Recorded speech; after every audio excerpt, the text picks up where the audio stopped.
Please make sure you turn on your microphones.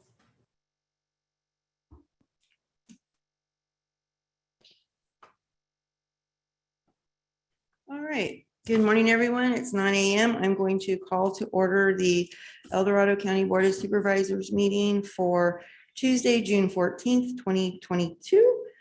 We're going to start off with an invocation by Chaplain Betsy Vanderpool of the Sierra Chaplaincy, and we'll follow that up with the Pledge of Allegiance by Supervisor Novosel. Good morning, Betsy. Good morning. Thank you for having me. Would you all join me in prayer? God, thanks so much that we get to live and serve in El Dorado County. Thanks, Lord, for trusting us.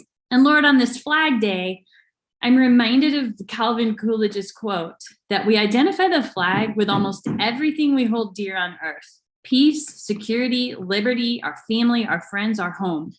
But when we look at our flag and behold it emblazoned with all our rights, we must remember that it's equally a symbol of our duties. Every glory that we associate with it is the result of duty done. And so, Lord, I pray for our Board of Supervisors. I pray for this meeting, for everybody participating. Lord, let us do our duty well so that we can serve everybody who is part of El Dorado County well, not just for today, but for the future. We ask this in your strong and mighty name. Amen. Amen. Thank you for the reminder about Flag Day, too. It was beautiful. Yes. Yeah. Yes. Beautiful. It's important that we salute the flag. Yes. Stand. I pledge Allegiance to the flag of the United States of America and to the republic for which it stands, one nation, under God, indivisible, with liberty and justice for all. Thank you. All right, with that, we're going to move on to adoption of the agenda and approval of the consent calendar. District 2 Supervisor Turnbull, do you have any changes? Yes, I got a couple of things I want to say. Turn my mic on. Basically on item 19, Carolyn's here from the librarian. She might want to speak on that. Item 20, pertaining to item 20 with the resigning of Chris Cockrell, I would like to continue item 20 off calendar. And I would like to thank Chris Cockrell for his hard work and dedication to the Veterans Commission. Very good. District 3 So are Supervisor you Thomas? asking for 19 to be pulled? Is that what? No, she just might want to She speak. just on wants it. to make a comment. Okay, got it. Thank you. 19. 19. Or did you want to just make a comment thanking the library and the food bank? Maybe that would probably be most appropriate. Okay. I would think so. Just comment, quick comment. All right. I just want to thank Mike Sproul from the food bank and their dedication to the libraries, especially with the community hubs, donating the refrigerators, the small refrigerators and stuff for that. And they will be, I think there's 6 of them that have been donated to all the librarians. So everybody will have one of these refrigerators, especially when kids get out of school. There'll be fresh produce and drinks and milk and juice and stuff. So that's an awesome thing what Mike's doing, and it's going to be stocked every week. So That's anyway. lovely. Yeah, just lovely. Very good. And thank you to our library director, Carolyn, for supporting that. It's very important for our families. So Supervisor Thomas, any changes? No changes. Supervisor Heidel? No changes. Supervisor No Novosel? changes.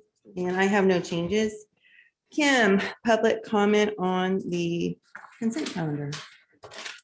Now taking public comment on the consent calendar. Individuals will have 3 minutes to address the board. The timer will notify you when you have 30 seconds remaining to comment. Public comment will be taken first from those participating in the boardroom and then from those participating through Zoom. For those participating by Zoom, please make sure you unmute yourself when called upon. If you're joining the meeting by phone, press *9 to indicate a desire to comment. If you're joining by Zoom, press the raise hand button. Please voluntarily state your name for the record.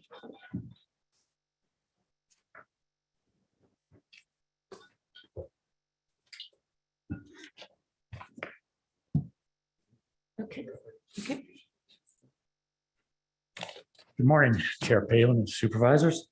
My name is Tim White. I'm a resident of El Dorado Hills, and I'm speaking to you today as a resident of the Highland Village Lighting Zone of Benefit number 98507. The letter that you will be distributed to you, we've received the 78 residences in the zone of benefit received a letter from the Department of Transportation dated May 23rd. We all received on May 25th And it said, gee, our streetlights are going to be turned off on May 26th. The reasons why the lights are going to be turned off are stated in the letter. We've got the neighbors together. We found out that since we ran out of money in our zone of benefit, county council advised that the lights be turned off. There's no money, turn off the lights. You know, PG&E does better. You don't pay the PG&E bill, at least you get 30 and 60 days notices before they turn off the lights. We think the advice was callous. It might have been right legally, but it was callous and it endangered the health and safety of the residents of our zone of benefit. Well, we've been working with the Department of Transportation. We have worked with Rafael Martinez. We've worked with Brian Mullins, and we've working most specifically with Elizabeth Hess, who apparently took over the zone of benefits administration in March, found out that our zone of benefit was running out of money, and this letter resulted in this letter. The Department of Transportation has revised their policies, so no other zone of benefit is going to get such short notice and have the lights turned off, and that is probably good going forward. What we have done, though, we have found out that we are $8,100 in the hole. We have to have $2,100 raised by the end of June to keep the lights on through, to pay basically the arrears and to keep the lights on through the end of June. We also have to raise an additional $6,000 by the end of 30 days after you approve item number 38 on your consent item. And that'll keep the lights on through June 30th, 2023. I have a check to take down to building C after I get out of here for the $2,100. 29 of our residents have already raised $5,900. We expect we're going to get the $8,100 total that we need within 30 days, and we'll get that to the Department of Transportation. I do want to say that we don't like the tone of the letter, but we have worked quite assiduously with the Department of Transportation. And I particularly want to call out Elizabeth Hess. She took over the administration of the zone of benefits in March. She stepped right in. She got to know, she's been very helpful. I don't know if the Department of Transportation or El Dorado County has an employee of the month, the quarter of the year. But if you do, we would ask that you would nominate Elizabeth Hess and consider her for that award. Thank you, Thank you Tim. so much. And thank you Bye. for that clarification. We Mhm. appreciate it, and for stepping up to take care of this issue. Anyone else in the room comment on the consent calendar only?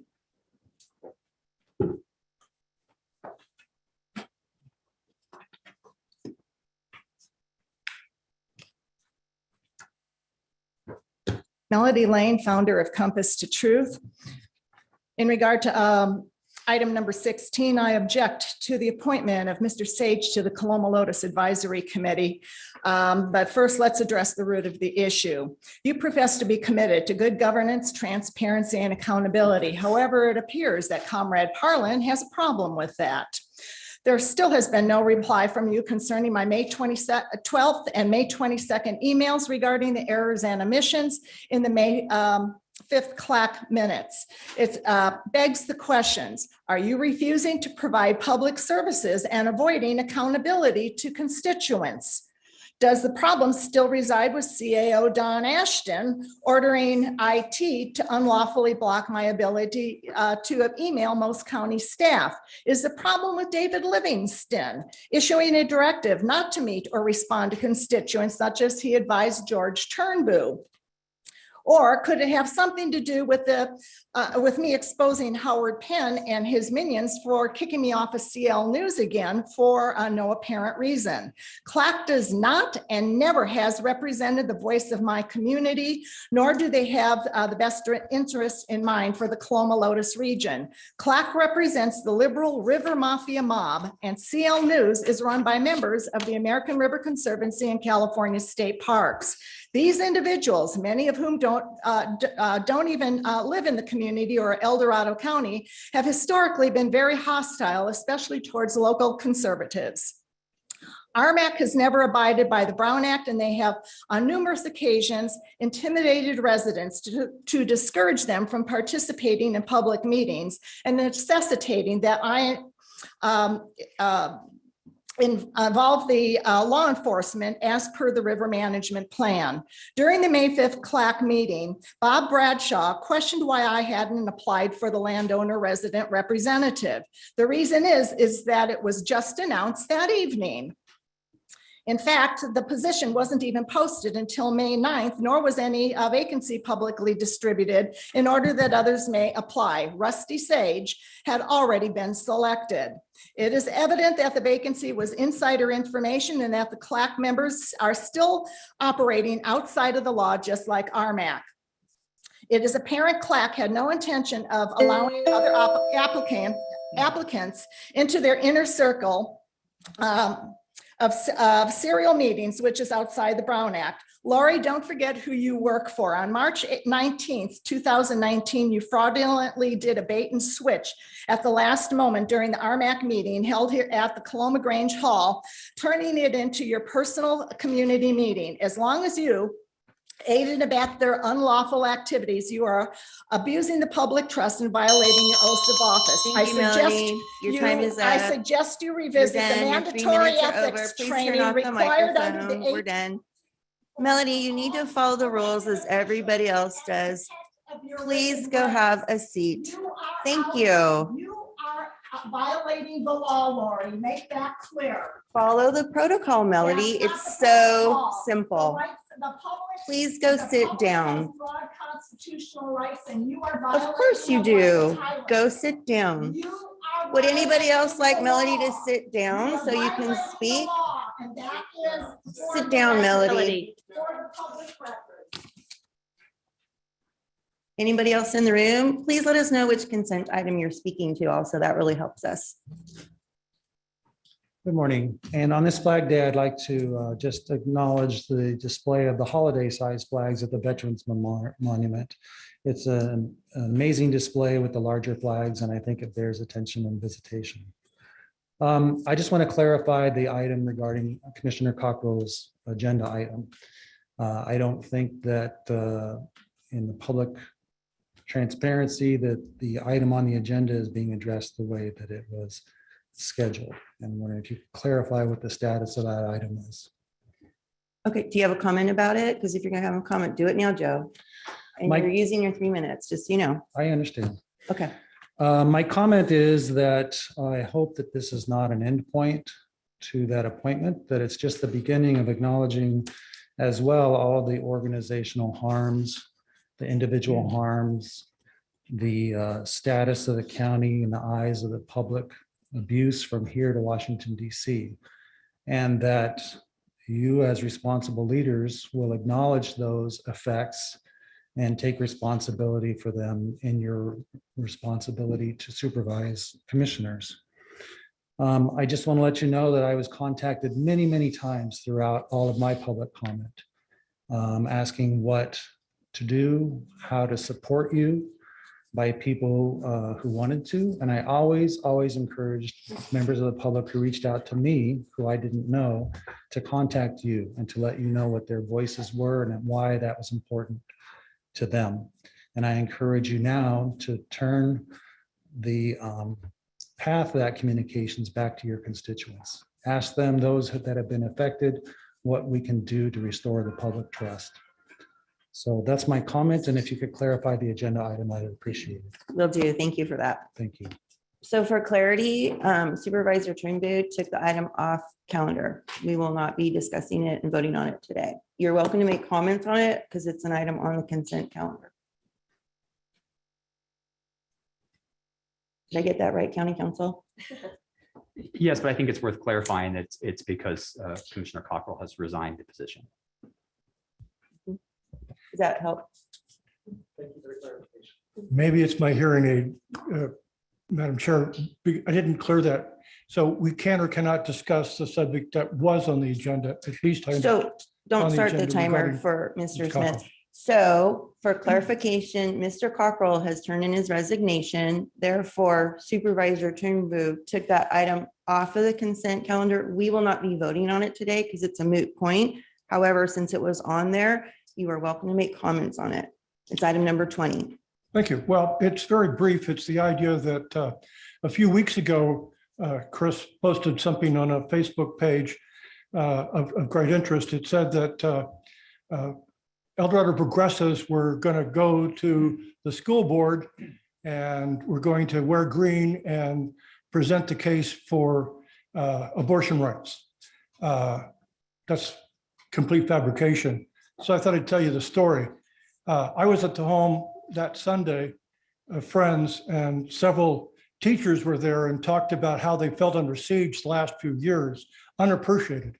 And I said, why not have notices put up about the school board meetings in the area so that those of us who are grateful for teachers, we think they've done an incredible job, can speak to them and let them know that we support them.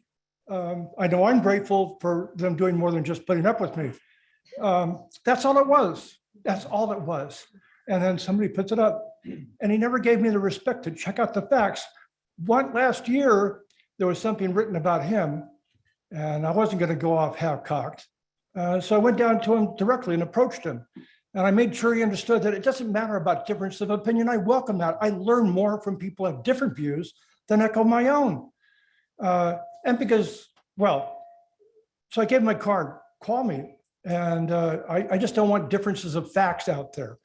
And now you wonder, why is that significant? Why is that significant? There's a centuries-old legal maxim that's now used as a jury instruction in every courtroom of the country that basically tells jurors, if you found that a witness was not truthful about one matter, you don't need to believe them about any other.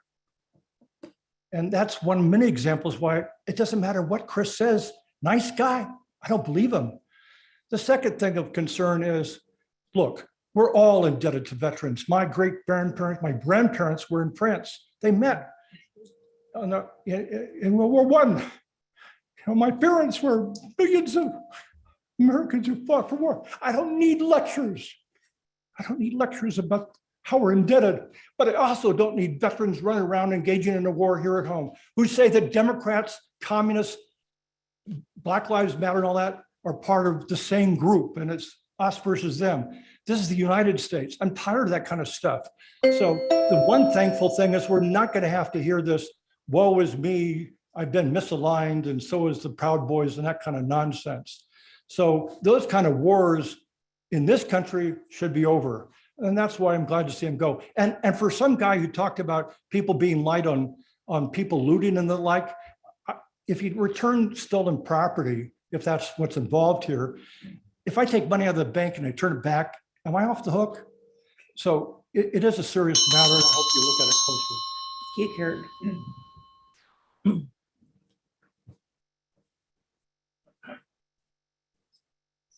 Hi, Leo Bennett Cushon, Shingle Springs. Nice to see you all on this beautiful day. Not a big point, but I'd like county council to perhaps consider, in my experience, when something is on the agenda, it belongs to the group. And if you want to remove it from the agenda, which makes sense, it requires a group vote, not just the person who put it on the agenda. Just a small point, but that's my understanding as a trained parliamentarian, as well as, way too many open meeting stuff. I really admire how you guys calmly and with eye contact listen to people. Citizens come with agendas and emotions, and I just think it's great. Chair Parlin, I'd ask that perhaps maybe now and then don't engage us. I know it's challenging and I know you've been trained and we're only human. This is on item 20. I feel very different than most people and I've been expressing it. George Turnbow was my supervisor, had a gracious meeting with him, talked about shared Christian values. Chris is a member of my faith community. I love bicycles. I mean, so many things in common. And I repeat my request, George Turnbow, that we need some form of healing in this community. We need to move beyond all these factions and everything. I just was asked to be an event coordinator. My wife is still making me pay back for it. It was exhausting for Golden History Days.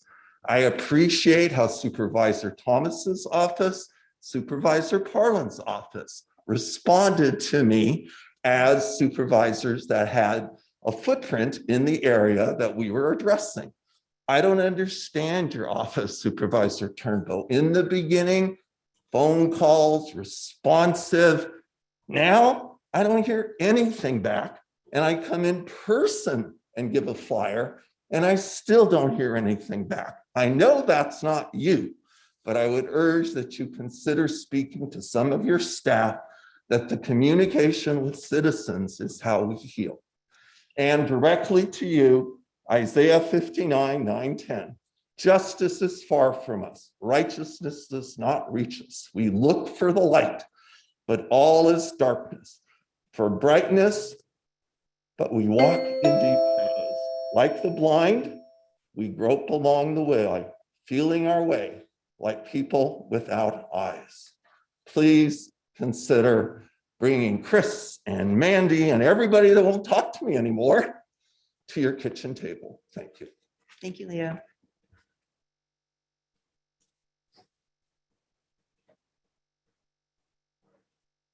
Bob Branchow, and I want to say, I was going to say thank you, because there was a lot of hard work, a lot of healing. I agree with the healing coming forward.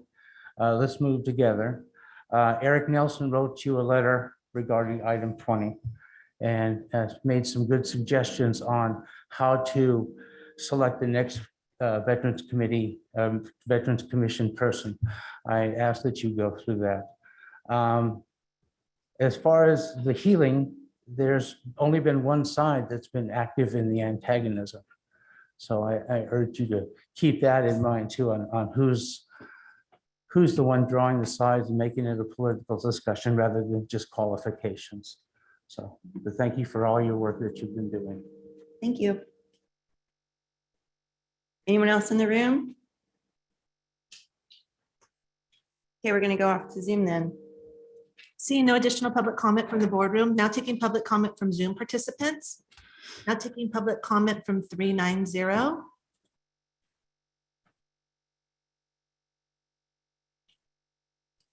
Please unmute yourself.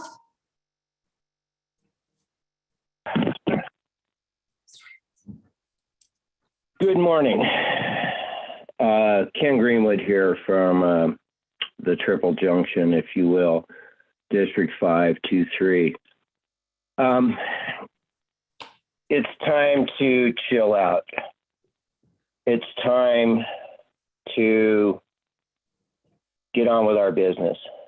It's time to cut our losses, if you will. Yeah, I'm talking about item 20 specifically.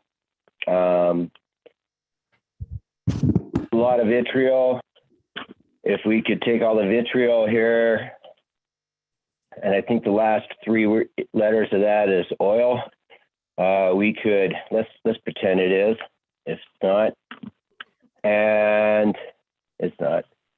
But if we could apply that oil, kind of smooth things out, lubricate things, keep them apart,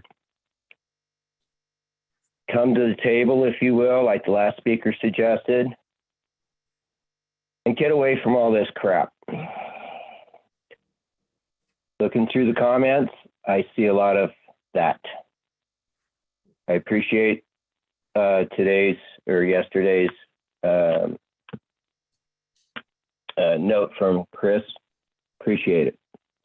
Too much time's been spent on stuff that doesn't apply to the situation, and it's time to move on.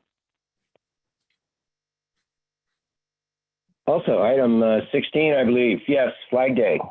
Let's fly the flag proudly today. We have so many reasons to do so. The show that's being done in Washington, D.C., if you will, that's made for prime time, is a bit of a disgrace about a disgraceful event. Wow, it's funny how things worked out that way. But anyway, it's time to move on. It's time to Well, it's time to support the wagon train. Did that all weekend. It was really good. Disappointed perhaps and surprised that the county did not actively participate in it. We'll save those comments for later on today at 1 o'clock. But as far as the consent calendar, there's always a lot of stuff on the consent calendar that gets snuck under the wire, if you will. I think that is by design. I appreciate a little more transparency on agenda items. But we got some good comments on today and some bad comments on 20 and elsewhere. Thank you, Ken. Thank you. Just a reminder, please stick to items on the consent calendar. I appreciate, Ken, that you mentioned item 20, but you kind of veered off from there. So we're on the consent calendar, public comment. Now taking public comment from Chris. Good morning, board.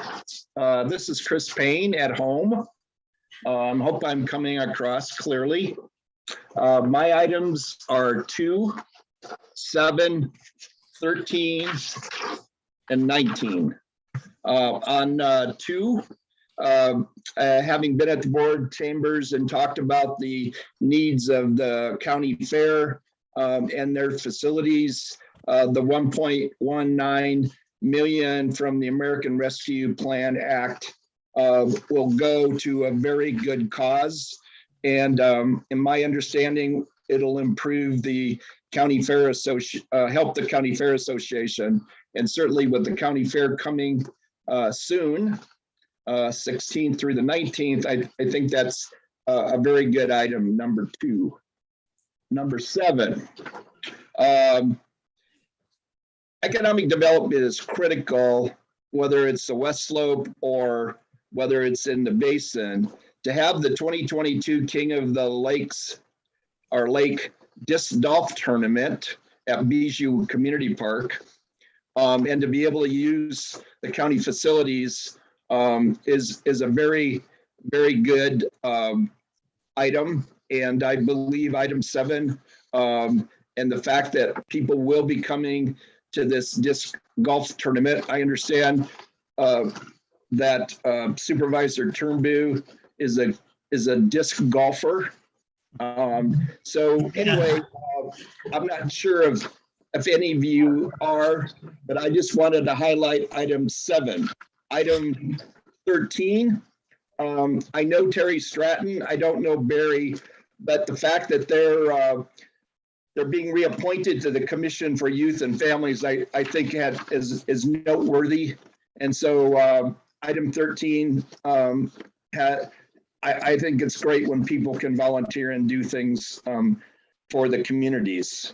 Finally, item number 19. And note, I'm sticking on these items according to the chair. I'm perfect. The number 19 is the food bank giving some refrigerators to the library. This is community hub based. I understand these refrigerators have glass fronts so you can look in there and know what's inside.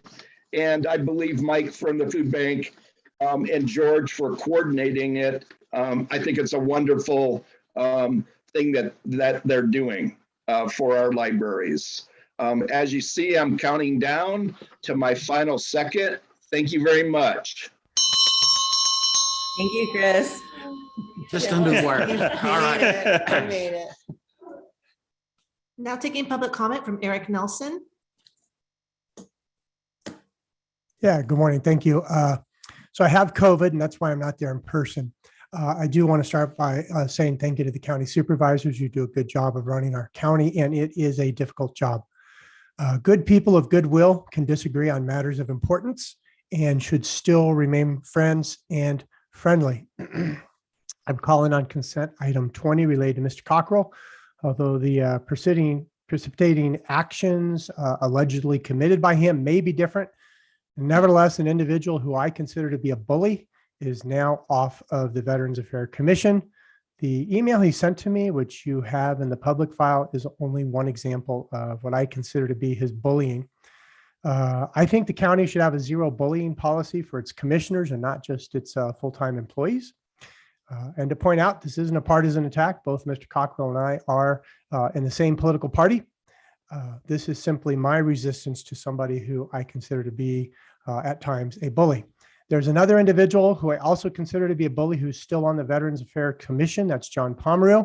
Each of you has seen the email he submitted. The National Office of Toys for Tots caused a lot of harm to the director for Toys for Tots in El Dorado County, Stacy Walls, who, by the way, is honorably retired from our awesome Sheriff's Department. Pomeroy's email suggested she was being deceptive.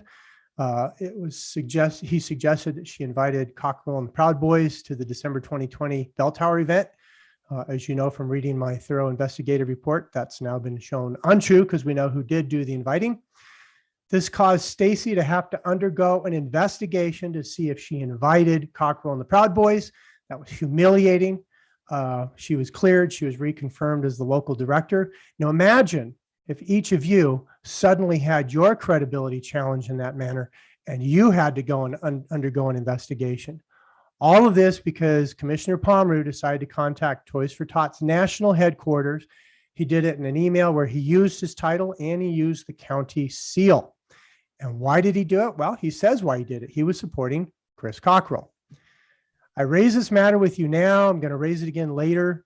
But I just want to say, I think you should have a no bullying policy for anybody who's an appointed member. I want to end as I begin by saying thank you so much for the good work that you do.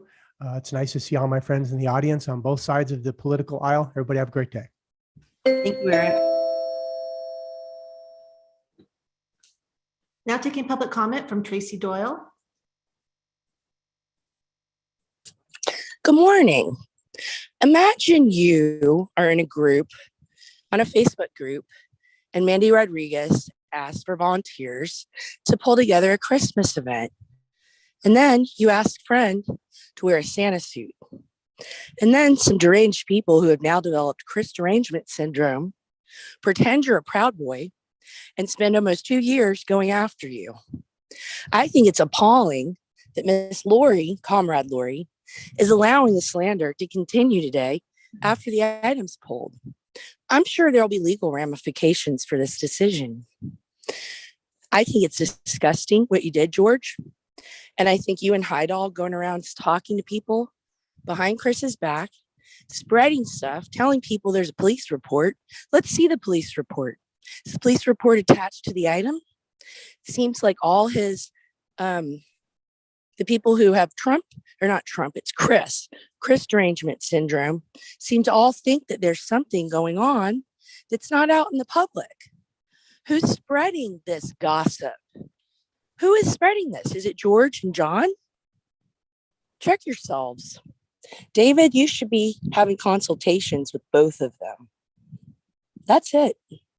That's my comment. Thank you, Tracy. There's no additional public comment.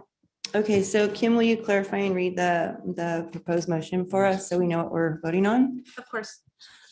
Adoption of the agenda and approval of the consent calendar with the following changes. Item number 19, Supervisor Turnbull thanked the library and the food bank. And item number 20 will be continued off calendar. Right, and I completely forgot. I meant to say thank you to Karen Feathers, actually, for bringing the proclamation and information for item 17 for the fair.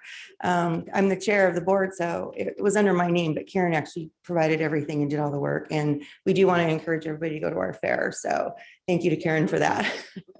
Sorry, I was remiss. Anybody want to move that? Item. Thank you. Second? And we're all here. So all in favor, say aye. Aye. Yay, thank you.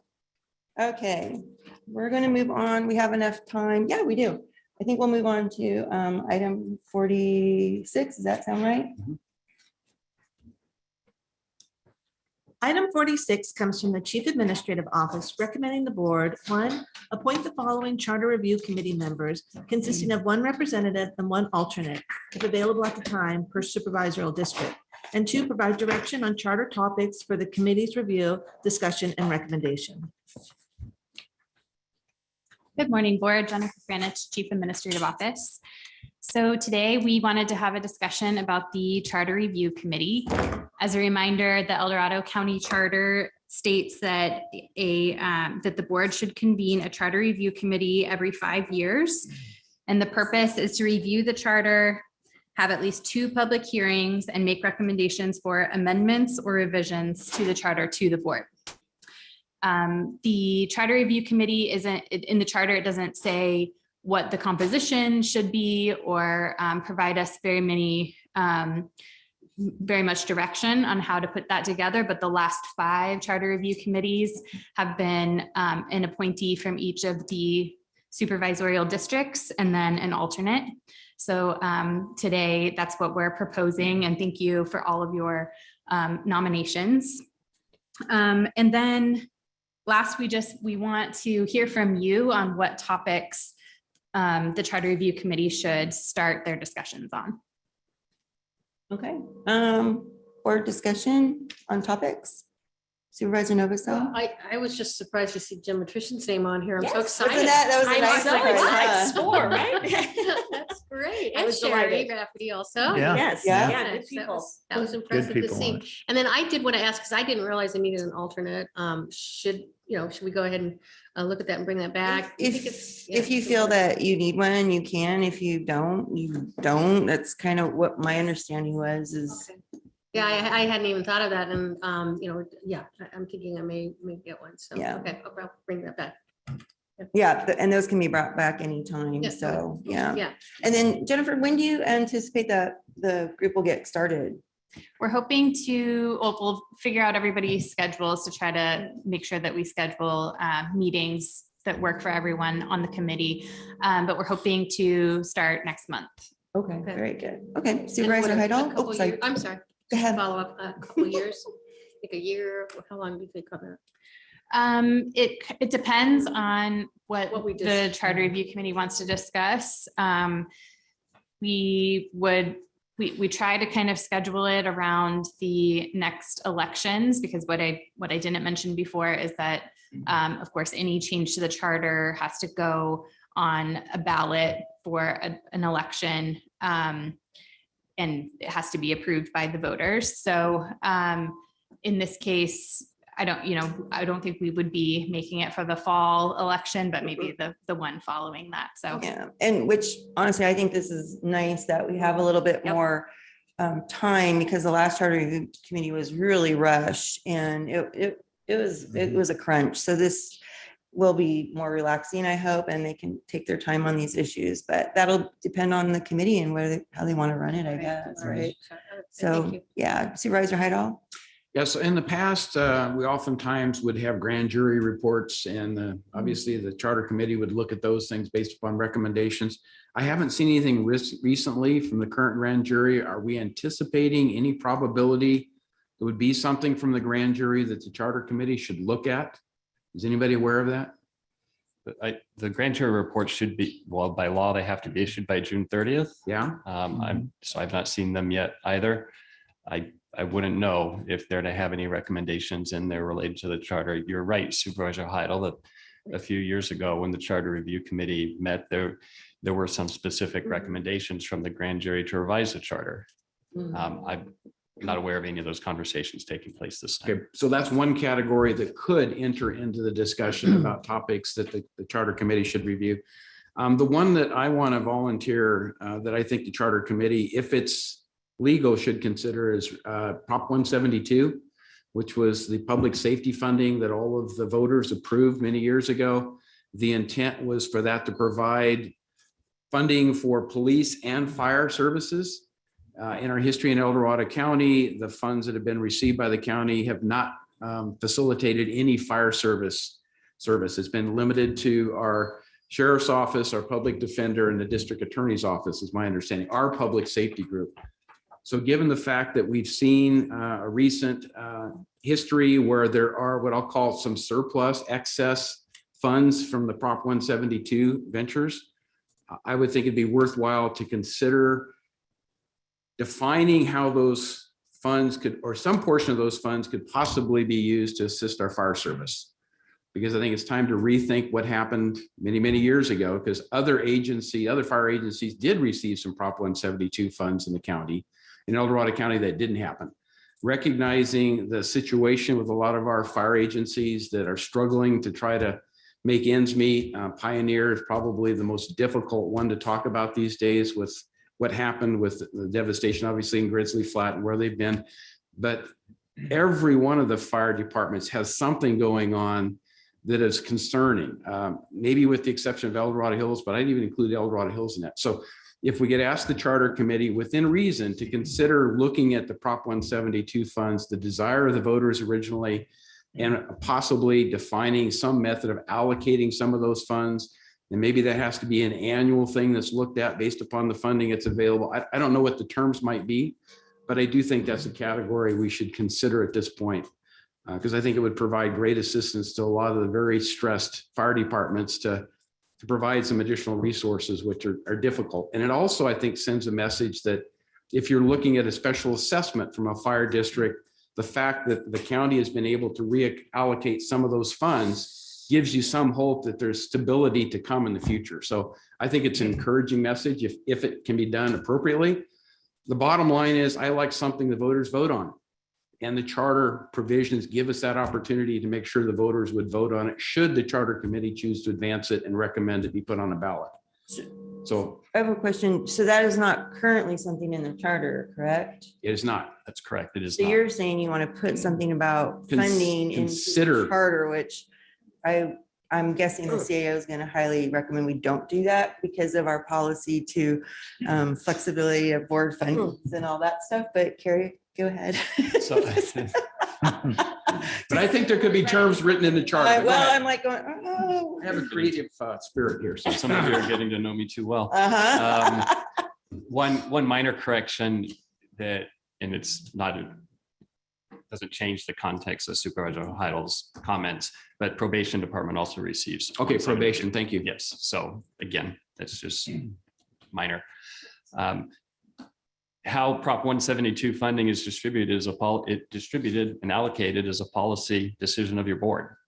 Prior boards have decided to distribute based on those four departments: sheriff, public defender, probation, and district attorney.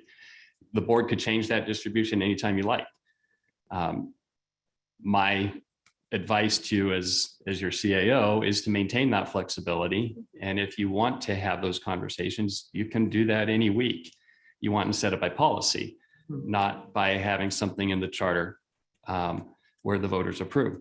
The advantage to having it in the charter and how the voters approve it, for some may see, well, then it's set and it's not going to be changed. And there's certainty with that. But you lose your flexibility if you do that. So that's those are. But I think it could be formulaic and not lose flexibility ultimately. But that's an undertaking that would take a lot of work. So I appreciate that. Yeah.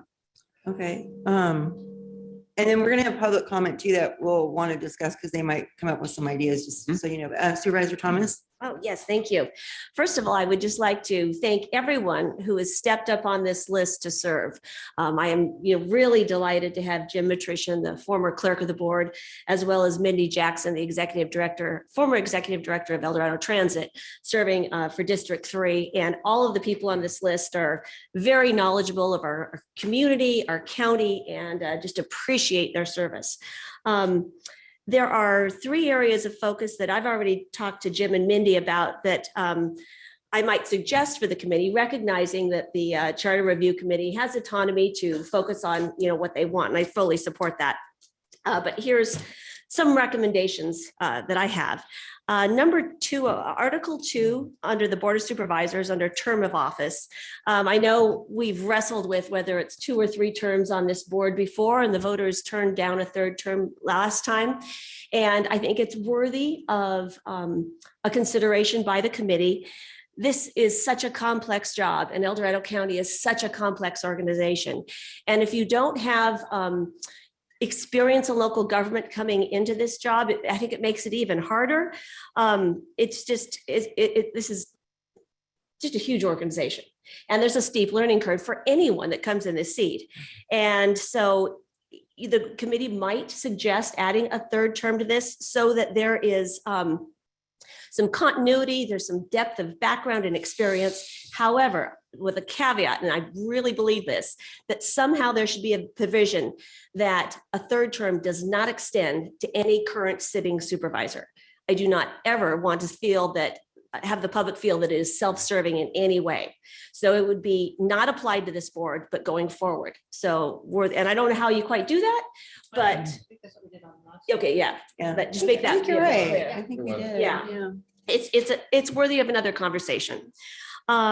Article 4 under department heads, boards and commissions.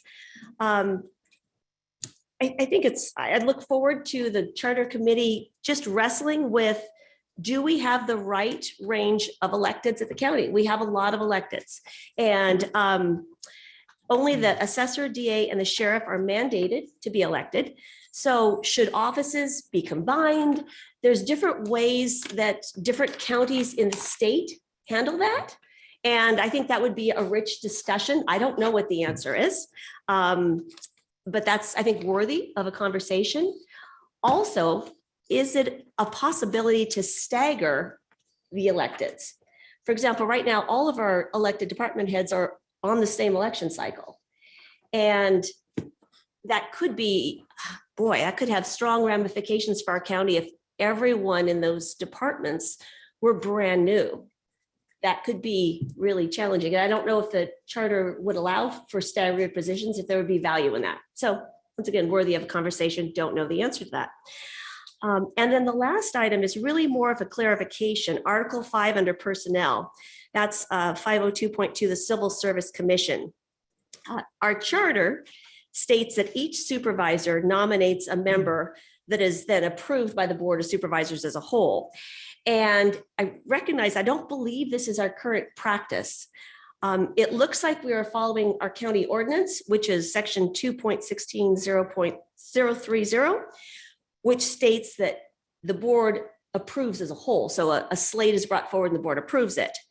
So recognizing that there are unique qualifications for an effective Civil Service Commission member, I might suggest kind of ratifying that so we follow our ordinance, which is our current practice. Like none of us have appointed to the Civil Service Commission.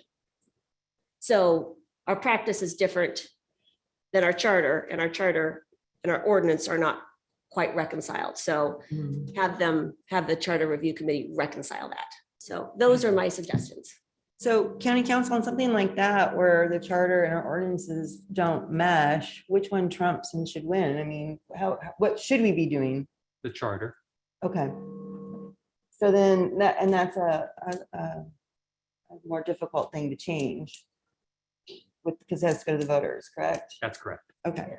And once again, I would suggest though, that it's worthy of a conversation with the Charter Review Committee that, like I said, civil services, there's unique qualifications to have an effective commission. And I think it's better the way we're doing it now, according to our ordinance, to have a slate of officers, have a slate of come forward rather than each of us appointing to that. And there's no requirement for qualifications in the charter then? It doesn't have a requirement to follow, so. No. Okay. It doesn't. So anyway, that's worthy of conversation too, I think. Okay. Yeah. Okay, very good. Supervisor Turnbull, anything at the moment? Yeah, I just want to say, I think these group of people are going to be awesome in our charter review. You know, they're going to dive into the concerns of our county and what the voters want. So I think it's a great choice. In fact, Lori's commissioner lives in District 2, and my commissioner that I appointed is in District 4, but they'll work together. I think it's an awesome thing. Absolutely. Okay, so I do have an item that I want to bring up. It came up when we were talking about redistricting. I did work just really, really super duper rough with the surveyor's office just to get an idea of, remember when we were talking about our interesting population growth is so heavy on the west end of the county, and the Tahoe Basin isn't going to be having a whole lot of growth in permanent residents. And so the idea of 7 supervisorial districts did come up in conversation. And it was interesting to see, several people brought it up over the course of our conversations when we were creating our maps. Mathematically, if you use the 2020 census data that we currently have, it's a tight squeeze and would use that whole 10% and a tiny smidge more to get Tahoe Basin into one district. And then that way, Pollock Pines would then be, down with the remaining 6 down on the west slope. But by the time the next census rolls around in 10 years, the numbers I'm anticipating will grow enough on the west slope to allow for the Tahoe Basin to fit all into one supervisorial district. El Dorado Hills is, already bulging at the seams, doesn't fit into one, and would easily fill up most of 2 districts. The divide made it really clear they want to stay as a district. South County, it just seems for our geography and our population growth patterns that 7 is a good fit and would give people a little bit better representation. But there's costs that come with that. Is it worth it? Every one of our committees would have 7 appointees then. Our CIO would probably, have to manage more of us. So, but would the voters want that for the better representation that fits our, because, District 5 right now is just growing down the hill so far, and I don't see that changing. So is that something that the board would want the charter review committee, because it is a charter item, and because we are a charter county, we can have a different number of supervisor districts. I just thought during the conversation, we were looking at our maps, it kind of to me made sense. But I know it's a big change. No other counties have done it other than the San Francisco and the city combined. They have 11. That's crazy. But is that, I want you guys kind of mull that over and see if that's something we want to recommend that the charter review committee just take a look at and see if there's an appetite in the county, maybe talking to different organizations and stuff. Because in my mind, we don't even know what the process is, right? And it's probably somewhere, if we were to do that, the next census comes out in 10 years. So it's something we want to start doing in 8 years or something like that. I don't even know. But just to see if there's an appetite. Numerically, it kind of works. And then we could better serve those community of interests that were top priority in the list. So anyway, I'm going to throw that out there and see what the board thinks. Supervisor Novosel? Yeah, I think it's a great idea to take a look at it. Explore. Yeah, and really get some community input. Obviously, this would take a lot. It's huge. And then find out financially what those implementation costs would be. But I think it's timely and it's intriguing, if nothing else. And the one map kind of showed you getting a helicopter. So I brought that up. Getting a little nervous at that point. District 5 is getting really big. So I don't like helicopters. Yeah. Oh, okay. We'll have to work on that. No, I do think it's a good idea to search it and just give a research at that very level of doing that. I think is very much worthy. It's good. Very good. So any other public or board discussion before we get public comment? Supervisor Heidel? Let me weigh in on this as well. I have seen very large counties go to more supervisors to get the appropriate representation. We have less than a 1% growth rate. So if we stay on that trend, we're not going to see huge numbers of increase. So just kind of recognize that the transitions we're talking about over a 10-year period, they are going to occur, but it's not necessarily going to be driven highly or entirely by growth because we're not seeing large expansions. If we think about the physical costs of changing the current Board of Supervisors chambers to put in 7 offices and 7 assistants and all of the things that go up the dais, how would we set that up with so the existing infrastructure would have to be significantly modified, in my opinion. There are significant costs. That's something the Charter Committee can weigh. So I think it's certainly worth consideration. I don't see a driving need for it, but let them have the conversation and make some recommendations. I'm open to all of that. So I appreciate that. It just did kind of keep creeping up into our redistricting conversation once it got mentioned. Supervisor Thomas? I agree with my fellow board members. I think it's a worthy conversation. Geographically, El Dorado County is so challenging that I'm fortunate. District 3 is probably the easiest because it's right smack dab in the middle and it's the smallest and it's probably the most homogeneous, district. Whereas a lot of you that have the really rural regions as well as the suburbs and there's a lot of different needs and voices in that. And you all do an amazing job representing, your entire constituency, and that's a heavy lift. So 7 might give more distinct voices with the rural regions, having, I think, a larger, well, not a larger seat, because you guys do an amazing job offering that, but it's challenging. It's exhausting. It's a worthy conversation. Yeah, I support a worthy conversation, recognizing that it's not an easy thing to do.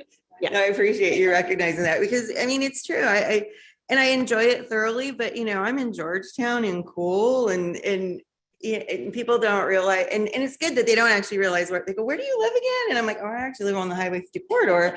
But the conversation comes up quite often with the divide is, they see themselves as one of those community of interest, and they sometimes over the years have resented having their representation from further down the hill. So it just seems like the community of interest aspect is so important, and our communities are pretty vocal and outspoken in their tight groups, and so we'll see. And in Tahoe, we are already limited by our population, basically, because we have a limited growth allowance. Right. We only have 1,000 more allowances for building allowances, and then we're done. Really? That's And then it's all true. but there's redevelopment, there's opportunities there for multifamily type of units going in. That's the whole conversation we're having. But given that, we are limited in our population because of our growth factor That's a good limitations. point. So, that's why I think it'd be really interesting to see where all this would fall. Right. Mhm. Yeah. And it might not turn out to be a good idea or even possible or whatever, but it's just something that should be, I think, considered given the conversation. So thank you for that. I appreciate it. And then what? Well, Because I didn't see your butt. Everybody else has been so respectful and using their buttons. I haven't pushed my button anyway. So the biggest thing is District 2. Look what, it used to take in part of Tahoe, South Shore. And it grew all the way to El Dorado Hills. That was a big district. And now it's shrunk from Grizzly Flat down to El Dorado Hills. And El Dorado Hills is growing so fast. So what happens in the future? It could even be shrink more. So I think that's something we need to look at. So. And could Pollock Pines even be more, what's the right word, identify more with the South County? There's just so many combinations. That's another bit, but that would be a later conversation, of course, but just 7 and as a whole would be the charter reviews. And I love the fact that there's no pressure of redistricting or election No, on not at any of all. this, No. which then makes Right. the Fabulous conversation. conversation now. Yeah. Exactly. Yeah. It's perfect timing. I like Yeah, that. perfect Yeah. timing. Very good. Okay, then are we ready for a public comment then on item number 46? Now taking public comment on item number 46. Individuals will have 3 minutes to address the board. The timer will notify you when you have 30 seconds remaining to comment. Public comment will be taken first from those participating in the boardroom and then from those participating through Zoom. For those participating by Zoom, please make sure you unmute yourself when called upon. If you're joining the meeting by phone, press *9 to indicate a desire to comment. If you're joining by Zoom, press the raise hand button. Please voluntarily state your name for the record.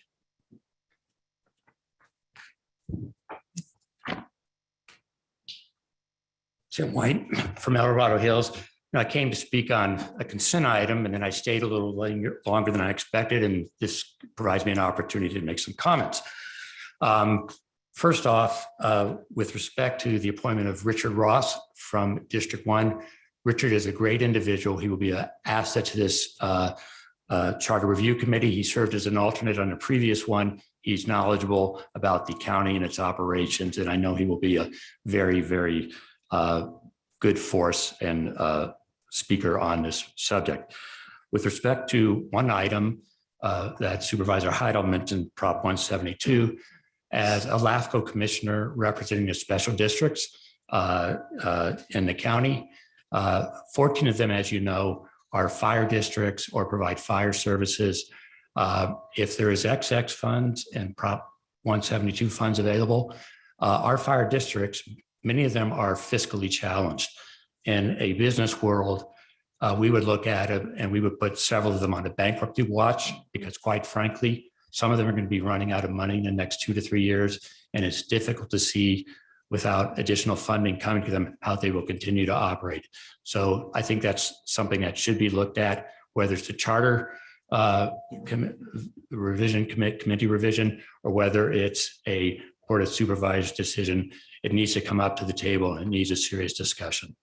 Now, as just a private citizen, some of the suggestions I've heard, I do support. I think Supervisor Thomas, your idea of at least looking at an additional 12-year term limit for supervisors is a good idea. There is a steep learning curve in any public job, and you guys do a great job. And yes, you get very comfortable and knowledgeable. Some of you are termed out. Also, I don't see that our supervisors have a chance to advance to leadership roles and many of the statewide committees that you serve on, because you get comfortable and then you're termed out. And that's my phone ringing, and I apologize for that. So I think that's something to look at. But you also have to look at, is it advisable perhaps to have term limits for some of the other elected positions here? I think that you guys, supervisors and elected officials, provide good service. But after 12 years, maybe it's time to allow someone else the opportunity to have that service as well. So I think that's something that at least should be looked at the Charter Committee. And I think I know I'm reminded I'm late for some other things. So thank you for your time. Thank you for your service. And I look forward to working with you in the future. Thank you, Tim. Yeah.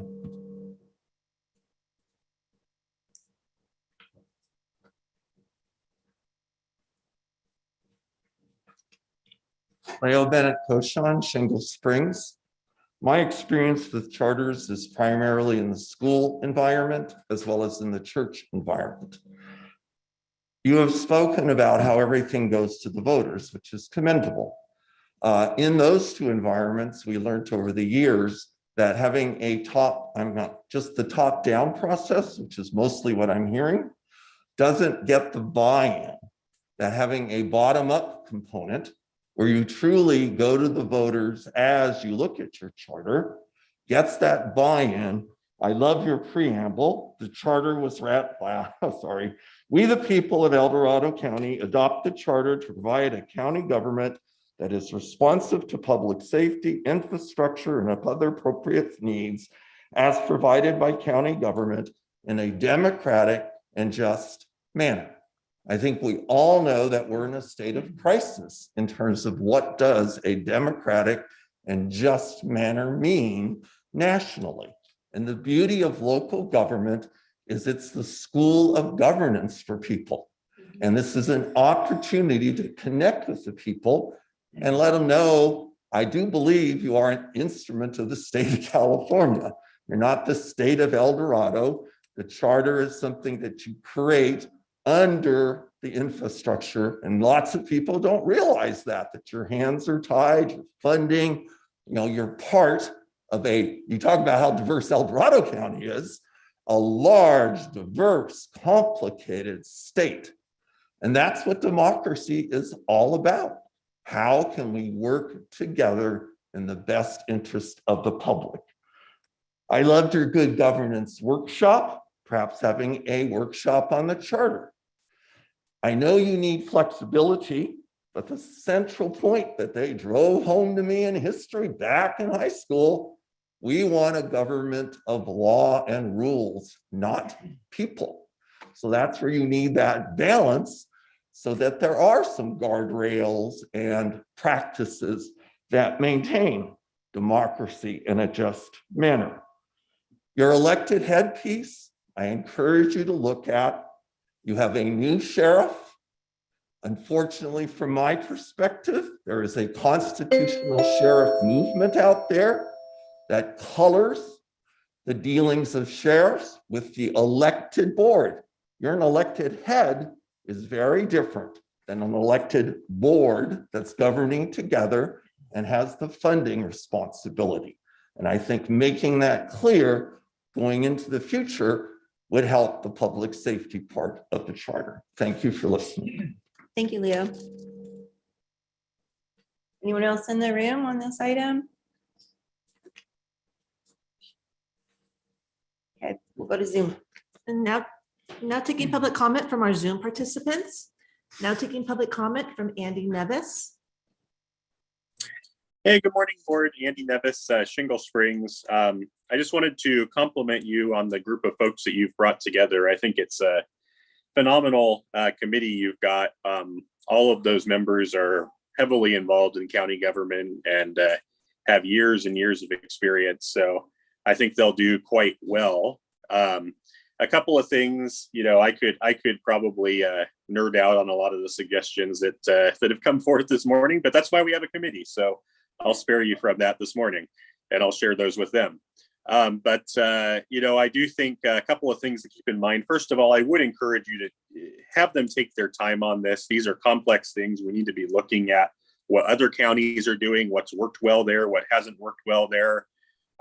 There's really no need to rush this. And with this group of folks that you have, I would hate for their efforts to be not as effective as they could be, because they just don't have the time we need. So I'm glad to hear that it sounds like they're going to have as much time as they need to get the job done. And the other thing I think both for you to keep in mind and for the committee to keep in mind is just the political appetite for some of the changes that might be discussed. And in the past, I haven't been super involved, but my understanding is that there was some desire, if there was kind of a good governance change that had been talked about for a while, maybe it came from the grand jury, that we just put it on the ballot just to see what the voters thought about it, even if we didn't necessarily think it was going to pass. I would really discourage that type of consideration, because we've seen that when unpopular things go on the ballot, they drag down other things that might be more worthwhile.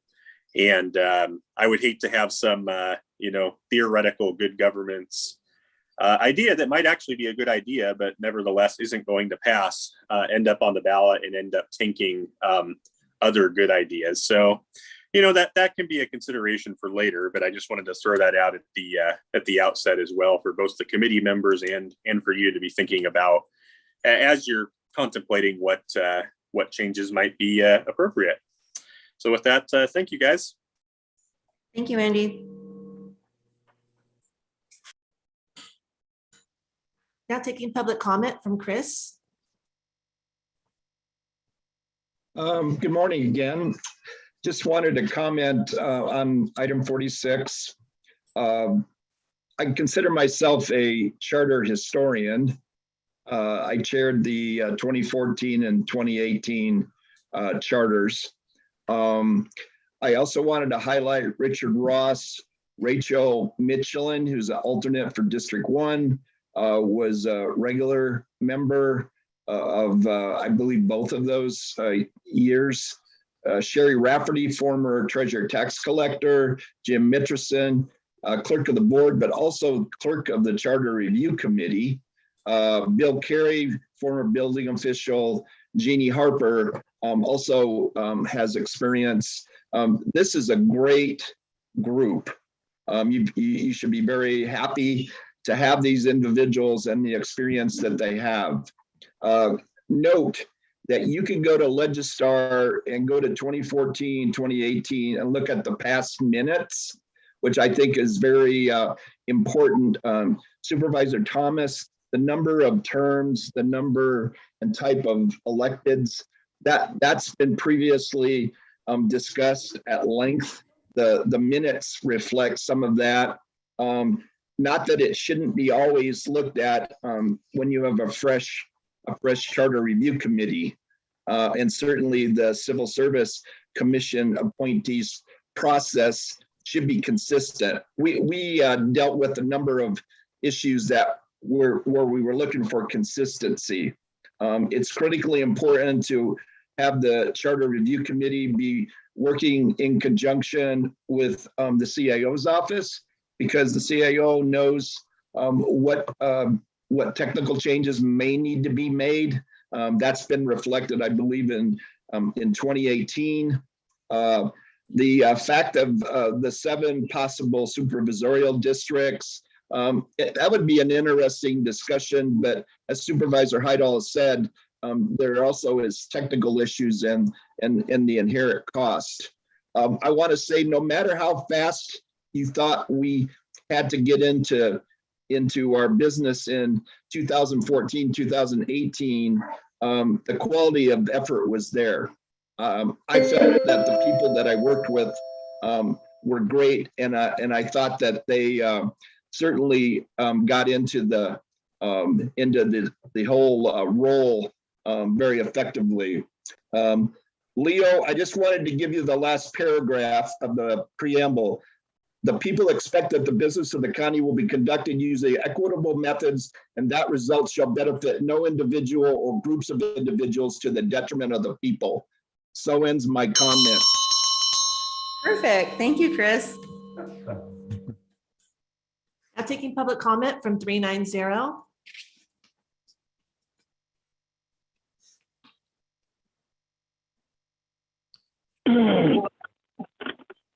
Good morning, board. Ken Greenwood, Triple Junction, 532. Imagine a pentajunction, 53761. Who knows?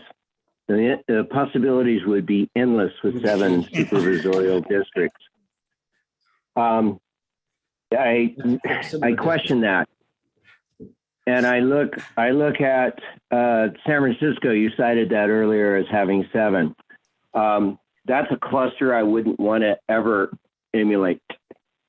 So perhaps it's not a great idea. Perhaps it is. I don't know. As far as District 5 being concerned, I could see that as a huge loser on this.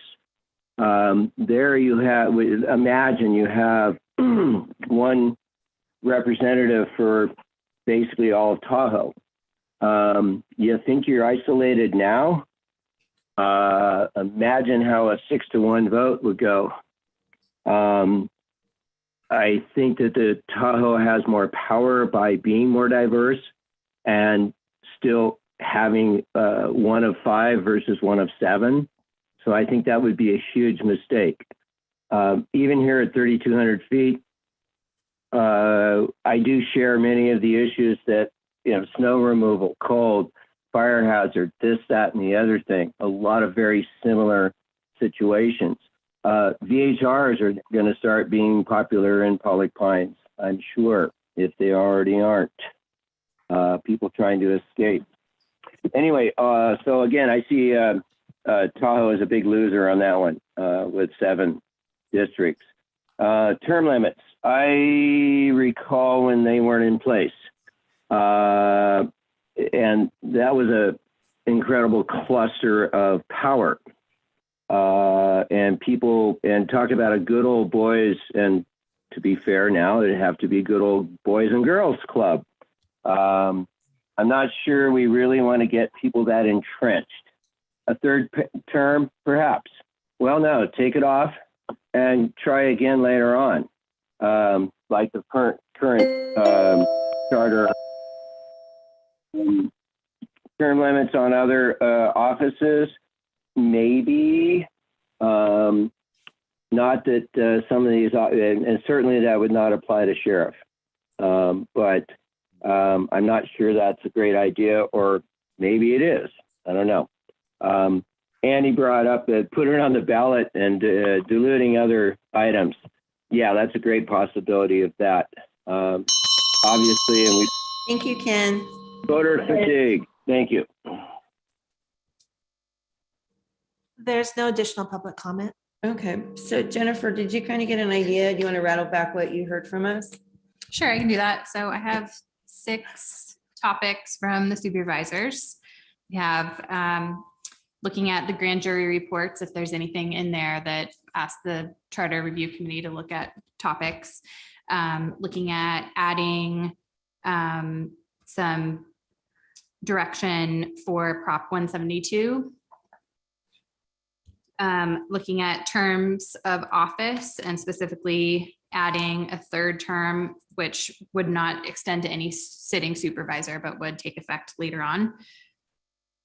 Looking at elected department heads and whether we can stagger the election cycles for those electeds. And looking at the civil service rules and bringing that closer, or bringing what we have in the ordinance into the charter. And then looking at going from 5 to 7 supervisors.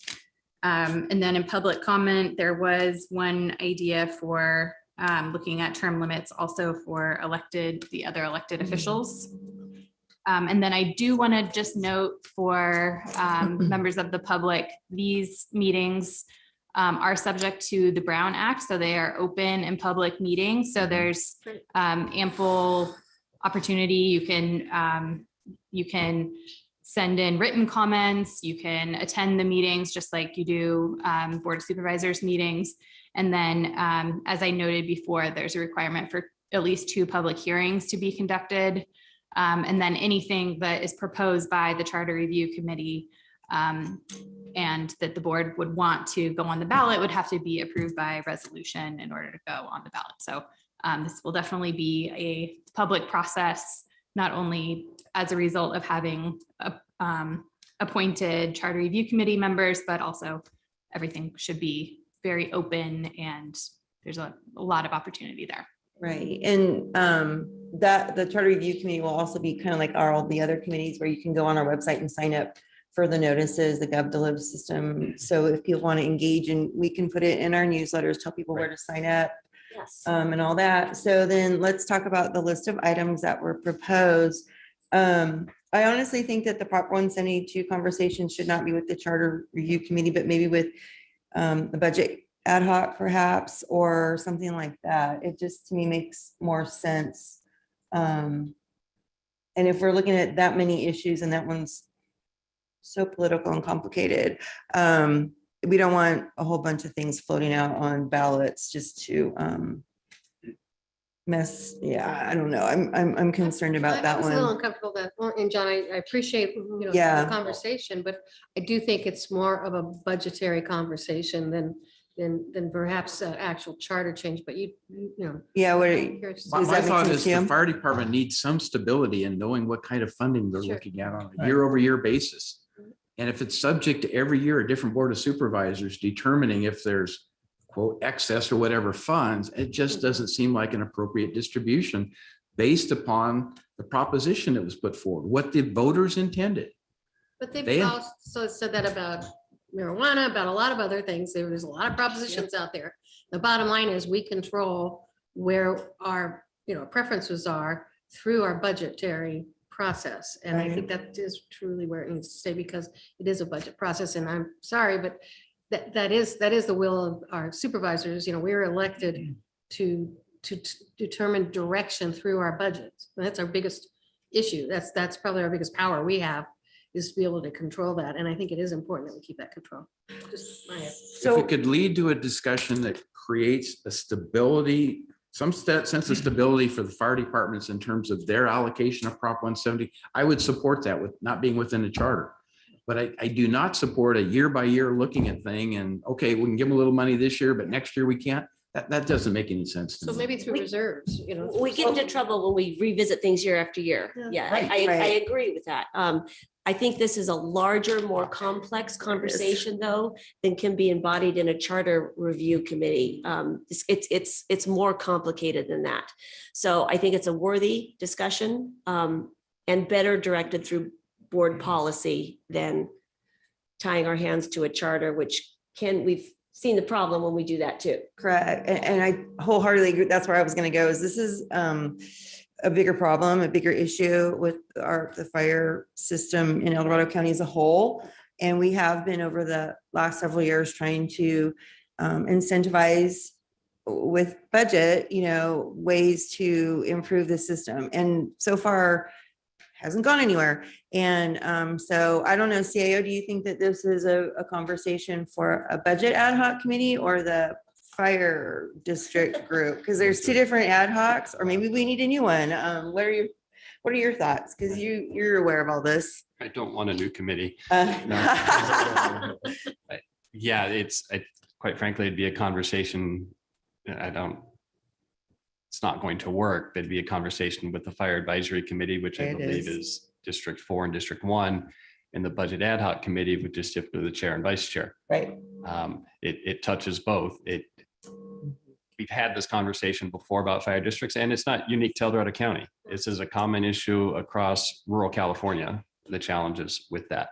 And there needs to be more discussion, for sure.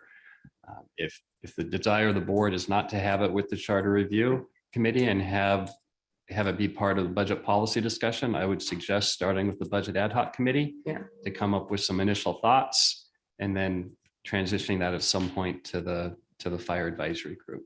Okay, that's kind of where my brain was going too, but I just wanted to hear it from you since you have to deal with all of them.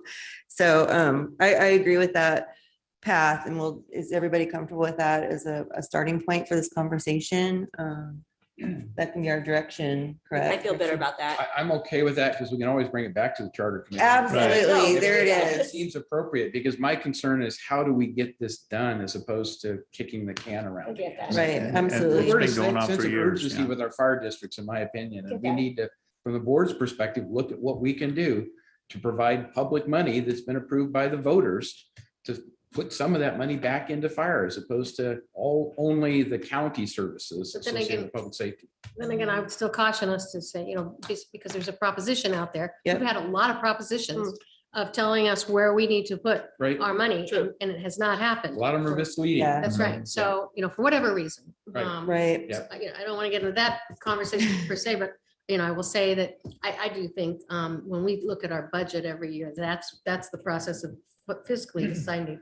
And there's a way, we did it in school districts when we have special reserves and we do that. We do have do that special now. funds that go into a pot of money just for a specific issue because we feel that's important priority. Like we did with our TOT, Exactly. we nailed that down. Absolutely. Exactly. Yeah. Good point. And we are supporting the fire districts through the TOT, which is appropriate for tourism. So that's been a really good step in the right direction in my mind.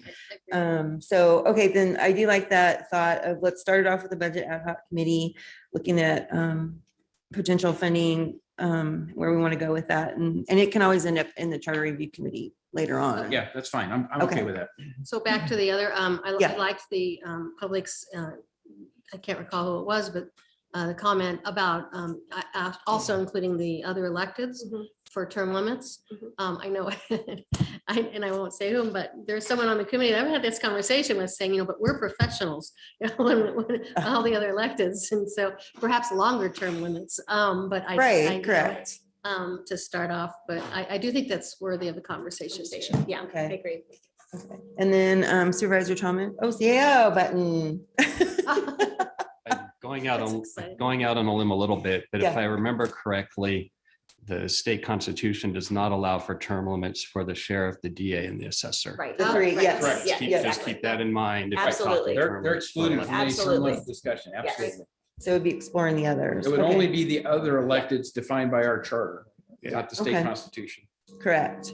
Okay, then does everybody like the list then that Jennifer captured for us? I guess the And- other, actually, what, that just piqued my thought on our conversation, if, should they be elected or should they be appointed? Our charter could be changed, correct?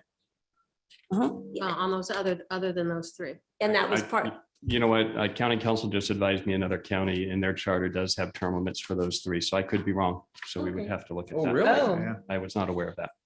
Well, I think it's worth looking at term limits and the possibility of switching that into appointed rather than elected. yes. Just Okay. a- Or just a combining and, conversation. I'm not yeah, saying one or the exactly. other. right. and usually the Charter Review Committee will look at what other counties do and, get some feedback perhaps from other counties on how it works or doesn't work. There's gonna be pros and cons to anything. Mhm. So I do have it's a follow-up worth a question look. For county council, is there one county that has done that, established charter limits for the constitutionally defined electeds? So I haven't done exhaustive research on. Okay, this, so I think was just that- curious. That's interesting, But Mhm. I am currently looking at LA County's charter where it does provide for a 3-term limit for each, the sheriff, district attorney, and assessor.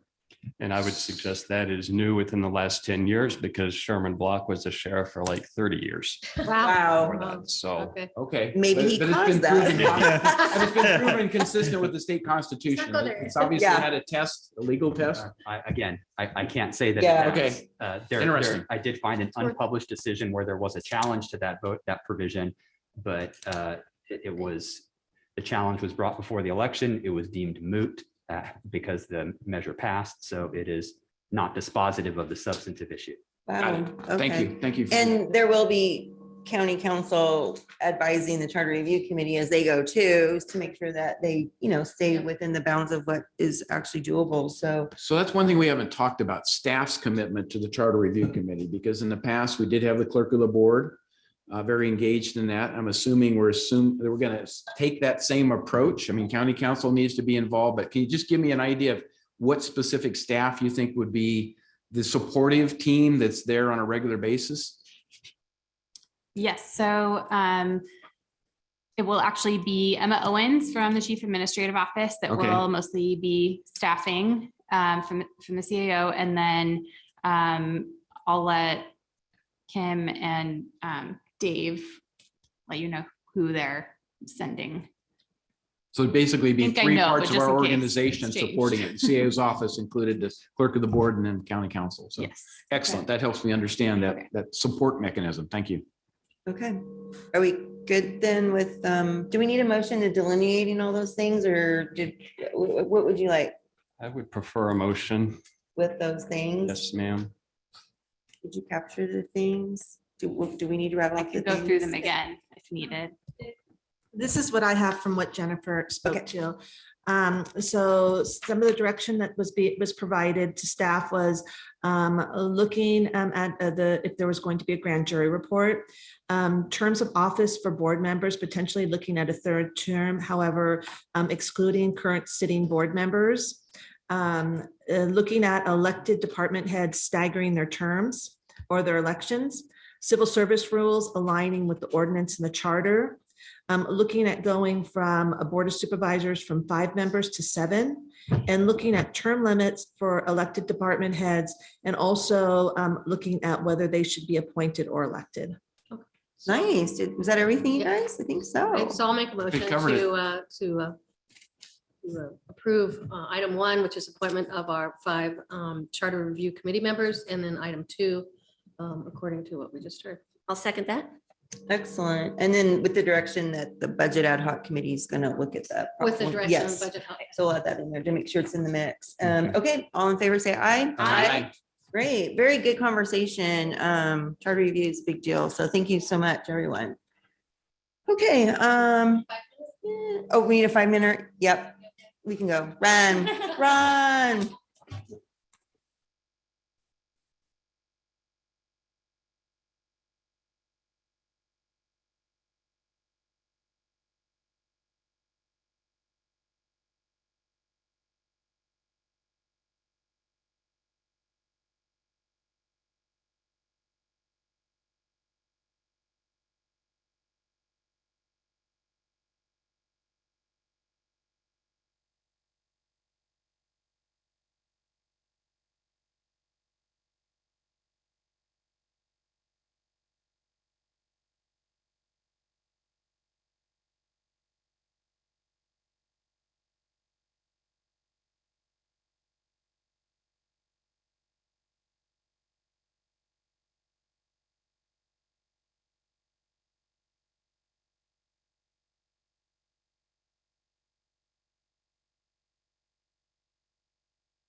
All right, we're back from our break and we're going to move on to item number 47, Kim.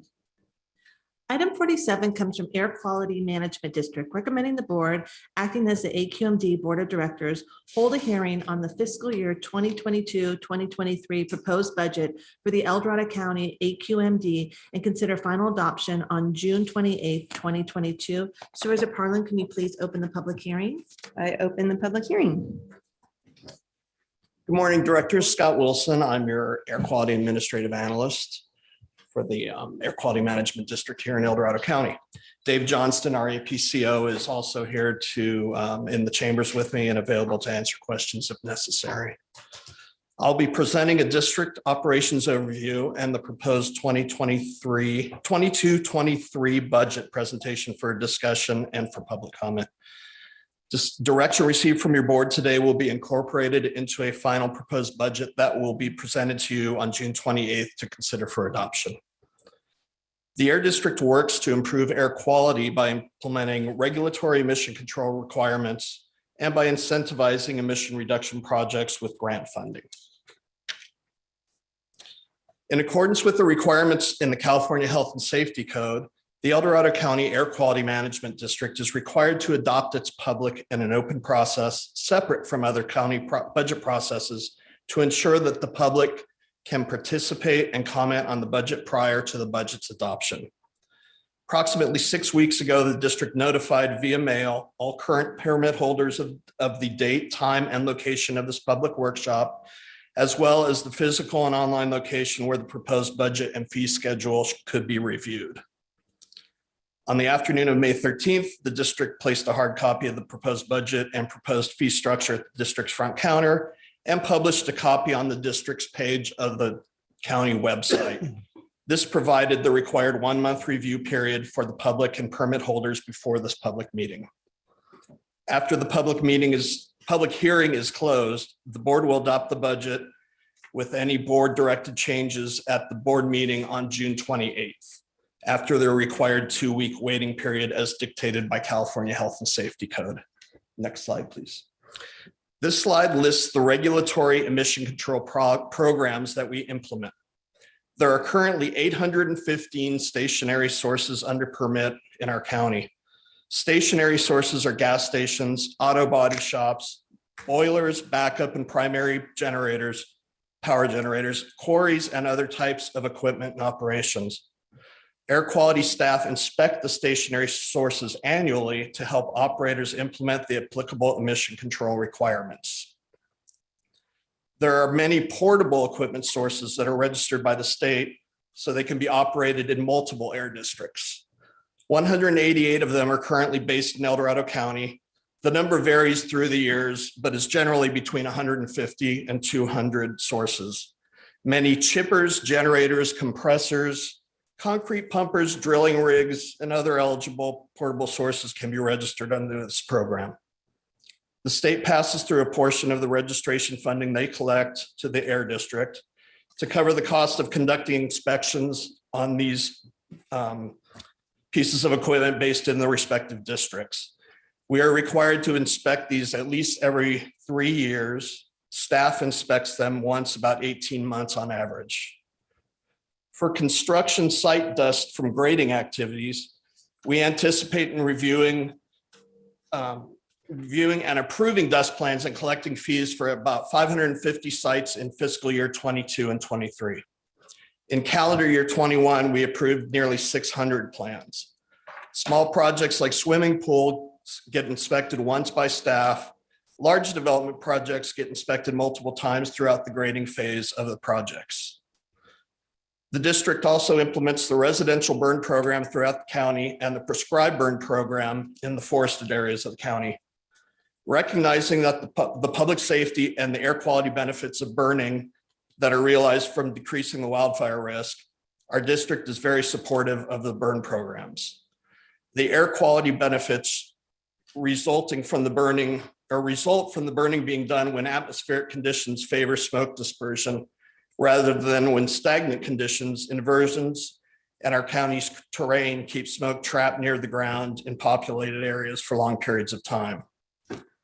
No fees are collected for the burn programs. We are only one of 2 districts in the state that do not collect a fee.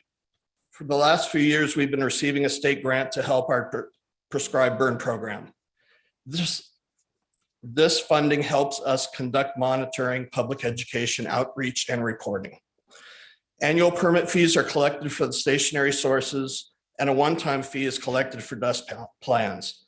The board adopted district rules state permit fees are to be adjusted annually to reflect increases in the California Consumer Price Index. Based on CPI data for the change from February 21 to February 22, total proposed increase for fiscal year 22 to 23 is 7.4%. Next slide, please. On this slide are the incentive and grant programs we currently implement with funding from a variety of sources. We incentivize the replacement of old wood stoves, which are those manufactured prior to 1988 when the first EPA emission limitation requirements went into effect. The old stoves are replaced with new, cleaner heating devices such as new wood stoves, pellet stoves, gas, and electric heaters. We recently were awarded a targeted airshed grant from the federal EPA, which we will use along with local funds and other wood stove specific funding sources to continue with a robust wood stove incentive program for the foreseeable future. Because our experience and success administering our wood stove programs, we will also be administering the wood stove replacement incentive program for Placer County as well, using funding they have secured from TRPA, EPA, along with local funding from their district. El Dorado County staff time for administering the Placer program is fully funded by the Placer funding sources. The electric vehicle incentive, also known as our Drive Clean program, helps residents obtain clean, quiet, eligible electric, hydrogen fuel cell, or plug-in hybrid vehicles. The electric vehicle charging infrastructure program funds the purchase and installation of charging stations at public facilities and private businesses. The Clean Lawnmower Incentive Program incentivizes the replacement of gasoline lawnmowers with clean, quiet, battery-powered electric mowers. The district has provided funding to replace many old diesel-fueled buses, trucks, and off-road equipment with newer, cleaner burning models. Motor vehicle emission reduction projects are those that are solicited and presented to your board every 2 years for consideration. Awarded projects have included shuttles, bike trails, bike lanes, light-duty vehicles, video conferencing equipment, transit fare waivers, park and rides, electric motorcycles, and electric vehicles for local law enforcement, and several other projects. Residents and businesses in the county can visit our incentives and grants webpage. Here's the shameful or shameless plug at edccleanair.org to see the available incentive and grant programs that the district offers. To implement these grant programs, we currently have 73 open contracts with other government agencies and private businesses. One of the key things that makes these programs successful is extensive education and outreach. We frequently advertise in local publications and online and have been displaying banners alongside and over roadways. We ask folks how they heard about our incentive programs and concentrate our efforts where we get the best response for the money. As more local events start occurring again, we plan on doing more public outreach events, starting with the fair later this week. Next slide, please. This slide shows most of our grants, the types of projects that are being funded, and the proposed 2022-23 expenditure appropriations. The Targeted Airshed Grant, or TAG, from EPA is a regional grant received by the 4 air districts in the Sacramento area that were in non-attainment for the federal particulate matter standard a few years ago. The El Dorado County portion of this grant has been used to pave Oriental Street and will be used to pave Sand Ridge and Bear Creek roads in upcoming fiscal years. It will also be used to fund wood stove replacements in the western portion of El Dorado County that are located in the non-attainment areas. That includes most of Pollock Pines and the areas west of Pollock. We anticipate being awarded the second round of TAG funding in the next few months that will fund the paving of additional roads and provide for the El Dorado Fire Safe Council's residential chipping program. AB 923 is a DMV vehicle registration revenue that is used primarily for truck and bus projects. It can also be used for charging stations. AB 923 funds are also used as the district's required match funding for Carl Lawyer funding grants. AB 2766 is also DMV vehicle registration revenue that is used for motor vehicle emission reduction projects and for district operations to carry out related planning, monitoring, enforcement, and technical studies necessary for implementation of the California Clean Air Act of 1988. Most of the Moyer funding goes to replacing buses, other heavy-duty diesel vehicles, and off-road equipment operated by local businesses, agriculture operations, and school districts, and a small amount goes to partially fund our clean mower or clean lawnmower incentive program. The farmer funding that we receive is used primarily to replace diesel ag equipment. This is subvention revenue is expended on the wood stove program, as well as a small portion being used as a add-on to the clean lawnmower incentive program. In fiscal year 2022-2023, we will also be using AB 617 cap incentive funds for wood stove replacements for low-income households and residents in low-income communities in eastern El Dorado County, the areas where we cannot use tag funding. The remaining cap and trade proceeds we have will be expended to close out the allocated projects in the wood stove, state wood stove program that we have in El Dorado, Placer, and Amador counties. AB 617 implementation funds are to use to implement a district reporting mechanism that will expedite fulfilling a statewide reporting system for criteria pollutants and toxic air contaminants. And the AB 197 funding is used to finish up our emissions inventory work. Now, in addition to the grants listed, TRPA has and will likely continue to provide us with funding to replace old wood stoves in the Tahoe Basin, in the El Dorado County portion of the Tahoe Basin. And we recently were informed that we would be receiving additional SB 1260 and 690 money to provide funding to continue to support our prescribed fire work. Next slide, please.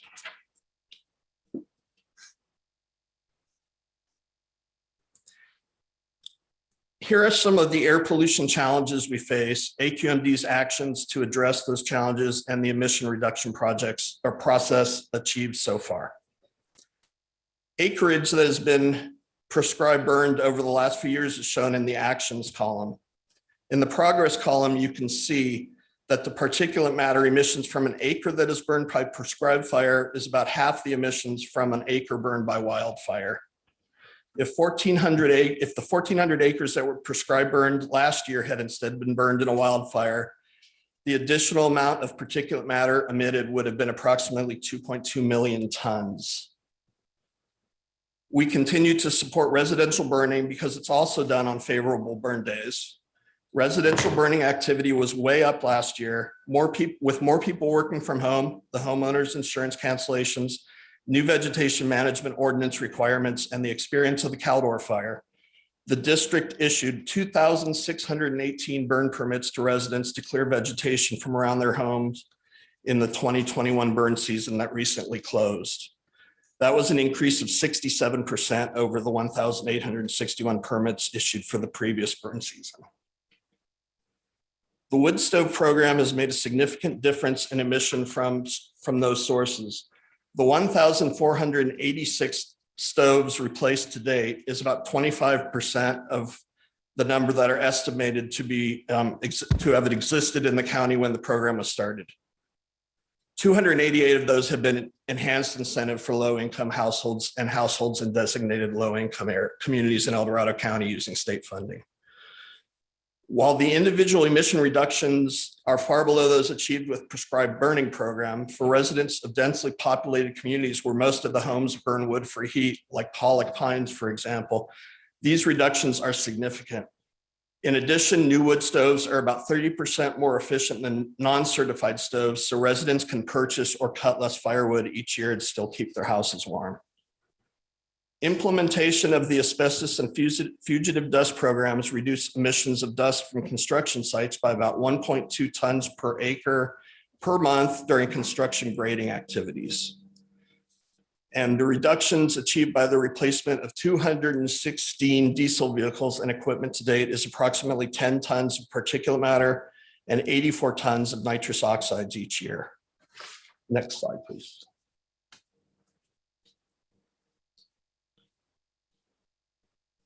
Some additional challenges, actions, and emission reduction progress for the school bus drive clean electric vehicle charging station, lawnmower replacement, and motor vehicle emission reduction programs are shown on this slide.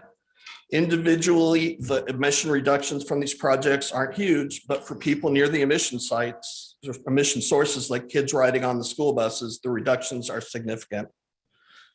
The Drive Clean program has incentivized the lease or purchase of 661 vehicles in our county, contributing to 18.4 million emission-free miles in the first 3 years of ownership. Additionally, the district has funded the upgrade cost to provide 22 EVs or plug-in hybrid vehicles to the county fleet for use by county departments. When we proposed starting the Drive Clean program, we also began working on installing EV charging stations. First, by obtaining an Energy Commission grant that fund the chargers out here in front of Building B and at the Johnson Center in Tahoe, and then by funding chargers at businesses and public facilities throughout the county with our motor vehicle emission reduction revenue.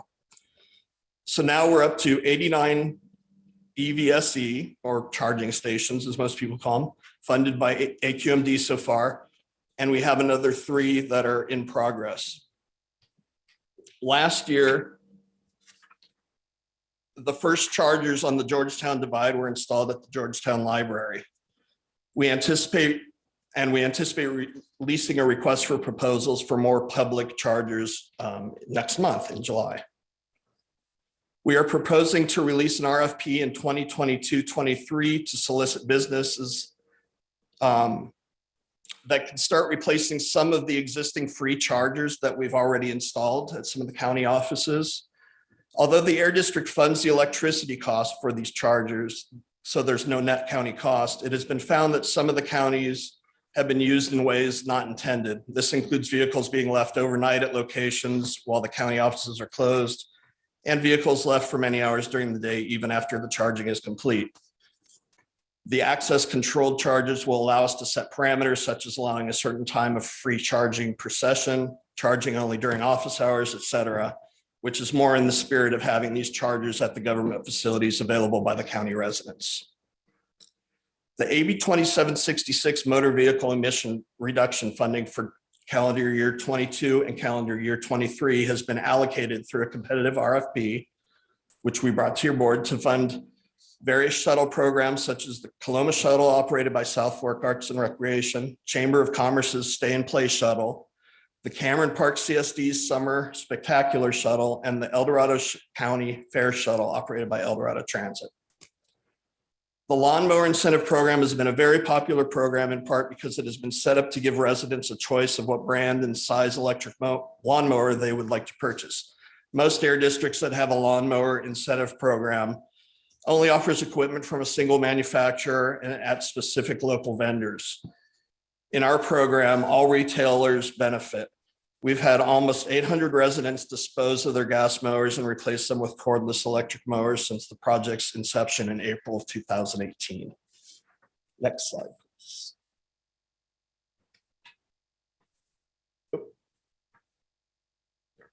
Thank you. Now, attached in Legistar to this board item is the full budget summary that includes details of the sources of funds and the amounts anticipated to be received, as well as the proposed expenditures. Some of these expenditures are fixed, such as salary costs, office equipment leases. Others are not, such as how much of the grant funding is allocated to wood stoves, school buses, charging stations, and lawnmowers. For about half of the grants, AB 617, AB 923, AB 2766, Carl Moyer, and subvention, we have some discretion as to how these funds are allocated. Others are more specific and conditional. For example, we cannot use motor vehicle emission reduction funding for wood stove replacements With the Carl Moyer funding, we can fund school buses, other diesel vehicle replacements, EV charging stations, lawnmower, and vehicle replacement. The amounts we're projecting to spend on each project type are based on anticipated demand and cost effectiveness. Now, the district has 4 budget centers, the first being operations, which contains the budget for the district's operational costs and includes the district's wood stove incentive programs and other miscellaneous state grant programs. AB 2766 grant account, which funds the competitively awarded motor vehicle emission reduction grants like the Fair and Coloma shuttles that the board approves. The installation of EV chargers, the Drive Clean incentive program, purchase of replacement greener vehicles for the county departments and other agencies, and funding of bike paths. The AB 923 grant account, which funds the replacement or repowering of school buses and other heavy duty vehicles, and an upcoming residential EV charger incentive, which we will be bringing to the board in the near future. And our 4th account is the Carl Moyer grant account, which funds the replacement or repowering of school buses, heavy duty vehicles and equipment, the Clean Lawnmower Incentive Program, and a possible future voluntary accelerated vehicle retirement program. For fiscal year 22-23, the district has proposed a budget that includes total revenue of approximately $9.02 million. Of this amount, $4.66 million is use of fund balance, which is in essence revenue that was received in prior fiscal years but not expended. Because of COVID-19, our grant programs were very slow because the uncertainty that existed among businesses and eligible public agencies. And therefore, we are going into fiscal year 22-23 with large fund balances. We have recently started making a strong effort to promote our grant programs, including the Carl Moyer grant program, and have accepted and approved applications which will expend a significant amount of this carryover. We currently have executed funding agreements with 2 school districts for a total of 5 school buses, 1 being electric, and with 4 county businesses to replace 5 pieces of old diesel powered farm equipment. And one of those is actually from 1969. We also plan on releasing an AB 923 grant RFP in fiscal year 22-23 to fund eligible projects and lower the fund balance in that account. The other portion of the district's budgeted revenue is new revenue to be received in fiscal year 22-23, which comes from 6 major sources, which you'll see on this chart. State and federal grants make up a majority of the revenue, totaling approximately $2.1 million and comprising about 48% of the total new revenue. This includes a federal grant from the EPA to fund the replacement of wood stoves, as well as paving of several unpaved roads in the western half of the county, and state grants from the Air Resources Board to fund on and off-road equipment replacement, wood stove replacements in low-income communities, and staff work on emission inventory and implementation of the AB 617 programs. DMV vehicle registration fees total approximately $1.22 million and fund competitively awarded motor vehicle emission reduction grants like the Fair and Coloma shuttles, the replacement or repowering of school buses and other heavy-duty vehicles, the installation of EV chargers and the Drive Clean incentive program, purchase of replacement greener vehicles for county departments and other agencies, and funding of bike paths. The operating permit and dust mitigation plan fees total approximately $900,000 of total new revenue, and they fund program costs for staff and operational costs related to the program for which they are collected. Subvention funds from the state total approximately $94,000.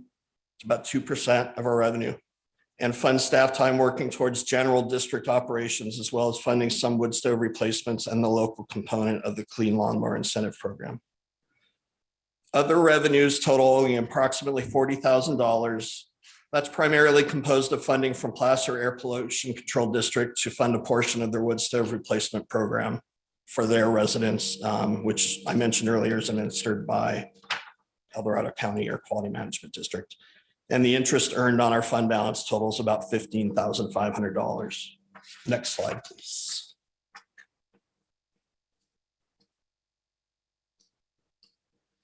And here's a summary of the proposed expenditures for fiscal year 22-23, of which the details can be found in the budget summary attached in Legistar. The district proposes a total budget of 9.02 million, staffed by 9 full-time employees. As you can see, a majority of AQMD's budget is pass-through money, which is received by AQMD from state and federal grant sources and awarded to residents and businesses in the county. This fiscal year, we propose a budget of 6.15 million for those incentives and grants, and that's about 68% of our budget. Staff costs, which comprise of salary and benefit costs for general operations, as well as for work on specific programs, totals 1.37 million, about 15%. Other operational costs are approximately $350,000, about 4%. And appropriations for contingencies, which is essentially the amount of funds that we have a program to be spent this fiscal year, and therefore would be carried over into future fiscal years, is 1.14 million, about 13%. As you can see, the district's budget continues to be very healthy. Even with the weakened economy, construction projects requiring dust plans continue at the same level as last year, which was up significantly from the prior year, even though we are still in the middle of the COVID pandemic. State grants and DMV revenue continue strong, and the new infusion of federal EPA targeted airshed grant funding will allow us to continue to offer a robust wood stove replacement incentive program. Now, during the 2008 recession, permit revenue decreased by 20% and DMV revenue decreased by about 3%. While we remain prepared to tighten our belt if necessary, it turns out that hasn't been needed.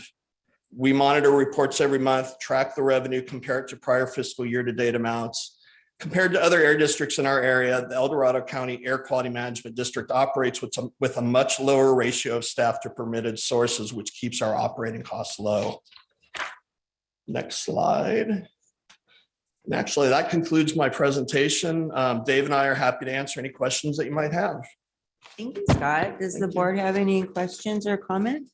Yeah, I do. I got a bunch. Oh, when you turned on your button, thank you. Yeah, I pushed my button. Okay. You know, there's a lot of stuff that's coming down the pipe, and I think you know about this, Dave, especially when you're talking about enhanced areas and non-enhanced areas, especially when it comes to smog checks. And especially when it's a 2-speed idle test or a dyno test. And one of the big things, the problems I have is like South Lake Tahoe doesn't require a smog checks up there. The only thing they require on the sale of a vehicle. Where the area is down here around this area, Placerville, you know, and El Dorado Hills. And in fact, El Dorado Hills is more of an enhanced area where they have to go to a star station. My problem is you got El Dorado, for example. El Dorado in the town of El Dorado requires a 2-speed idle test, not a dyno test, which is not efficient enough. You don't get the accurate emissions that you would be on a dyno test. So my concern is that we have all these different areas like Georgetown and stuff requires a 2-speed idle test. Is the state putting any initiatives to make this the total El Dorado County, that it's all enhanced areas so it would be more efficient, especially when it comes to our emission standards? Good morning, board members. I apologize for my voice. Dave. Thanks. Thank you, Scott, for doing all the talking. Supervisor Turnbull, as you know, the air districts are assigned to regulate stationary sources of air pollution, and the State Air Resources Board regulates mobile sources. So that's not really our area of oversight nor expertise, but I can tell you that the requirements are based upon not county boundaries, but air basins and attainment areas. The reason why there's no, there's not the same requirements in Tahoe as there are in the West Slope is because the West Slope is in the state and federal non-attainment areas for ozone, and Tahoe is in attainment. So that's why there are differences there. I'm not familiar with all the different testing requirements that small businesses have to do on vehicles. So I can't answer those other questions. Okay, well, I appreciate that. And another question and stuff, when you're talking about particular matter, especially when you're talking about these horrific fires we have had, especially the Caldor fire, and about particular matter sticks around for anywhere from 10 to 15 years, it's still there because of the dust in the air. And my concern is when we're looking into building a cogeneration plant in this county to reduce a lot of the debris and stuff like that could be end up burning on these wildfires, especially people when they have, you know, their own burns on their own property, could bring this into this cogeneration plant to burn it, which would reduce emissions. Is there any way possible that we could get more carbon credits so we could build a larger plant, so we could reduce this particular matter, especially when it comes to these horrific fires? Carbon credits are usually obtained by purchasing them. I'm not sure how that would work for a biomass facility. As you know, there are a lot of regulatory hurdles to getting a facility in place. Certainly, there would be net emission reductions by having a plant, but that's something that we'd have to look into to see if carbon credit, you know, this is a problem that counties across the state are facing with the requirements to reduce the landfilling of organics. And so everybody is struggling with trying to come up with offsets and emission reductions and getting through all of these competing, overlapping, conflicting regulatory requirements. So that will be worked out hopefully here in the future. Well, the biggest thing is a lot of people don't know, but one day on a wildfire, one day puts out more particulate matter than all the vehicles in California, all the trucks and vehicles in California per year. So, I mean, that needs to be taken consideration, what we could do to reduce our particulate matter, because particulate matter is the big health issue now. That's why we have particulate matter filters on a lot of these vehicles, especially diesel trucks today. So I hope that they take in consideration, we could look into something like that, so it would benefit our county. Agree. Yeah. Oh, and then one more other question. A lot of these, you're talking about these fees and stuff. Is basically a lot of this stuff comes through our DMV fees? Is that they charge? Because it seems, here's the thing with our DMV fees. It seems like every time we turn around, it goes up. You know, and there's a lot of people that are really on fixed incomes and stuff, and they can't even afford their DMV fees, especially on some of these vehicles. And then there's another rumor coming down the pipe that anything 2000 and older will not be allowed in the state of California, and that's coming. No vehicle older than that. Right now, we have 2008 trucks. Anything older is not allowed in the state of California, especially when it comes to hauling, you know, freight or lumber or things like that. Right. And again, the state oversees motor vehicles. We have incentive programs to help motor vehicle emission reduction, but we don't really have control over that, those regulatory requirements. The DMV fees that the Air District receives are $4 for 2766 and $2 for 923. Those have been level and haven't increased and won't increase. Good. Going forward. So yeah, thanks for pointing that out, Dave. I appreciate that. They're a very small portion of the registration cost. Anyone else? I have a quick question for Dave or our CAO. And maybe I've forgotten and lost track of it because that happens. I thought we were getting a parking lot out of the AQMD move. What happened to that? And here comes Laura. How timely is that? Just to preface, that's part of the reason why our fund balance is so large, because we had held nearly $1 million to pay for that parking lot. And then maybe now Laura can answer. Okay. Laura Schwartz, Chief Administrative Office. As we started to explore that hillside there, what we found is that the utilities were not buried as deep in the ground as they were supposed to be. So the costs to put a parking lot there were going to be in far excess of the money that AQMD had available, because we would have to reroute all of the utilities as well as building a retaining wall. So it started to get very expensive very quickly. Wow. So we abandoned it at that point just because the feasibility did not seem to be there. Could we put in the solar covers now?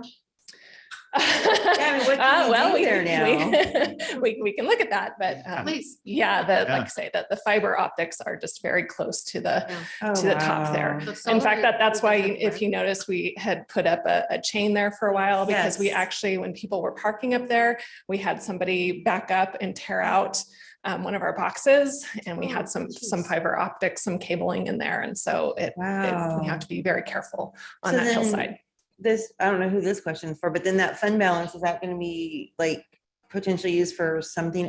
Do we need to worry about a parking lot anymore? Or how's this, what are we thinking? You know, when we had the parking lot ideas, it was before COVID and before all the telework, and parking was limited.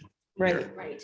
If telework is here to stay, you see the parking lot. Most days it's half empty. Right. So that was another contributing factor to the decision not to invest additional general fund money to make a parking lot. Okay. I think long-term, we may need one there. And when I talk long-term, 10, 20 years, probably, because, Okay. the population grows and workforce grows with it. But right now, it would be difficult to justify all those funds. Now, your question now about the $1 million from the Air District is a valid question, because Right. that was an agreement that the county made with the Air District to allow them to use space in Building A and fund the parking lot. Now they're proposing to use $1 million for something else, and once it's gone, it's gone. I don't know if they'd have a future year fund balance to fund a parking lot at some point in the future, but Yeah, that funding isn't specifically allocated in this budget, other than it will go into the other 2766 programs that we already implement, the shuttles, the drive clean, the chargers, all of those kinds of things. So it could be, with your direction, used for something else, but it's got to be something that significantly reduces motor vehicle emissions. We just can't use it for anything, because most of it came from the DMV fees. So So it's- solar powered covers would alleviate the ability of us having to use air conditioning when you get back in your car and your car is at 150 degrees inside. Just. Yeah, so we would have to. I like that idea. evaluate That that. The solar sounds covers are nice. promising. Yeah, okay. So how do we have that discussion? Where do we have that discussion about what we want to do with it? Because a I chunk of mean, money's hard to come by. Right. And rather than having And it do just something meaningful. spread no. out. So I think a question to, well, go ahead. I was just going to suggest, if you wanted us to hold that funding amount aside until a decision is made, we can always budget it as a reservation of fund balance. Okay, I think that's probably a good That's a good idea. idea. And Yeah. Supervisor Nozo, that your thought there on the solar and cover and Yeah. is I think that's a great Well, idea. Very yeah, so the sheriff had appealing. talked about putting them up, and I thought when we started to look at them, and Yeah. like when I'm down in places like Palm Springs where they have them in a hot area, Yeah. it makes a lot of sense. It's really a really nice device to have over your car. That's true. Like when I go to the state fair at Cal Expo, I always look for those spots under the solar panels. They're shade your car. panels So, okay, there's something we'll, if, Just a thought. is that something we should ask? Parking lot Mhm. for buildings A and B. Yeah. The whole Yeah. stream all the way around the corner, or just a segment of it? Wherever that money would go. Yeah, Okay. we'll have to see how think it far. it makes Find can out I won't go go. very far, but. 'cause- And if there's grants for it, that could be matching grant or, so this is something to explore then? Do we need to give that direction today to hold on to that I think you would fund need, balance? If you gave me the direction to put it into a to reserve fund balance in that amount, in the $1 million amount or whatever amount, it was a little bit less than $1 million. I think it was 850-ish. Okay. We could definitely put that into a reserve in the budget. And then when we bring it back on the 28th for your adoption, it would be included. and I would just Oh. suggest then you include direction to staff that before next year's budget, so the 23-24, we have some recommendations on how to spend that money, prioritizing perhaps the solar covered parking lots. I know the sheriff had already looked into it, so it'd be something. So there's an economic study though called a purchase power agreement that has to go into that. Do you just buy or do you use that as a mechanism? Because I think that's what we did with our existing public safety facilities. Attributes We're gonna have relative to to solar. explore all of that. So I think that discussion needs to happen too, as to how do you best use that money? It's not just buying solar panels, right. it's leveraging off of that Right. somehow. So we can Okay. bring that part of the equation in. Right, And okay, or that's. Staff's that's recommendation really on that, helpful. the Okay. highest and best use of that. Right. Have Yeah. them come back, just direct them to come back. Very good. And Supervisor Thomas, you had Oh, a sorry. additional? I just want to thank you for the presentation and for all of the programs. I'm happy to have this website, and I think, it'd be good for us all to continue to share this with our constituencies. And so folks know of the opportunities that are available to him, whether it's farm equipment or replacing wood stoves and helping families that are squeezed right now with all the financial pressures on them. And So and appreciate that. as new grants and incentives become available, we update that page to reflect those new programs. Good. And as new grants and incentives become available, can you be sure and let all of our offices know so we can continue to update that in our newsletters and things like that? I'd love to be able to continue to share that. Sure, definitely. Right, thank you. All right, Supervisor Heidel? Website is a fantastic idea. Transparency, I think we all support that. That's an important element, part of it.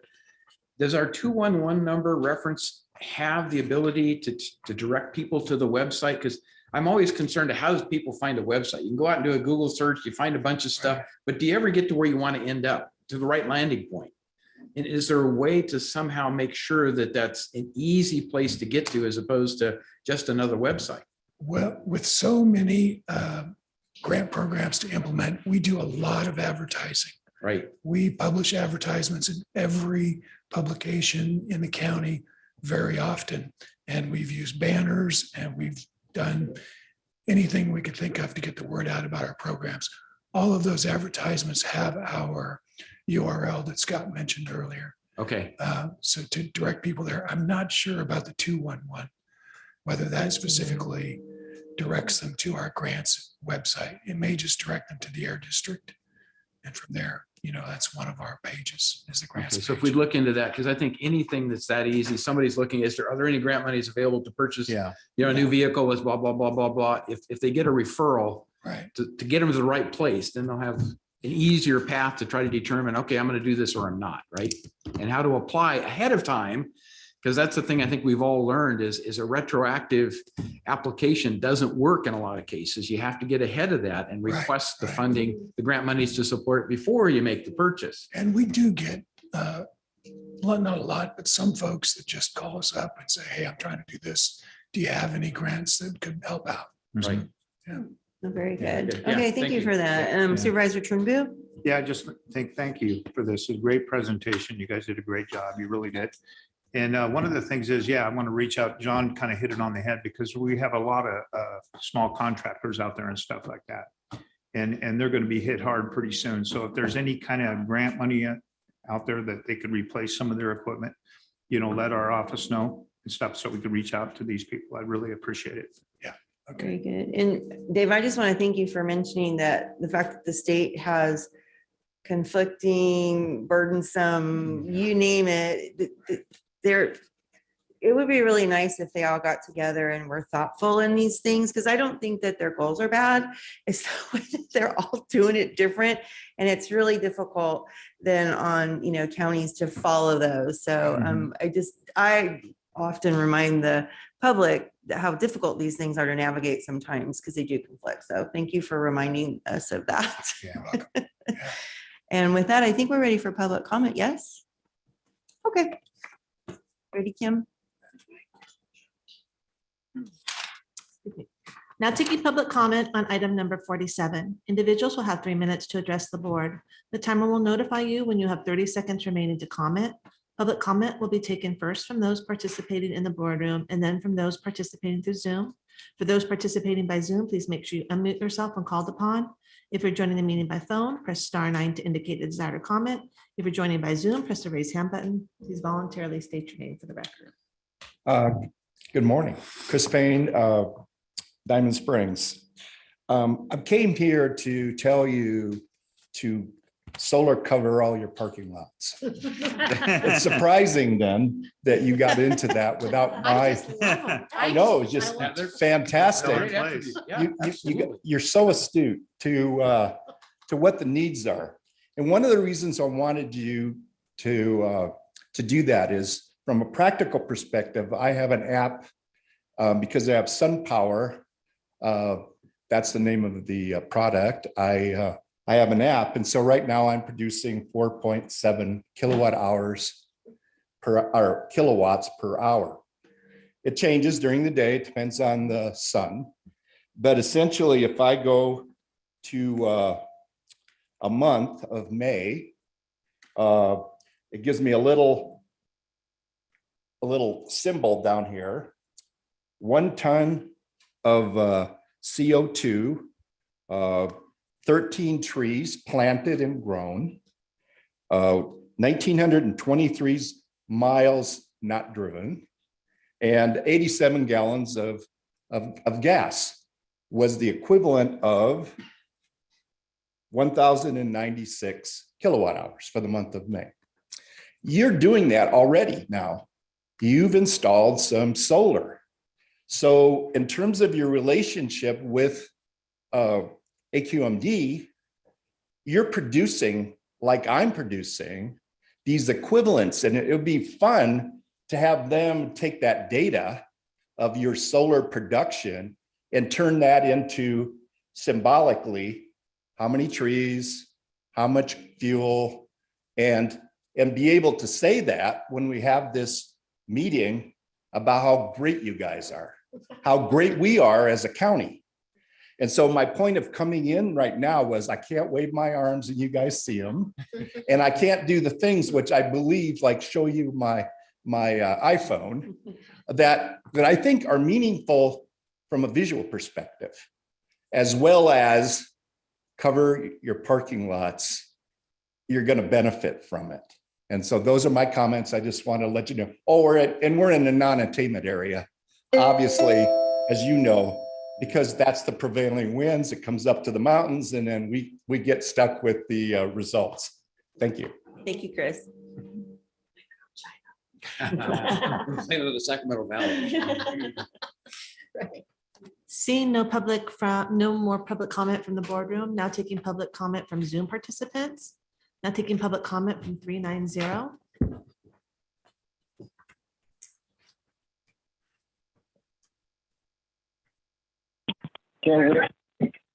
Ken Greenwood, Triple Junction, if you will, non-attainment zone, I'm sure, which is sad because, oh wait, Tahoe isn't? I don't get it. That whole discussion there is really insane.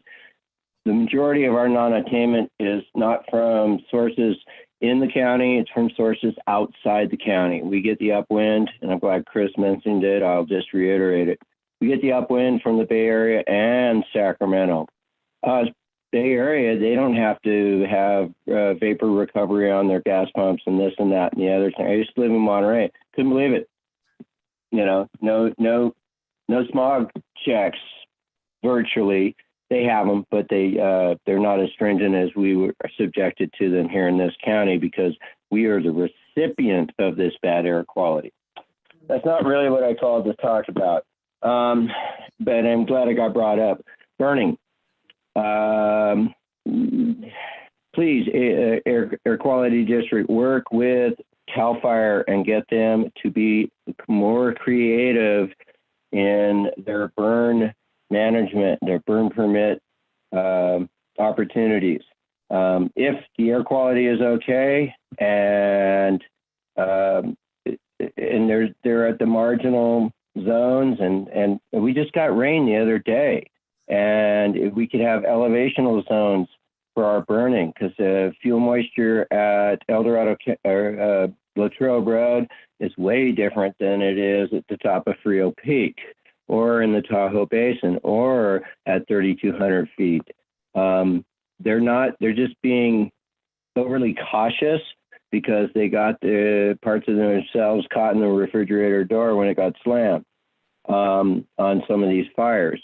But I just see on TV that they're doing a burn down there at the gun club out on Ione area. It's really frustrating because I had a lot more burning to do, and there was several opportunities where I could have done it. The fuel moisture was high enough, the relative humidity, et cetera, but they're just locked into this very rigid thinking that we need to get them out of, because yeah, I could have got done with all my burning, but I couldn't. And so now I have to dispose of it through those stupid waste management green bins or whatever, or at great cost. Hauling this stuff around is actually very bad for air quality. So needs to be looked at as a holistic. Thank you, Ken. Thank you. There's no additional public comment. Okay, with that, I'll bring it back to the board and I'm going to close the public hearing. We had a recommendation to, what would be the amount that you want us to ask? Was it $1 million or 850 or 850? Oh, wait. 850,000 to set that aside and then bring back recommendations when? Truck stop. Just, Say prior to next year's budget, Okay. budget. Okay. It's a year. is that, and, okay, so that would be the recommendation. Does anybody want to? Will make that come back on the nicer? 28th as part of the final adoption measure? So it'll be embedded in that, right? Very good. Yeah, the Very good. reserve part, I'll do yeah. that. Very good. I'll second it. All in favor, say aye. Aye. Very good. Thank you. Very Very good. helpful Thank you, Dave. conversation. Very Appreciate good. it. Thank Great you. presentation, very detailed. Thank Yes. you. Visually nice colors too. I like that one. So do I. I have to say. Well, the green and blue. Yeah. It's a Tahoe theme, right? Okay, and then we have item 48. Is staff ready? Are they zooming in? Are you guys zooming? There he is. There we There's go. Okay, Raphael. Kim, you feel you read item 48? Item 48 comes from the Department of Transportation, recommending the board, one, authorize the chair to sign a resolution and adopt the 2022 capital improvement program. Two, authorize the addition of one new project to the airport program section of the 2022 CIP book. A, install new precision approach path indicator, runway 5, and remove existing visual approach slope indicator. 3, authorize the addition of 500,000 in tribe funds to the Ponderosa Road Bicycle and Pedestrian Improvements Projects. And 4, remove the Ice House Road Guardrail Safety Project and include the scope of this project with the Ice House Road Rehabilitation Phase 2 project. Good morning, Madam Chair, Board of Supervisors. Can you guys hear me? Yep, good morning. Great, good, wonderful. So we're back here again to go over the finalization of the 2022 CIP program. As I mentioned in a previous workshop, this is a long-range plan that transportation and airports use for our capital improvement projects, including cost estimates, schedules, and funding sources. It provides direction for capital projects over a 5, 10, and 20-year horizon. It is a CIP that is used by transportation and airports as a planning tool and is updated annually as new information becomes available regarding either priorities, funding sources, estimates, and timing. And so on March 8th of this year, the Department of Transportation, along with airports, came to you with a workshop detailing all the changes to that CIP.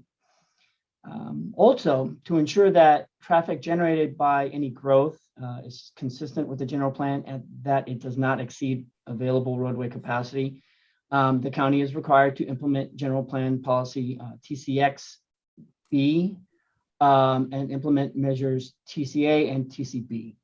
And so then on April 14th of this year, the Department of Transportation gave a presentation to the Planning Commission to outline our program, and they voted unanimously that we are abiding by the general plan and keeping forth with our policies. Now, since that Planning Commission meeting and today's date, there have been a few changes, and that is due to the fact that over the course of the last 2 months, some grant opportunities have come online, and the Department of Transportation feels that we've got a good chance to get awarded for some of these grants. In particularly, it would be the changing of one project, which would be, it wouldn't be the adding of it because it's already in our CIP, but the Ponderosa Road Bicycle and Pedestrian Improvements Project.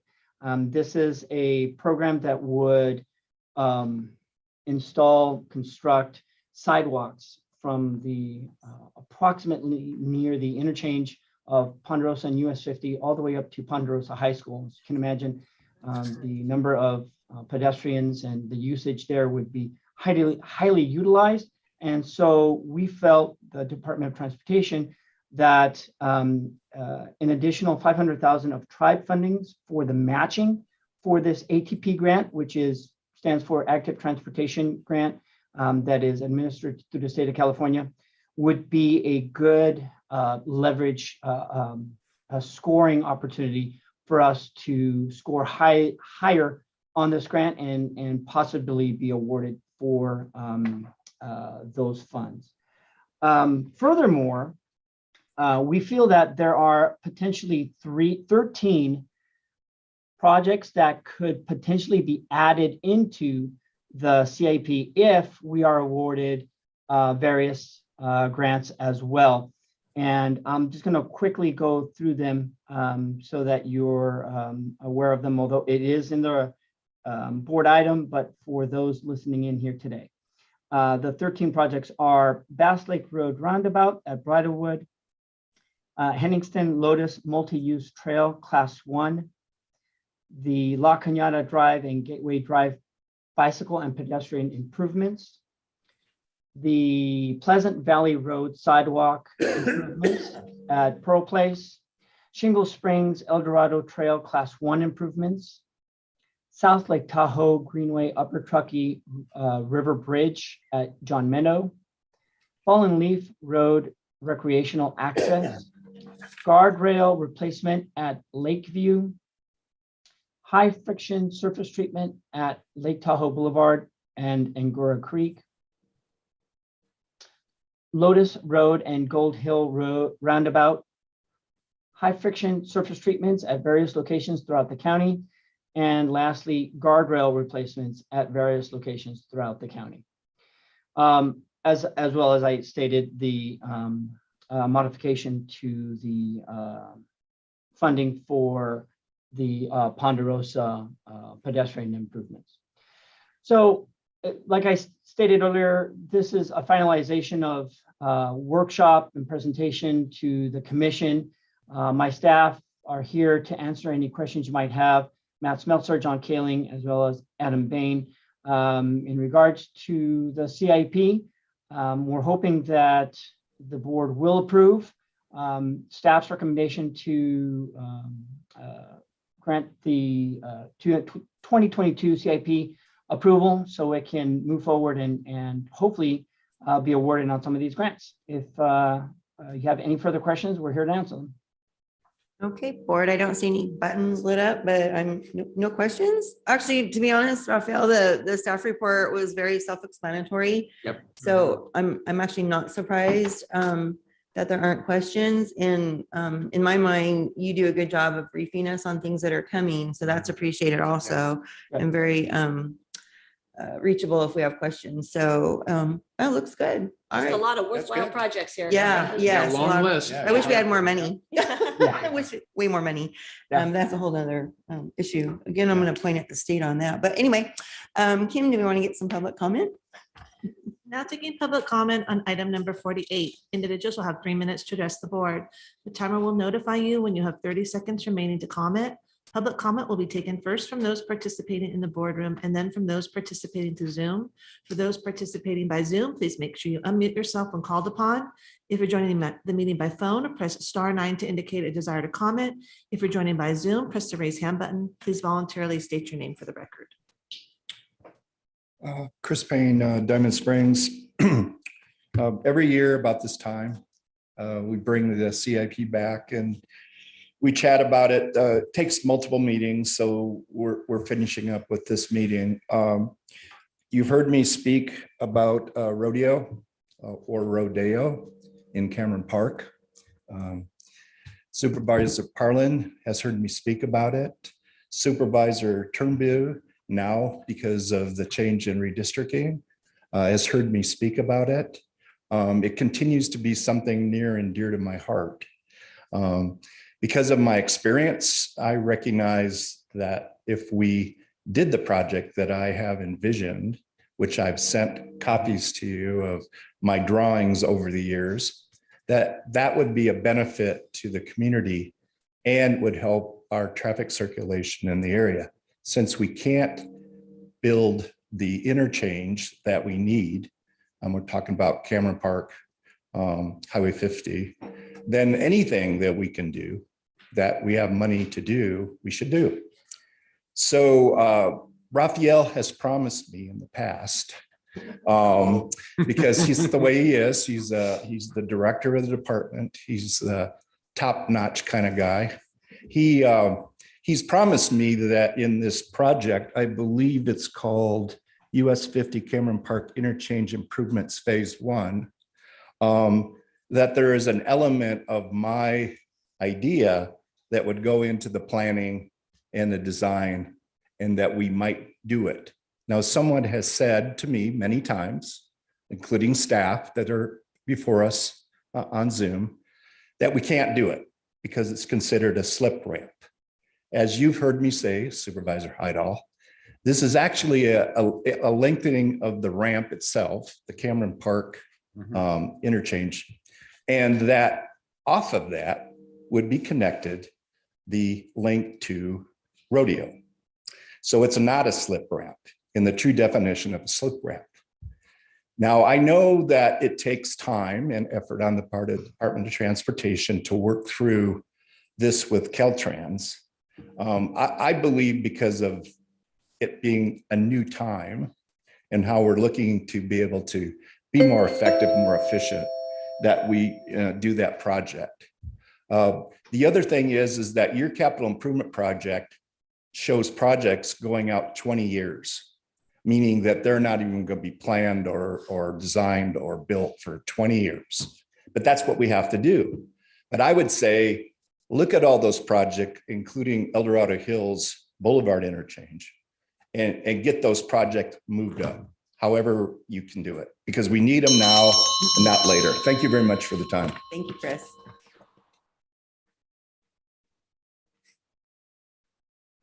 Seeing no additional public comment in the boardroom, now taking public comment from Zoom participants. Now taking public comment from Andy Nevis. Good morning again, board. Andy Nevis speaking as a Shingle Springs resident, and just wanted to express appreciation to DOT staff for identifying this funding match with the tribe funds for the Ponderosa Road Sidewalk project. I think I've spoken about it here before, but to me, it's a safety hazard what we have going on right now with the lack of sidewalk or bicycle facilities there. Almost every day when I drive by there during either before or after schools, I see kids walking along the fringe of Ponderosa Road, and it's just not safe. So anyway, I appreciate the finding this funding. Hopefully that'll improve our chances, and hope the board will approve that. Thank you. Thank you, Andy.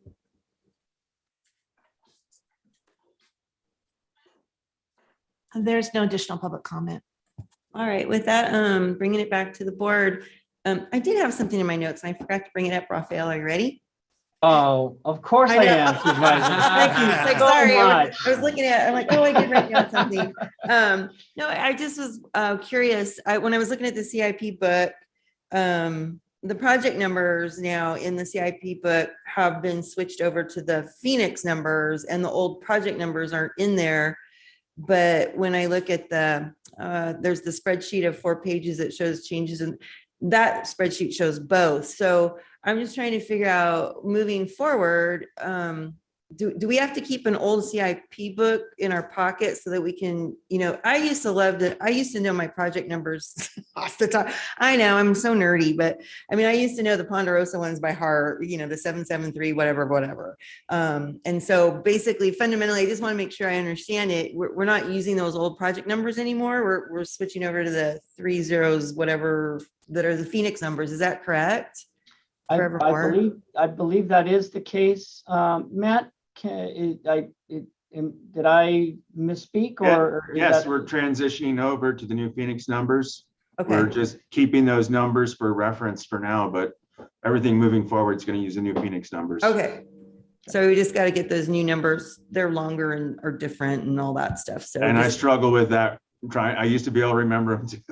right. That's my point is like some of those pet projects that you've been following for, a decade. You kind of Bridges had certain number, bicycle trails Yeah, had certain so, numbers, okay. start with 9. It was easy to remember. Yes. Okay. So just making sure that I'll start learning some new numbers. Just want to pointed that out to everyone to, be aware if you have project numbers, especially if you're looking at older documents or something, it might be a little confusing for a while. If you're looking at some old docs, the numbers are not going to match up and you'll have to do a word search in the new CIP book to find your project. So just a heads up for everyone, because that's what happened to me. I couldn't find my projects and so I did a word search and found them. So I totally agree with what Andy said. Thank you so much. The Ponderosa, I actually would not let my kids walk to the high school because it was so unsafe there. And if those sidewalks had been there, they were so mad at me. I can't even 4 years of Mom, you won't let me walk. So that's a quite worthy project. And then last time I remember,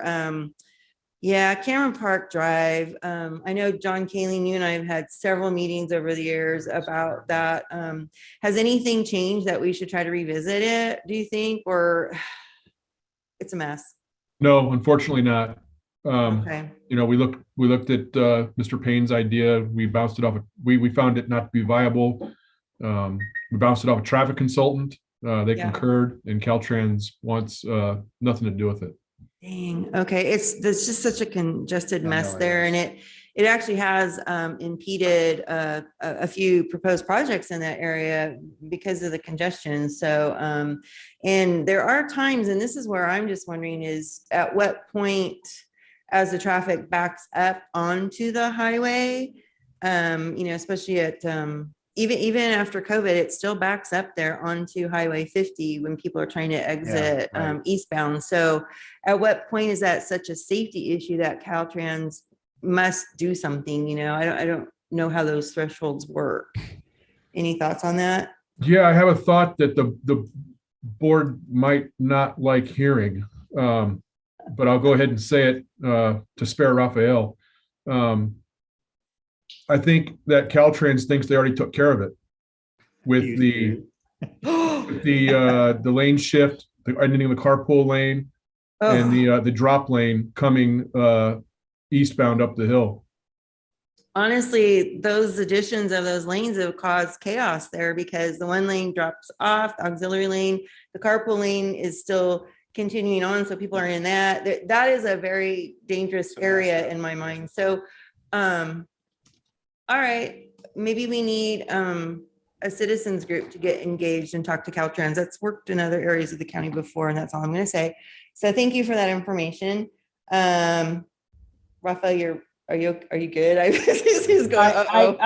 did want to say that, and John, I believe we gave a presentation to the board. When was this? In either 2018 on the various alternatives for the Cameron Park? Okay, good. Those did include final alternatives, complete remodifications of the interchange and alignments going through the Cameron Park US 50 area. Since then, we did have COVID and the impacts have gone down. But as Supervisor Parlin did mention, they are steadily going up and it's starting to back up again. Good thing is it's not as bad as it was back in 2019 yet. But I did want to look at Commissioner Payne's alternative as maybe as a viable first phase to try and make improvements so we can see some kind of modification. But as John Keeling said, Caltrans doesn't want anything to do with it because of their strict guidelines as to slip ramps and other variables that I can talk to Chris about at a later date. But since then, what Chris did give us an opportunity to think about is coming up with a preliminary phase, something that is not going to be as drastically fiscally impactful as the alternatives that John presented. I believe the most cost-effective alternative was somewhere in the vicinity of about $65 million. So instead of having to wait for us to acquire $65 million or a grant to pay for all those improvements, what DOT is now considering is potential first phase options, either improvements to Coach and Cameron Park, or one of the exits, or improving the line of sight for the eastbound off ramp so that people can make that right turn.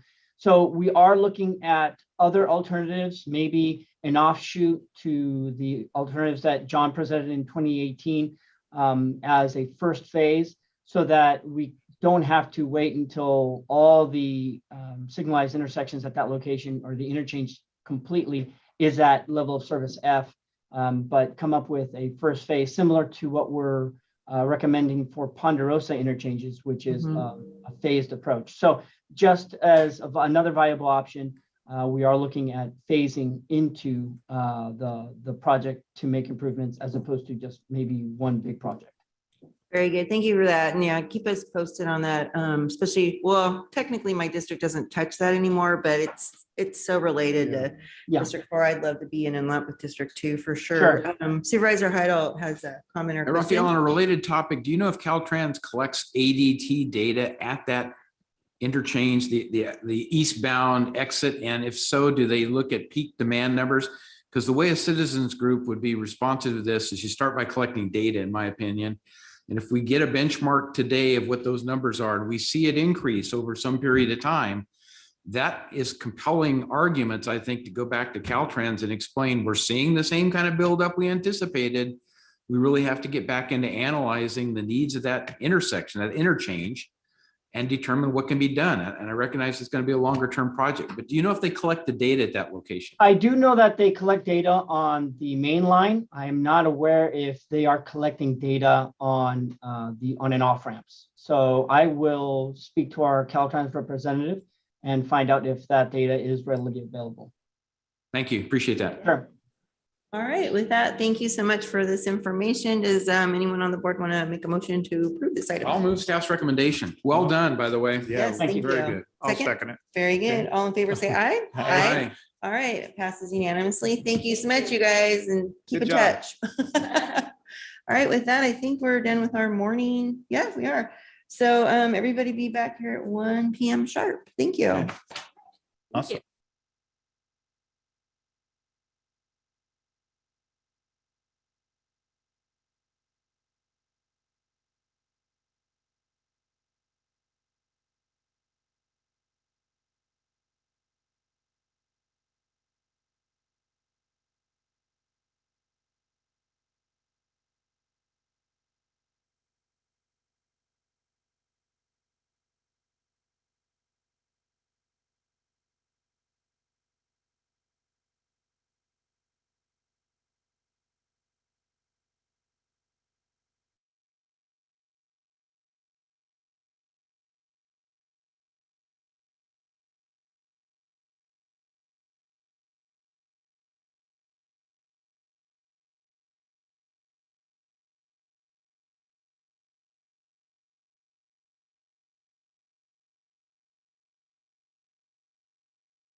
Okay, it's 1 o'clock. We're back from lunch and we're ready for open forum, Kim.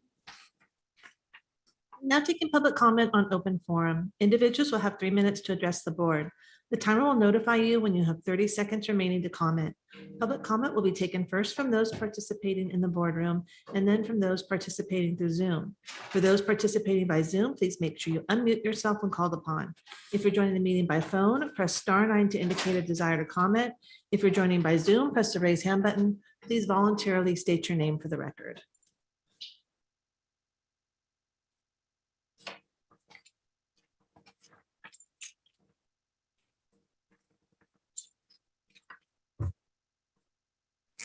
Hi, Leo Bennett Cochon, Shingle Springs. Good to see you all again. I don't know why I say yes, but people begged me, Leo, we lost our event coordinator. Will you please coordinate Golden History Days? I have not recovered. It was golden.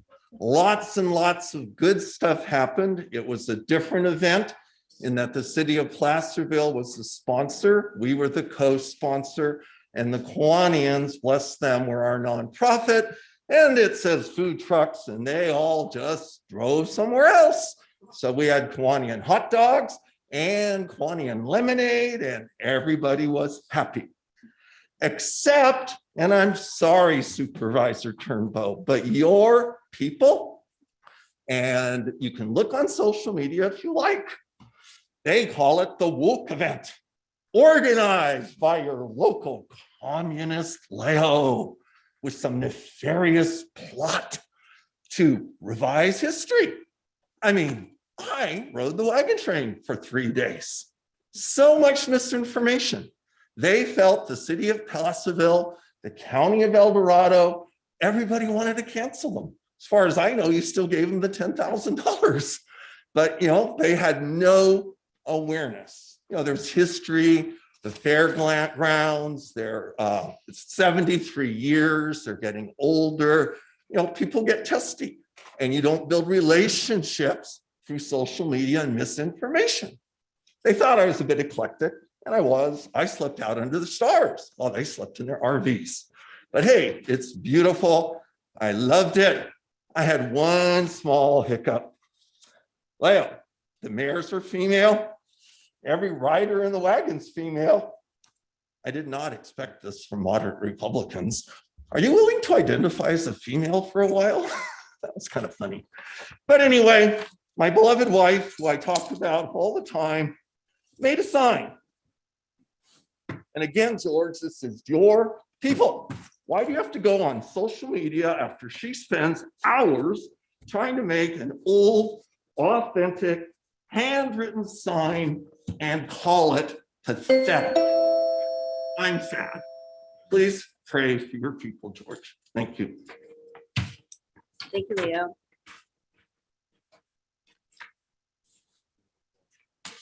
Yeah.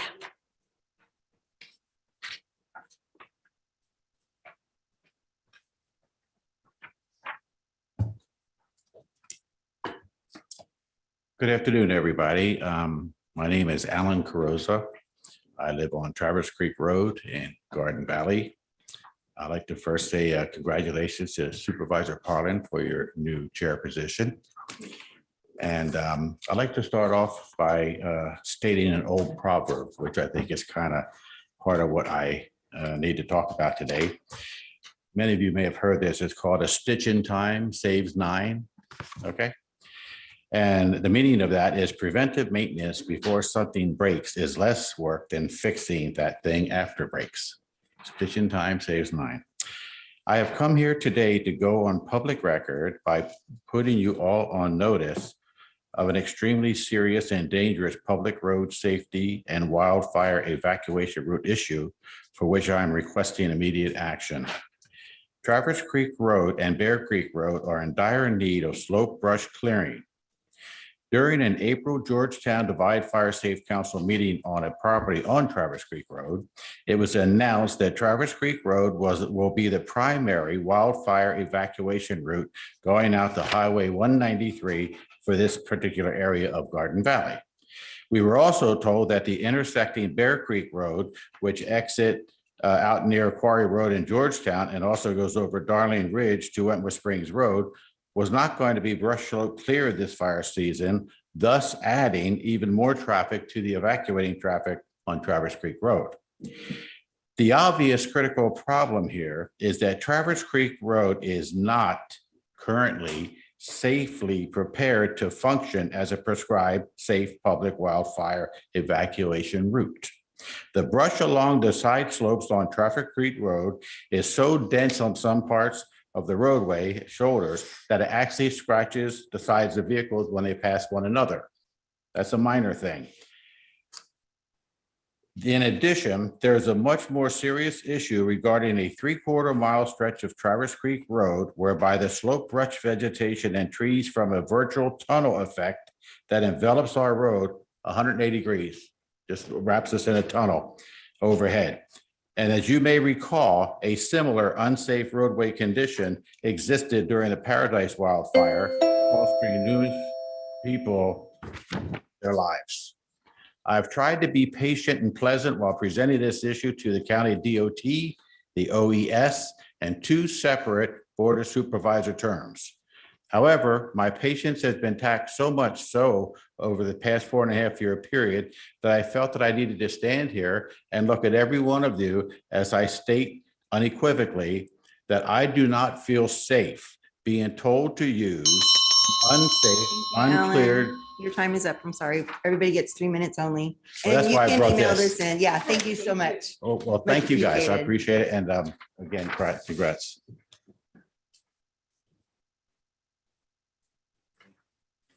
Good afternoon. Come on up, Kirk.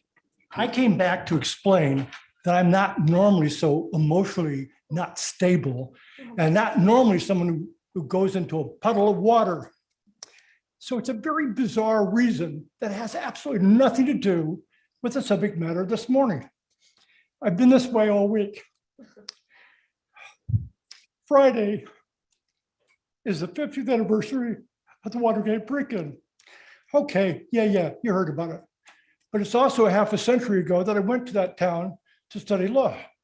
Is that not stressful enough to be a full-time law student? I work full-time to pay my way through in the House of Representatives. But on top of that, every single day, the news of the developing scandal was all around you. You couldn't escape it. You literally wondered about the fate of the Republic being at hand. As an example, there was one Sunday morning, I'm at the loading docks of the Longworth building. I didn't know that I would get upset about something like this, but they bring in the papers as they would all the time. And there's a headline about the Saturday Night Massacre. Now, I don't know how it was heard back here, but that talk that day and afterwards was about the prospects of martial law being declared. I lived behind the Supreme Court on the 4th floor of the apartment where the Supreme Court was on the left, where US v. Nixon was heard. On the right was a Methodist building where Sam Irvin was my neighbor. He'd walk across the garden, the lawn of the Senate, the Supreme Court building, and to take his laundry the same place I took my shirts. And then when the one day I could have time to go to the hearings was the one day that I'm sitting next to Clark Molinoff, and in walks Bob Woodward and Carl Bernstein. Now, in the nation, they were not names in the household, but there, everybody, they had to leave because everybody turned around and looked at them instead of the front. And then, so the one, that was every day. You couldn't escape it. Now, I don't expect any of you to spend your time reading Carl Bernstein and Bob Woodward's article where they chronicle what happened during those 4 years. What I want you to know is everybody else might be great story, truth and justice triumphs over evil. No, it wasn't that way. It took 2 years for public opinion to finally get up to where they thought the guy lied to him. Now, I don't expect you to do anything but one thing and one thing only that affects this county. Talk about our elections office. They do an exceptional job to make sure that every single vote counts. You should get that story out. You don't have to talk about the rest of the country. Talk about what makes sure that we have our signatures checked. Thank you, Kirk.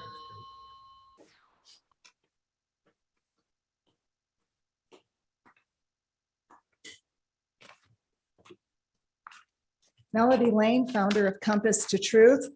Andy Nevis has conspired with directors of the Taxpayers Association and other public officials to censor me and maliciously impugn my good reputation because I have had the temerity to exercise my civic duty to challenge those who brazenly dare to infringe upon my God-given liberties, guaranteed to the people in the national constitutions. The facts are contained in this affidavit.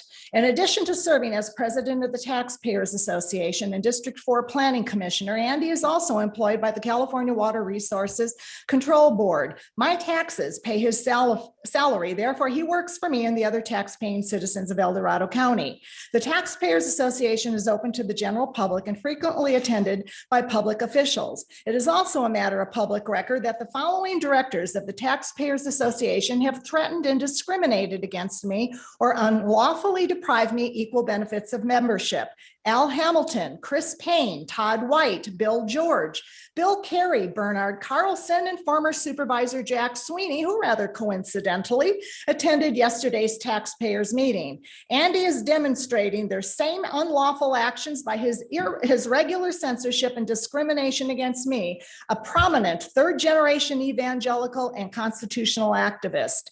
On November 16, 2020, Andy posted on Facebook and distributed a 1-minute video clip of me silently serving Sheriff DeAugustini 2 affidavits. Taking the video clip out of context, he then tagged Sheriff DeAugustini, Supervisors Shiva Frenson, Brian Veerkamp, Sue Novosel, John Hydall, Planning Commissioners James Williams and Gary Miller, and District Attorney Vern Pearson. This was a deliberately malicious and defamatory attack upon my character because it is a matter of public record that each of those individuals received notarized affidavits exposing their roles in government corruption.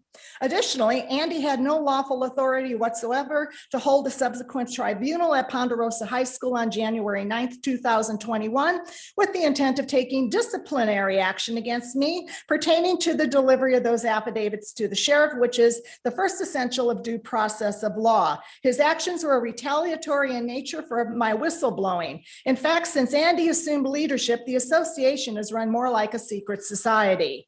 His repeated attempts to bully, discredit, defame, and censor me are in defiance of the constitutions, and his actions are a direct assault upon my due process and First Amendment rights. Andy's unlawful actions are also in violation of the state California ethics policies under Government Code 19572 and EDC Code of Ethics, which are grounds for removal from office. Again, be careful about who you mess with, especially when you're messing with the rights of the people. Madam Clerk, please enter these documents into the public record. Melody.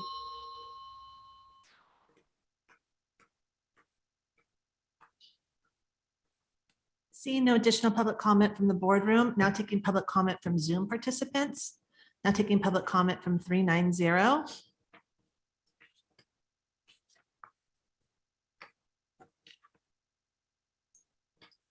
Wow.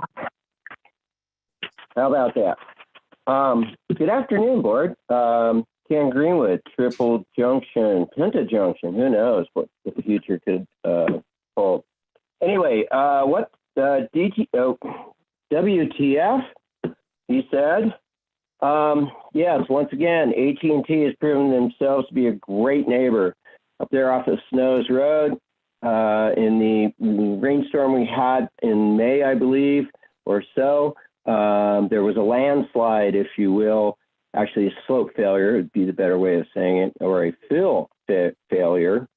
With the increased runoff that was diverted down Snows Rest Road or Snow, whatever, Clouds Rest, they created a situation where they undercut the natural or the cut bank, and there was a collapse above where they put in the underground power cable finally per requirements. Anyway, it all fell out, and now there's a landslide material covering half the road, blocking half of the traveled way. The residents on that road are rather angry. They may not know who to contact, so I'm acting on their behalf. Plus, just keeping the WTF forward, if you will, and in people's face. Anyway, so please get the grading inspector people out there, and please cite AT&T or the landowner or whoever they need to cite and get this crap cleaned off. It is impeding emergency access as well as day-to-day access. It's turned a relatively 2-lane road into a 1-lane road, and sitting there for 5 minutes, I saw, of course, people came by and they were impeded. Item 2. Congrats on the late Chairman Parlin. Congrats on the landslide victory. Jeff Lykoff also, and a couple others, our DA and all those folks. There's plenty of brushed in, item 3. There's plenty of brushed in roads in El Dorado County. Okay. Vegetation grows. Seems they come by every 5 years and brush these roads. I think they've been not so, diligent due to budgetary constraints. But when the fire happens and the lawsuits, you'll see. Anyway, item 4, traffic counters should be clearly marked so there are no mistakes made by citizens who are zealous or not, so that they can understand what's attached to public property. Thank you, Ken. Have a great day. You too. Now taking public comment from Don Wolfson. Hi, I'm Don Wolfson, Cameron Park. Wasn't going to talk about this, but since Leo spoke, the post on Facebook where people were making fun of his wife's banner, Tracy Doyle, Mandy Rodriguez, all the usual suspects, includes what could be interpreted as a threat by a gentleman named Rob Kress. And I quote, "Maybe it's time we take Maxine Waters' advice and start letting these communist, race-baiting, insignificant terrorist POS MFs know they aren't welcome here. Maybe it's time we stoop down to their level and start playing hardball."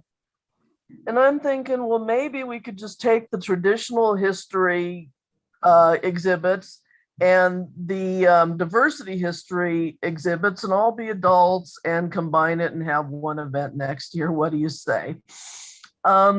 Secondly, regarding, I know you're working on standards for commissions, for boards and commissions. I second what was said this morning as far as an anti-bullying rule. And I'd also like to see something around disclosure. I know we had a thing a few months ago about a person who didn't disclose a political affiliation, and somebody threw at me, "Well, you didn't disclose El Dorado Progressives." Well, yes, I did. I put in an application last year, and you betcha I disclosed it. So I think disclosure is important. There could be conflicts of interest and who knows what the heck. Oh, what was the third thing? I don't even remember. Okay, well, don't remember what the third thing is. So the fourth thing was, oh yes, the third thing was people not knowing how they sound.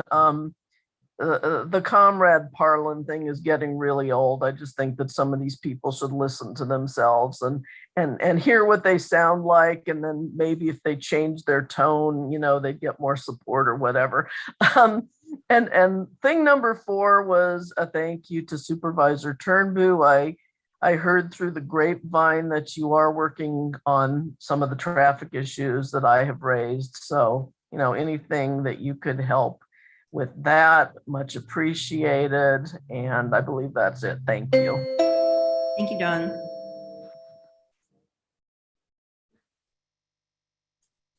Now taking public comment from Mandy Rodriguez. Good afternoon, everybody. First of all, Leo, you know what? I apologize. I think I did comment on the post about your wife's banner, and my response was the woke wagon, and it had nothing to do with the artwork put into your wife's banner. So if that was perceived that way, but I think woke wagon, I mean, a lot of people on the left like to refer to themselves as woke, so it's really not too far offensive. As far as all this controversy going on, a lot of people want to know what my opinions are, and my opinion is that I need a bigger garden. And with the looming economy and inflation, I'm like, I got 3 chickens, and I'm thinking that I probably am going to get the max that the city would allow, which would be 6. And I'm also thinking about petitioning the city to see if maybe, because of the looming economy, that we could have maybe possibly 1 milking cow, add a rooster to that, and maybe a couple goats, depending on the size of your property. And I think that is really where we need to be focusing. I don't see the government putting together a inflation relief fund, such as the one that we had for COVID.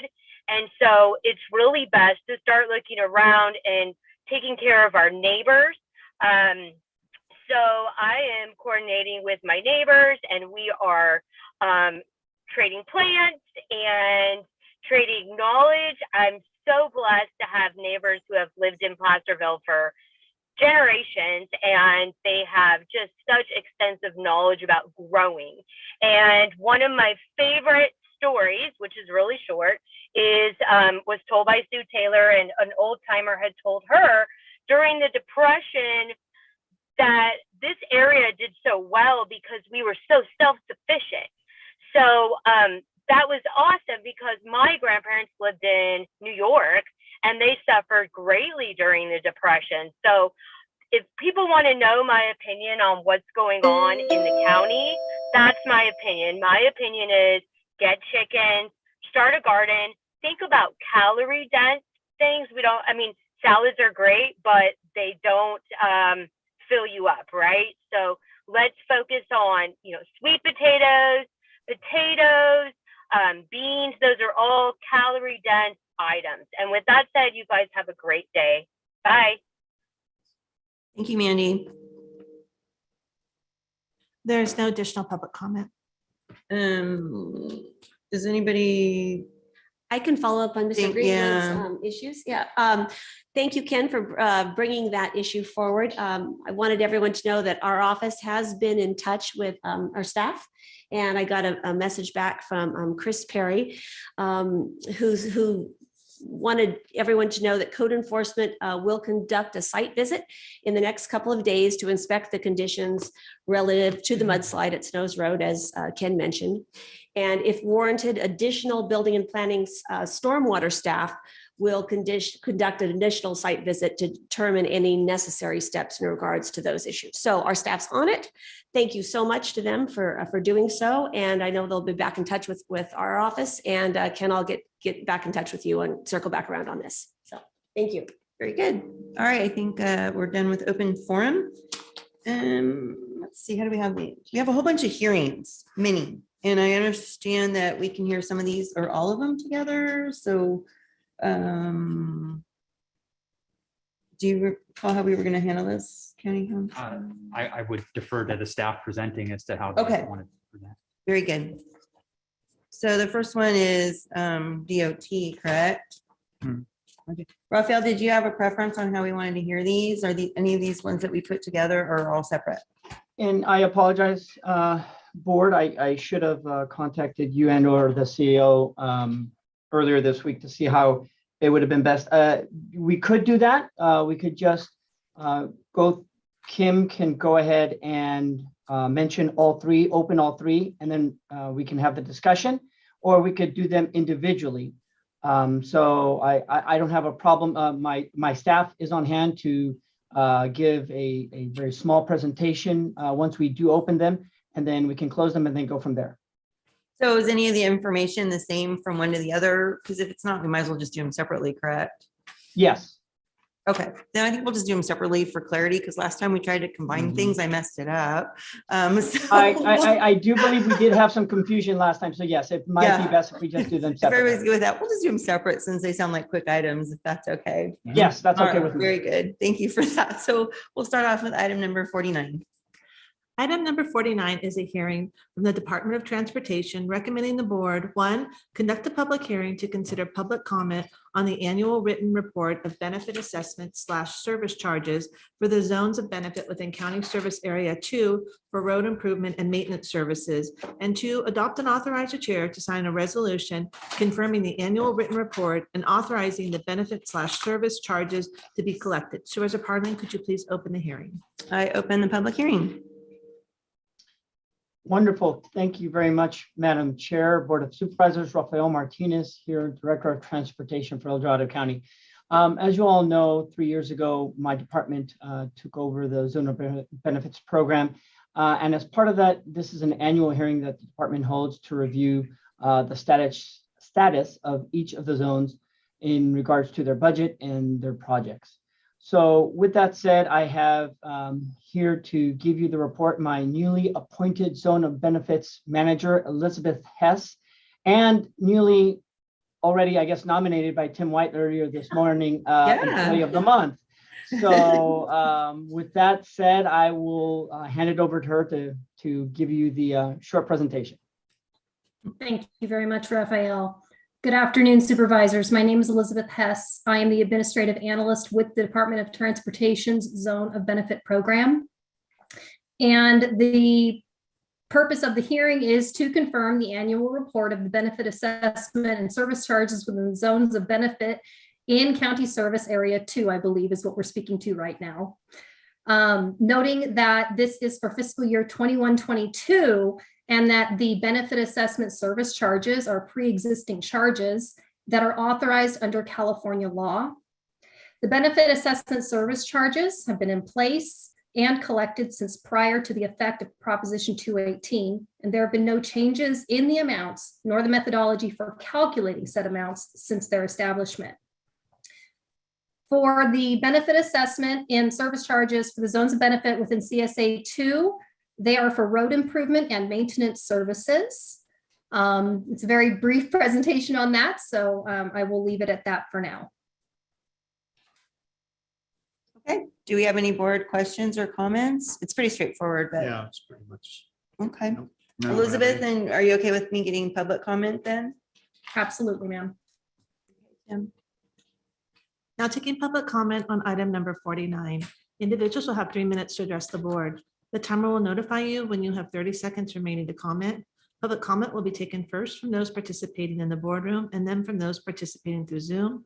For those participating by Zoom, please make sure you unmute yourself when called upon. If you're joining the meeting by phone, press *9 to indicate a desire to comment. If you're joining by Zoom, press the raise hand button. Please voluntarily state your name for the record. Seeing no public comment from the boardroom, now taking public comment from Zoom participants. There's no public comment. All right, bringing it back to the board, I'm going to close the public hearing on this item. Any further discussion? Motion, anyone? I'll move to approve the item then. I'll second it. Okay, so turn to second. All in favor, say aye. Aye. Passed unanimously. All right, then we're going to move on to item number 50.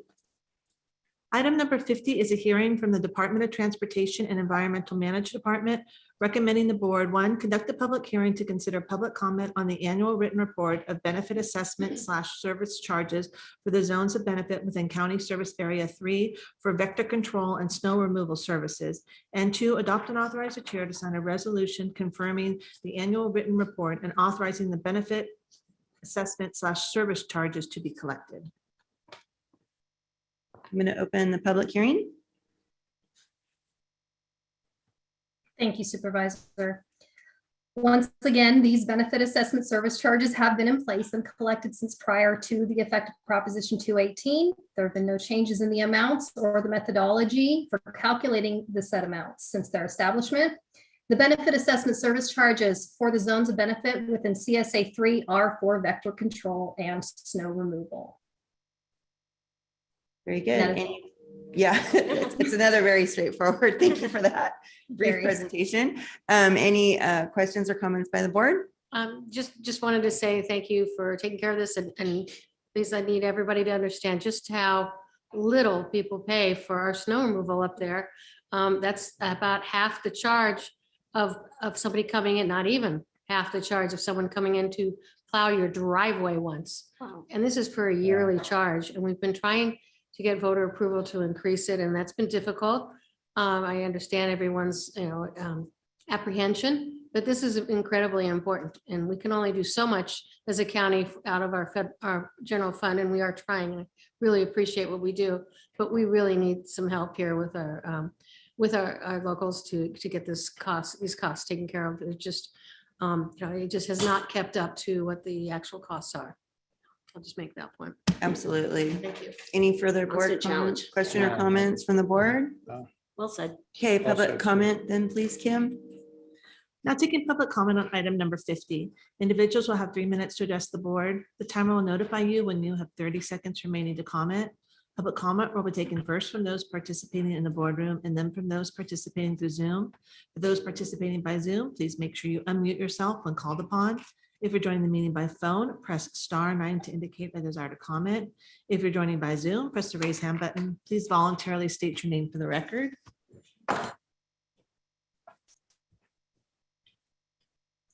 Leo Bennett Koshan, Shingle Springs. I'm moving to Pollock Pines. Everybody says I say it wrong. I agree with Suno Pacell. Thank you. Thank you, Leo. Thank you for showing how to make brief, succinct comments too. Much appreciated. Seeing no additional public comment from the boardroom, now taking public comment from Zoom participants. Now taking public comment from 390.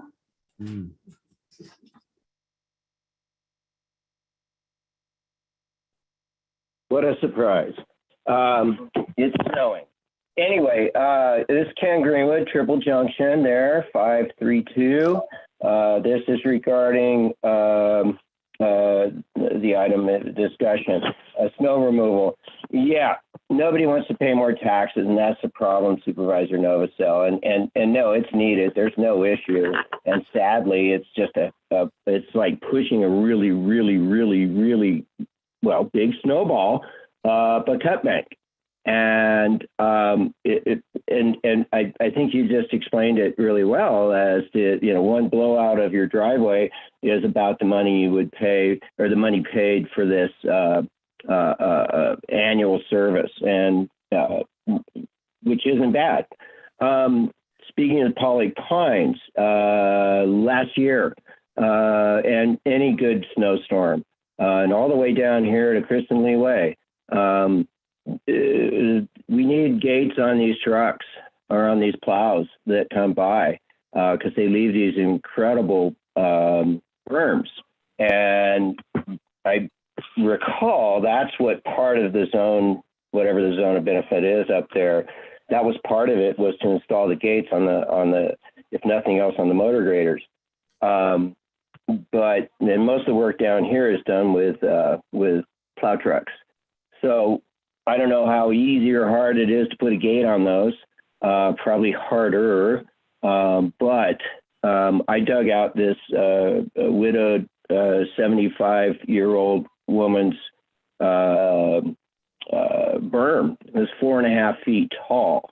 It was, by the time I got to, I actually had to wait for some warm weather to even be able to go at it with her 15 horsepower blower. And it still just was like a 5-hour job almost. Anyway, so selling this to people is going to be hard. There's no issue, sadly.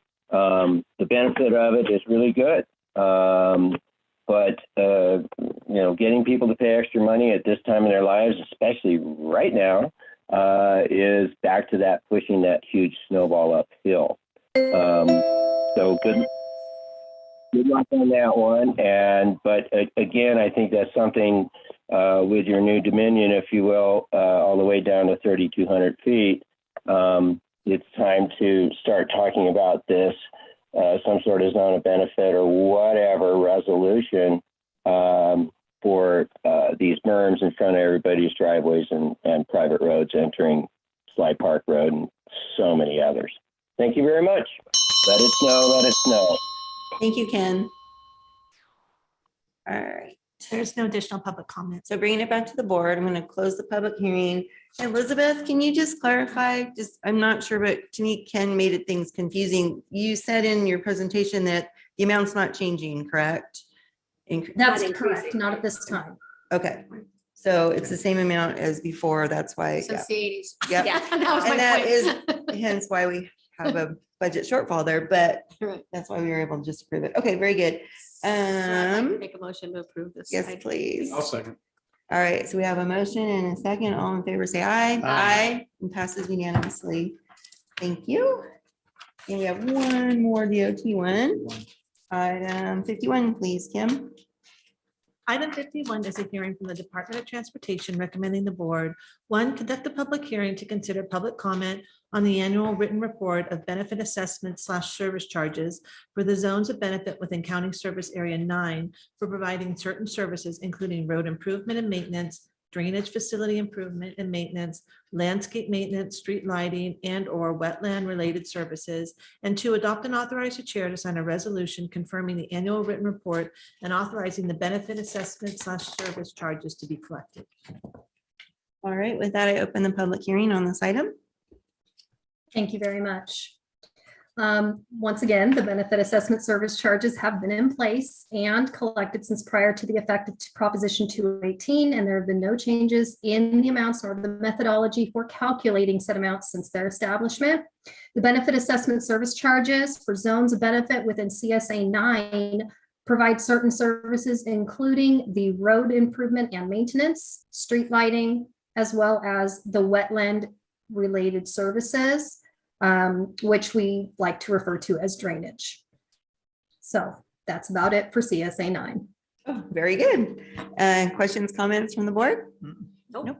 All right, let's get some public comment on, well, we don't have to, but yeah, we have to, but let's see if anybody has anything to say that's meaningful and helpful. Now taking public comment on item number 15. Individuals will have 3 minutes to address the board. A timer will notify you when you have 30 seconds remaining to comment. Public comment will be taken first from those participating in the boardroom and then from those participating through Zoom. For those participating by Zoom, please make sure you unmute yourself when called upon. If you're joining the meeting by phone, press *9 to indicate a desired comment. If you're joining by Zoom, press the raise hand button. Please voluntarily state your name for the record. Seeing no public comment from the boardroom, now taking public comment from Zoom participants. There's no public comment. All right, thank you for that. Back to the board. I'm going to close the public hearing. Move approval of item 51. Second. Go ahead, George. Turn Bruce at the second. All in favor, say aye. Aye. And that passes unanimously. Thank you, Elizabeth. We appreciate it. Raphael. Thank you very much. All right, on to item number 52. Item number 52 is a hearing from Environmental Management Department recommending the board, one, conduct a public hearing to consider public comment on the annual written report of waste management fees, County Service Area 10, and two, adopt and authorize the chair to sign a resolution confirming the annual written report and authorizing the waste management fees to be collected in the same manner as the county's ad valorem real estate taxes for fiscal year 2023. Excuse me, 22-23. Oh, yeah, very good. Thank you for that. And with that, I'll open the public hearing. Good afternoon, board. Not to sound like a broken record from the past three, but I will have different words in there. Yeah. I'm here today regarding the assessments, fees, and charges for the County Service Area 10 for waste management. County Service Area 10 was formed in 1988 to provide certain services within the unincorporated and unincorporated areas of the county, including household hazardous waste, solid waste, litter abatement, and liquid waste management. The city councils of the city of Placerville and the city of South Lake Tahoe each consented by resolution to be included in CSA 10. The proposed benefit and assessment service charges are a continuation of the pre-existing benefit assessments and service charges that have been in place and collected since prior to the effective date of Proposition 218. The continued assessments are not subject to a vote. County Council has previously determined that so as long as they're not increased and there's no change to the methodology by which the amounts are calculated, these assessments and service charges are exempt from the procedures and approval process under state law. These charges brought to your board today are in the same amount and are based on the same methodology prior to Proposition 218 being effective November 6, 1996. Provided there's no significant protest heard today, we recommend that the board confirm the annual report and adopt the fees to fund the activities for fiscal year 22-23. Very good. Thank you, Jeff. Any questions, comments from the board? Ready for public comment? Sure. Now taking public comment on item number 52. Individuals will have 3 minutes to address the board. The timer will notify you when you have 30 seconds remaining to comment. Public comment will be taken first from those participating in the boardroom and then from those participating through Zoom. For those participating by Zoom, please make sure you unmute yourself when called upon. If you're joining the meeting by phone, press *9 to indicate a desire to comment. If you're joining by Zoom, press the raise hand button. Please voluntarily state your name for the record. Chris Payne, Devon Springs. This is just a report. This is no different than the last 2-3 hearings that we just had in a row. It's a report to let us know that the report's been completed and available for review. But what I want to look as to the future, in the future reports, I don't believe in the rural areas we can continue to do business as we have been doing it. Fuel alone must be staggering. And so there was a postcard that I saw. I'm not sure the origin of it, but it said that today at your Board of Supervisors, there's going to be a hearing to increase rates at 10 o'clock. Now, obviously, I follow the board's agenda, and there was an item at 10 o'clock, but it was our AQMD. And so we had a discussion, and I was here to participate. Actually, now I don't know if I was here, if I was at home. Okay, but the point what I'm trying to get at is that hydrogen fuel equipment is of the future. Electric vehicles, we're talking commercial grade trucks, is of the future. It's close, but we got to look at the broader perspective of how's business being done. And is it efficient and effective to do it that way anymore? Now we're adding, as you know, a new responsibility that the customers have to take our food waste and dispose of them. Now I keep waiting for a postcard or something that tells me when the container's coming that I'm going to be getting, because I don't have a container for that type of use. Other people do, because it's the same one supposedly that they'll put green waste in, and that's the same one that they'll use this. But it's a little different. Green waste doesn't create gases like food might. So we gotta be thinking with our service providers, we gotta be thinking how we can do this best. And we gotta be looking at some possible new approach. That's my thoughts on it. And obviously I'm glad I'm not here right now with you having a fee increase, because I can't afford it. You know, I'm a fixed income and I just don't have a lot of money to be able to be paying additional fees. So that's my comments. Thanks. Appreciate it. Thank you, Chris.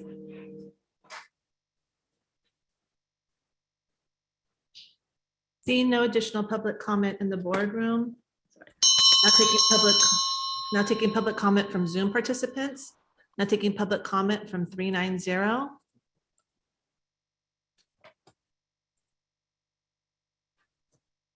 Ken Greenwood, zone, whatever, triple junction, 532. I agree with Chris that we've got some challenges coming our way that are unanswered at this point in time.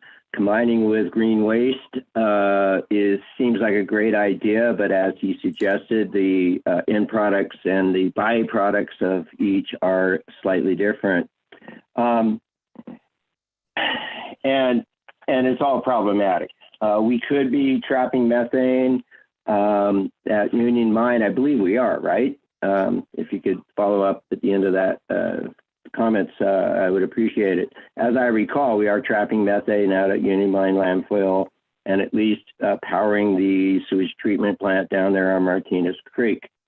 Good news. And that's been in place for quite a while, as I recall. Anyway, yeah, this is yet another challenge of this unfunded state mandate, if you will. People living in urban areas writing laws for us here in the rural. It's kind of like my former girlfriend worked for the what was it? The Energy Commission Small Appliance Efficiency Division, which I had to laugh at. But anyway, none of the people that worked there except her lived in a rural area. And she would bring up, as just a secretary, if you will, clerical person, pardon me. And she would bring up all these things that these people, these $100,000 a year people were not even considering because their focal plane was about 10 feet out from their little world down there in Sacramento. And so I felt that was rather comical that, gee, electric powered chainsaws, how's that going to work?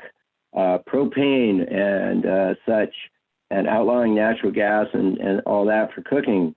They didn't think this through. And so here we are again trying to implement stuff that has been forced upon us by the state bureaucracy and their misguided policies. So good luck on this one once again, and good thing we're not asking for more money right now. There's no way to pay for the new things that they're going to have to do for this food waste. It's a bright future, isn't it? Thank you so very much. See you later. Thank you, Ken. There's no additional public comment. Okay, with that, I'm going to bring it back to the board, close the public hearing. And Jeff, if you would you please provide a little bit of, there was a mix up with the postcards in the mailing, and if you could provide some clarity on that. And honestly, if you also would indulge and explain where CSA 10 is, because we've been talking all these CSAs, and where is that? And the CSA 10 is for the entire county, so it encompasses everything for waste management. If you have a septic tank, it covers the charges for Union Mine wastewater treatment plant to help keep that running. Covers litter abatement, which also covers Clean Tahoe and South Lake Tahoe, and funds our litter abatement crews. So it's encompassing the whole county to help keep it clean. Okay. And to address the confusion about the 10 a.m., that will be for next week on next Tuesday. El Dorado Disposal and Tahoe Truckee Sierra Disposal will be here for the interim year rate increases, which we'll be addressing. Very good. Thank you for that clarification. I appreciate it. There was just one of the postcards went out a little bit too soon before it was approved. So we did a press release to notify the public and constituents of that change. Correct. And I know I shared it in my newsletter. We tried to get it out as much as we could, but things happen. So and thank you for to that. address the methane at Union Mine, we do capture it and we do have a torch to flare it off. That's right. I saw that on the field trip a couple of years ago. Forgot about that. So very good. Thank you for that clarification. Any other board questions or comments? We good? Anybody want to move the item? I'll move it.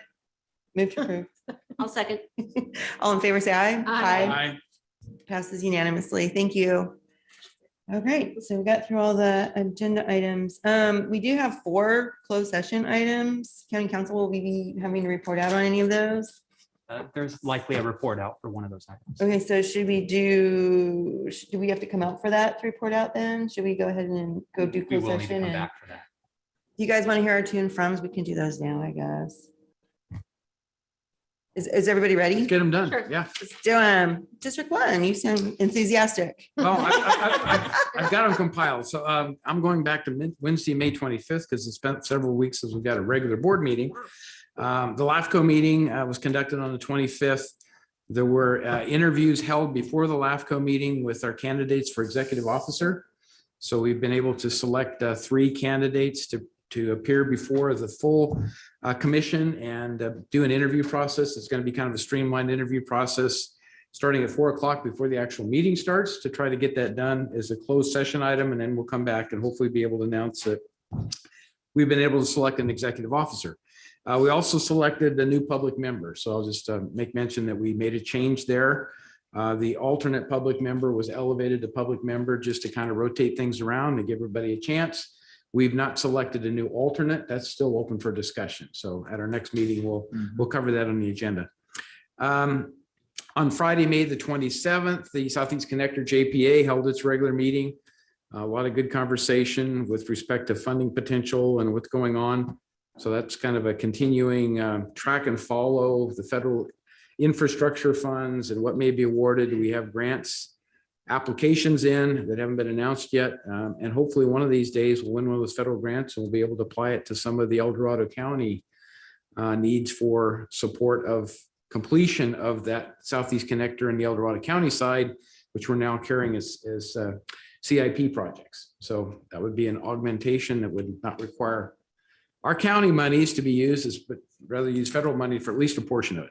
And then on Thursday, June the 2nd, we held the monthly El Dorado Transit and Transportation Commission meeting. Several of you attend those, so I'm not going to try to belabor the various discussions unless you want to. There's some things happening in and around Placerville that may be appropriate to talk to, but I'm going to defer that right now. If somebody could give me a update at some point in time, just because I don't go to any of those meetings. And I missed the meetings this time, so Yeah, just brief update would be Brief update awesome. whenever. Yeah. Okay. Yeah. I Well, can- yeah, You got something on that? Sure. Okay, all right. So Supervisor Thomas will fill us in. Okay, thanks. So we'll let Wendy cover that. That's good. And then Tuesday, June 7th, we held our special meeting, the budget hearing. I thought that went extremely well. So we've completed that part of our responsibilities, fiduciary responsibilities, looking to the September update that we all know is going to come, and some additional decisions, hopefully with excess, I'll call it, fund balance monies beyond what we've currently allocated to be able to designate some applications for that. Then on Wednesday, June the 8th, the El Dorado Hills APAC meeting held, El Dorado Hills APAC held their monthly meeting, and it was engaged for the most part on Central El Dorado Hills specific plan. The following day, as we all know, the Planning Commission heard the item, and I'm not going to go into anything there. Saturday, June the 11th, recognize this is Saturday, the El Dorado Hills CSD Kids Fishing Derby was held in the lake that's very near the visitor center for Serrano. That was co-sponsored by our El Dorado County Fish and Wildlife Commission. So I wanted to mention that. So I was actually there Wednesday when they actually put a lot of the spotted bass into the lake in preparation for the fishing derby. And it's also co-sponsored by the Serrano HOA. So a trifecta of sponsorship, and I'm sure the kids had a great time. They always do. I haven't seen the pictures yet, but I'm sure there'll be a few around in the Village Life and other things. And then on Monday, June 13th, yesterday, we had our Human Rights Forum meeting. It was fashioned around a day in the life of a homeless person, several guest speakers. I thought it was an excellent coordination, excellent presentation.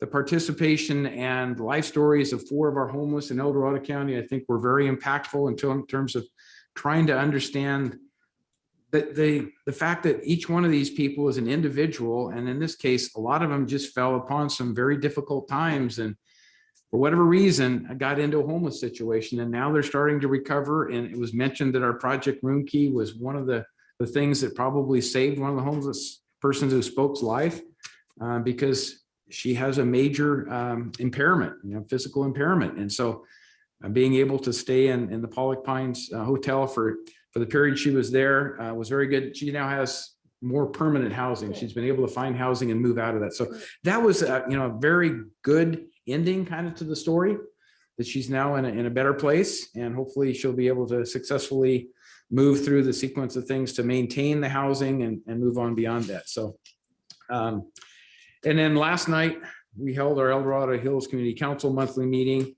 We had Chris Whitaker, who is in the El Dorado County Fair Board representing District 1, as our guest speaker. He talked about the various highlights going on in the fair night by night. Just a reminder, it starts this Thursday, June 16th at about noon, and it concludes on Sunday, June 19th, Father's Day, at about 10 p.m. So those were the major highlights. And the other thing I would like to mention is I would like to, when we get to the point of adjournment, adjourn today's meeting in memory of Tony Mansour. And I have a few words to comment relative to his history in El Dorado County, his great contributions that were made. And so with your indulgence, I would like to do that. Absolutely. All right, 1, 2, District 2, you ready? Not yet. Oh, man. Okay, if you're not Sorry. ready. I don't know if we're gonna come back to you, District 3. Absolutely. It's debatable. Okay. First of all, I'd like to start by thanking our elections department on yet another very successful election, and had the pleasure of helping out on that night to go get ballots and close ballot boxes. And it was truly a privilege to do that and witness the operations of all the volunteers who work so very hard. And Bill O'Neill is just an amazing asset to our county, that we love that our local elections are so trustworthy with a dedicated crew that continues to make that possible. So big thanks to all who made just a very successful election night, and congratulations to all the winners, including our chairman. I'll work backwards. Yesterday, we had an audit committee, and Lori and I are the board's representatives of that. And it's important for our board members and the public to know that we looked at 2 years of audits, and there were no material findings. And I think for an organization of this size, this complexity, with the amount of money that we deal with, to have no material findings, especially over just the catastrophic period that we were dealing with over the last year. Actually, it wasn't 2021, it was the previous 2 years. That is just remarkable. So well done to everyone involved in that. So that was wonderful. And I thank the 2 grand jury members that also were a member of that audit committee that were a part of that. Also had the privilege of attending a presentation on our OES, the Offices of Emergency Services. I'd like to thank Sergeant Schlegg and Lieutenant Morton for making that available to us board members and staff. It was just very, very helpful to understand the roles and responsibilities, and when emergency operations is established and how that works with incident command, and just very helpful as we continue to deal with incidents throughout our county. So I thank the Sheriff's Department for making that presentation available. I found it very, very helpful. Like to report, in the last couple of weeks, we had El Dorado Opportunity Knox public meeting and board meeting. And I think what was noteworthy from that is that the board looked at all the funding sources and unanimously approved that and supported our staff's course forward per the board's direction. And so that was it was a very productive meeting, and we are aligned with our current path forward. And so that was meaningful.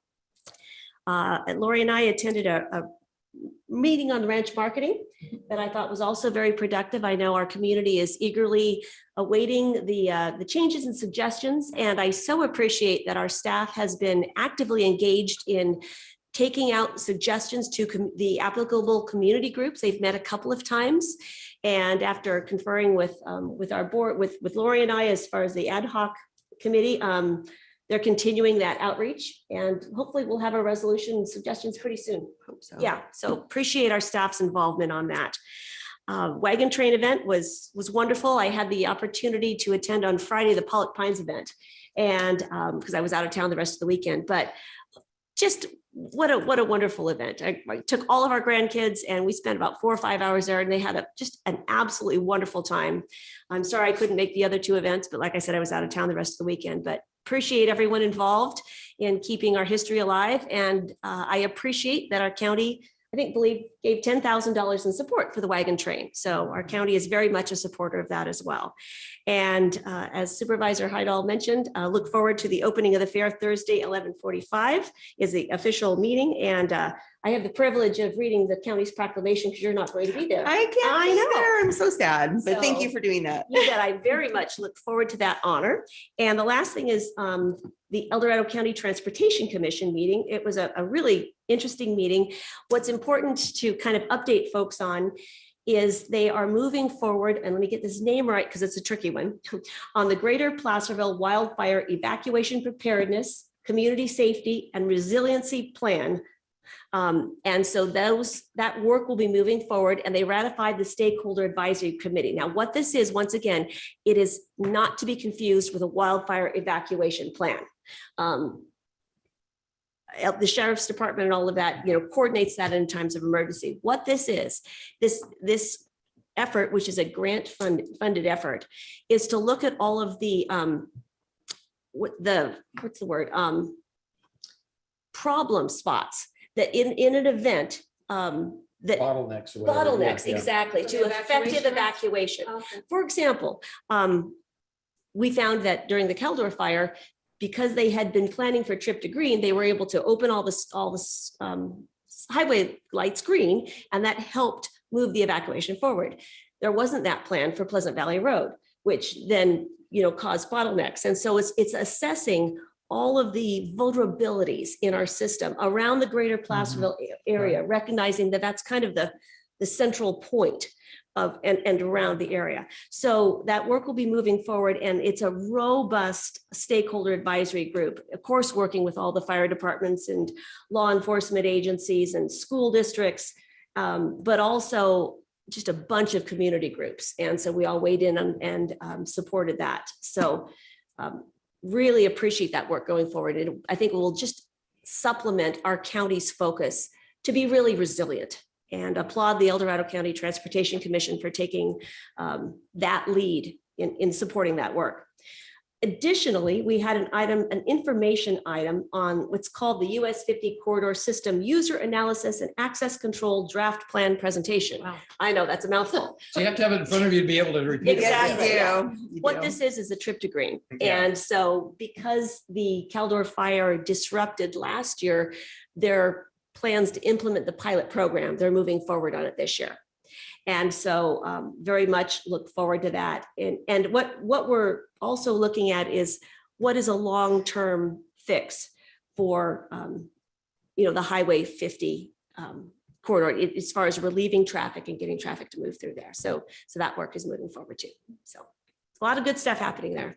And what's remarkable is El Dorado County Transportation Commission has a very small but dedicated staff, and they are all just experts in their field, and they get an awful lot of work done with just very minimal funding for the work they do. So appreciate all their efforts.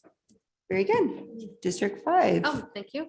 Well, I'll start off with our Tahoe Transportation District. I'm on that board for us, and I'll say it's been, there's been a lot of conversation, because I don't know if you drive up, you'll see over on the Nevada side there, they're putting in a new conference center there, and it's massive. It's pretty big. I think it fits up to 5,000 people. And part of that agreement with the area over on the Nevada side is to have micro transit going back and forth, because a lot of these people will be traveling by plane or bus or wherever and coming in. And so it's really a good situation in that it's setting us all up in the corridor of the town center area, the commercial / tourist area down by State Line, and to figure out how we get transit better. That's over tourism area. It gets so impacted in that area in the summer, especially in the holidays, that that's been a big lift to try to get there. So that's why I was asking about the transit here, because obviously it affects how we think about things over on the other side in District 5 and Tahoe Basin. So all working on different ideas, but we're getting there, and you'll hear more. There's a lot of ideas mushing around about how we get tourists, especially back and forth to these points of interest, without affecting so negatively our beautiful lake in the area, or Emerald Bay. That's the eighth wonder of the world to me, and it's in El Dorado County. Except there's no parking. But other Except than there's that- no parking. That's exactly what we're. That's gonna part of do. the wonder. It's exactly what and they've been doing a big study exactly on that, and we're going to be hopefully coming back with ideas. So anyway, I'll hold on. But I did want to say Wagon Train Days. We had an event up in Tahoe to celebrate the wagon train coming into Tahoe, and it was fun. I was at the event. They had country music and crafts and all kinds of fun things. It was the first time, and it was put on by our historical society up there, and El Dorado County Historical Society was in one of the booths. So it was fun. Sat and chatted with them for a while. It was a really cute event, and I'm really happy. I'm glad glad. And I'm sorry I couldn't make it to the Pollock Pines. I was not available then either, but I've been to that one and that's really fun too. So, and then that same day we had 2 fish derbies going on. One at Sawmill Pond, which we gave, I think, $3,000 for, and another one, and this all through Parks, or no, Wildlife, the Fish and Wildlife Commission. And then the one that's in called Lake Barron, which is Tahoe Paradise Park, which you all know, that's where we're putting in the bathroom, hoping to be helping with that.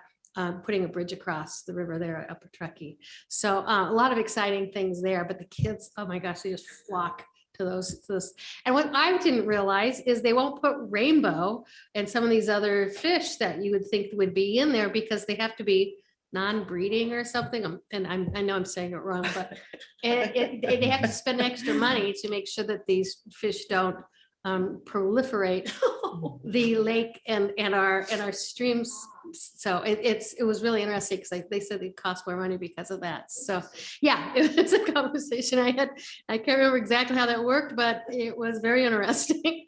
So, and then I also have been attending other areas of interest, such as ILG, Institute of Local Government.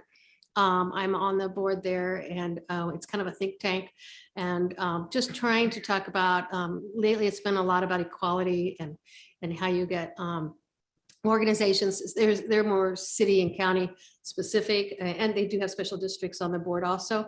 But how do you get local government to understand the importance of equality, make sure everyone gets equal time on, in the work, not just workplace, but in life in general, and how does that equate into things such as, school boards and city councils and county supervisor, all races and things. So very interesting. Human Rights Forum, I thought went really well too. It was very interesting to hear we had 4 homeless people talk about their experiences. And then we had 3 panelists made up of some of our most important homeless and organizers and operators.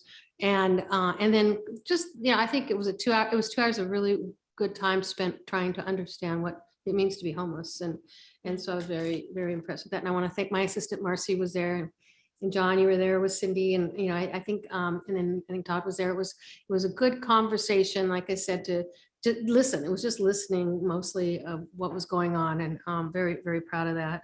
It's all recorded, so if you want to hear it live, I think the stories are very important to listen to, maybe not some of the other commentary, but if you get a little bit of time, please take the time to listen to stories. Yeah, and we did do a Survey Monkey, and we will be putting that out, and then hopefully we will be bringing it back as a presentation to this board to talk about what happened in the forum, and to try to list these comments that we received, not just on comment cards there, but through the survey. The survey is good until June 15th. It's online. Carla has it up in our, I believe somewhere on our website. And she just wanted everyone to know that so far since the other day, we just made it live, Monday or yesterday? Yeah, yesterday. 133 people have already made comments. So we're getting a lot of conversation going. So nothing else, that brings out a really good conversation. And then finally, today is Flag Day. It's an honorable day. If I get a chance, I'm not sure. Yeah, I may make it. We'll see. But up at the Veterans Hall up in Lake Tahoe, they've asked me to help with that ceremony this evening, where they honor the flag by decommissioning and burning old flags that are that are just not honorable at this point. They're just old and ragged. And so they decommission them traditionally on this day. So I just wanted to make sure we understand we honor that. Okay, thank you. Very good. Are you ready now? Yeah. Maybe.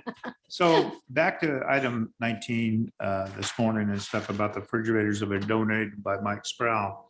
It's a great thing, and working with Carolyn, we implemented that. And there's, like I say, 6 refrigerators that are going in all the different libraries here in our county. And it's going to be good for, especially when children get out of school, and they need, when they go to the library and stuff, and there'll be refreshments and food in there for them. So I think that's a great thing, what Mike did, when working with that. And Carolyn's just such a sweetheart. She really is.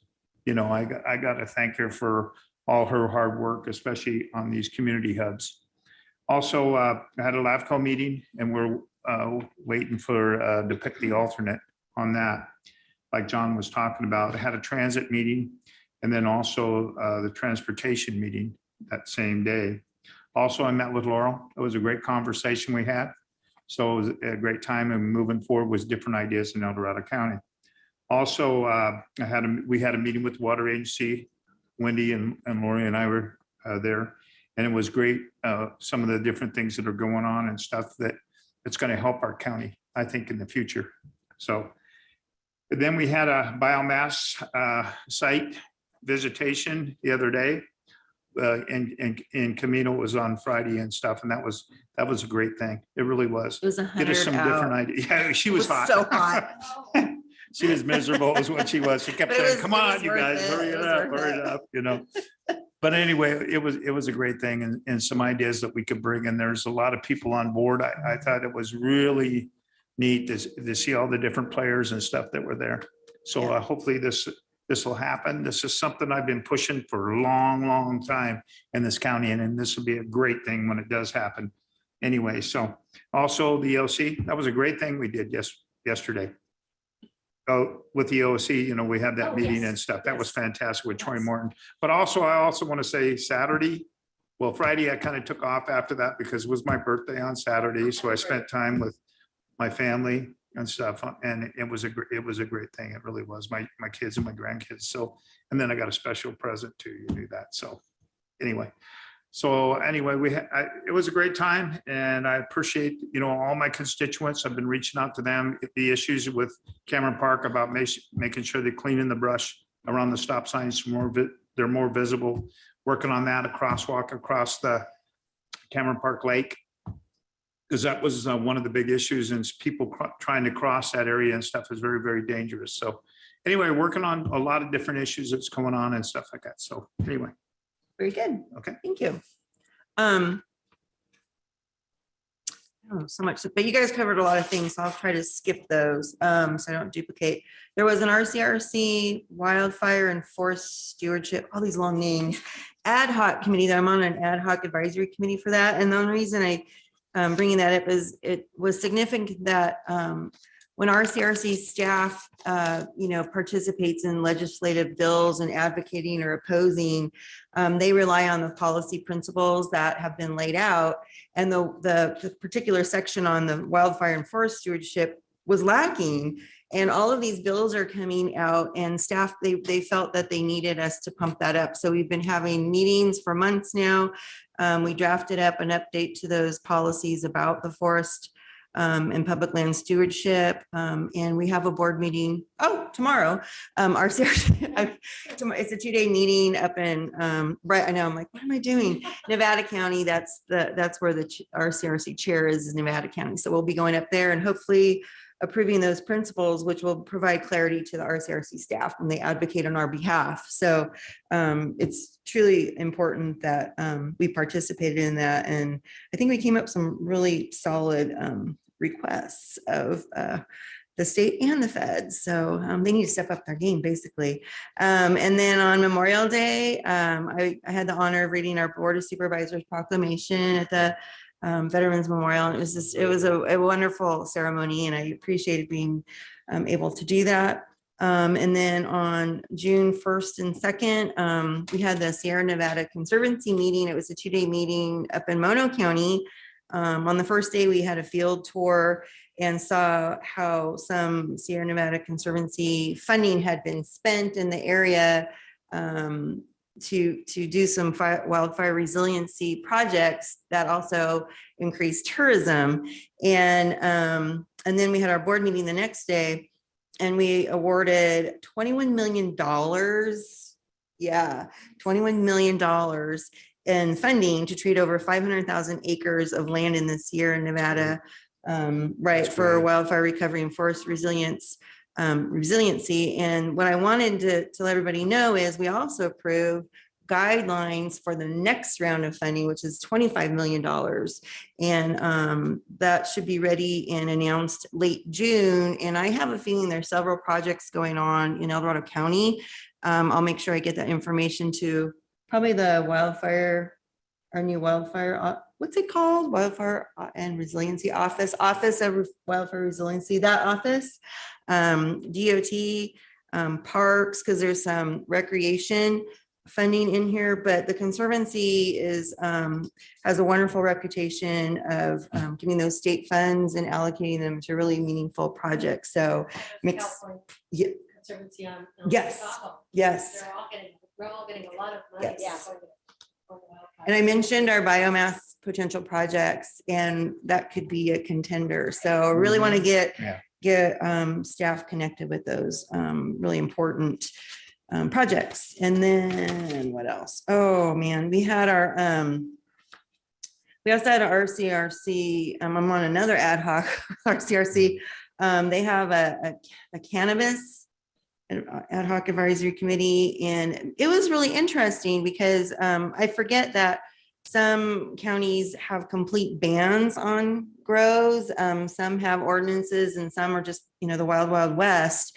But the bottom line is almost every county that is participating is frustrated with the state and the inconsistencies between counties, and the overregulation is actually causing the illegal market to grow instead of creating a legal market. And somehow there needs to be some consistencies. Anyway, that was our very first meeting. We'll probably be bringing in some experts on that and making some recommendations, but it was really, I was shocked at, I think it's Siskiyou County is one of the banned counties, and their illegal grows have grown since. And then also, I didn't realize this, but you know how our ag produce is inspected at the border, right? Ag produce, but cannabis is not. And so apparently there's quite a flow of cannabis coming in from Oregon that is just flooding the state of California. So there's a lot going on there. I get to learn a lot, and I'll be updating you guys as we move forward on that. They'll probably have some recommendations. And then I brought a prop because I love my hat. Most of you have seen it, but we had the Georgetown Fishing Derby at Lake Walton. And so, yeah, it's a hat. And so I went up with my husband and my Fish and Game Commissioner. You need one. I know. He's like, this is from the Forest Service is one of our sponsors up there at Lake Walton. So anyway, it was really fun. The kids were running around with fish and hats and hot dogs, and we just had a great time. And It looks endangered with that coloration. I'm not. Yeah, exactly. It was really fun, but I just wanted to, you know, say thank you to our Fish and Game Commission, because they do sponsor these derbies, and they're just such a huge part of our communities, and just especially in Georgetown, we missed them the last couple of years. So people were very excited about that. And then ranch marketing, we covered budget, Eldorado Water Agency, I think. Oh, and the other thing I did without all y'all is had a site visit at Chili Bar. I think that was yesterday, and with staff and some American River Conservancy staff. And we talked about potential locations for a bathroom, which was #1 priority on everybody's list.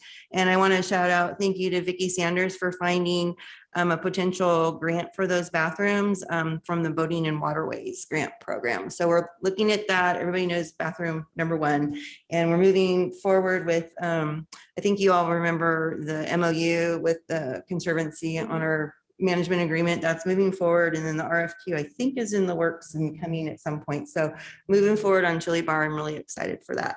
So with that, CIO, do you have anything? Thank you, Madam Chair. Just to let the board know, last Thursday, I was on a panel, I was invited to be on a panel with the Greater Sacramento Economic Council. It was a panel. So the board of directors for Greater Sacramento includes 6 public sector jurisdictions. So it was a public sector panel speaking to the private sector about economic development and challenges with housing and things like that. So I thought it went well, but I want you all to be aware of that, because it was a meeting with a lot of influential people around our community. So in case you hear anything, that's where I was. Tonight, Raphael and I will be going up to South Lake Tahoe to speak to the South Lake Tahoe Chamber, I think. The little chamber, the little chamber. To speak to them about TOT, road funding, and things like that.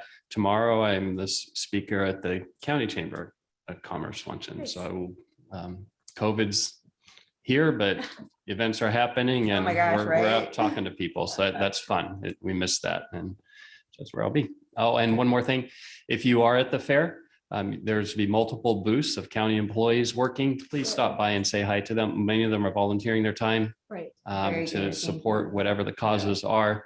So if you could stop by and say hi to them, that would be appreciated.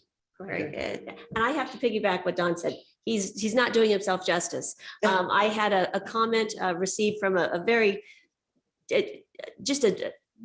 dedicated leader in the region who commented that Don spoke just so eloquently, so knowledgeably, and what an asset he is to El Dorado County and to our region. This is someone that I have the utmost respect for. And he personally, reached out to me and say, what an amazing asset we have in Don, which we all know.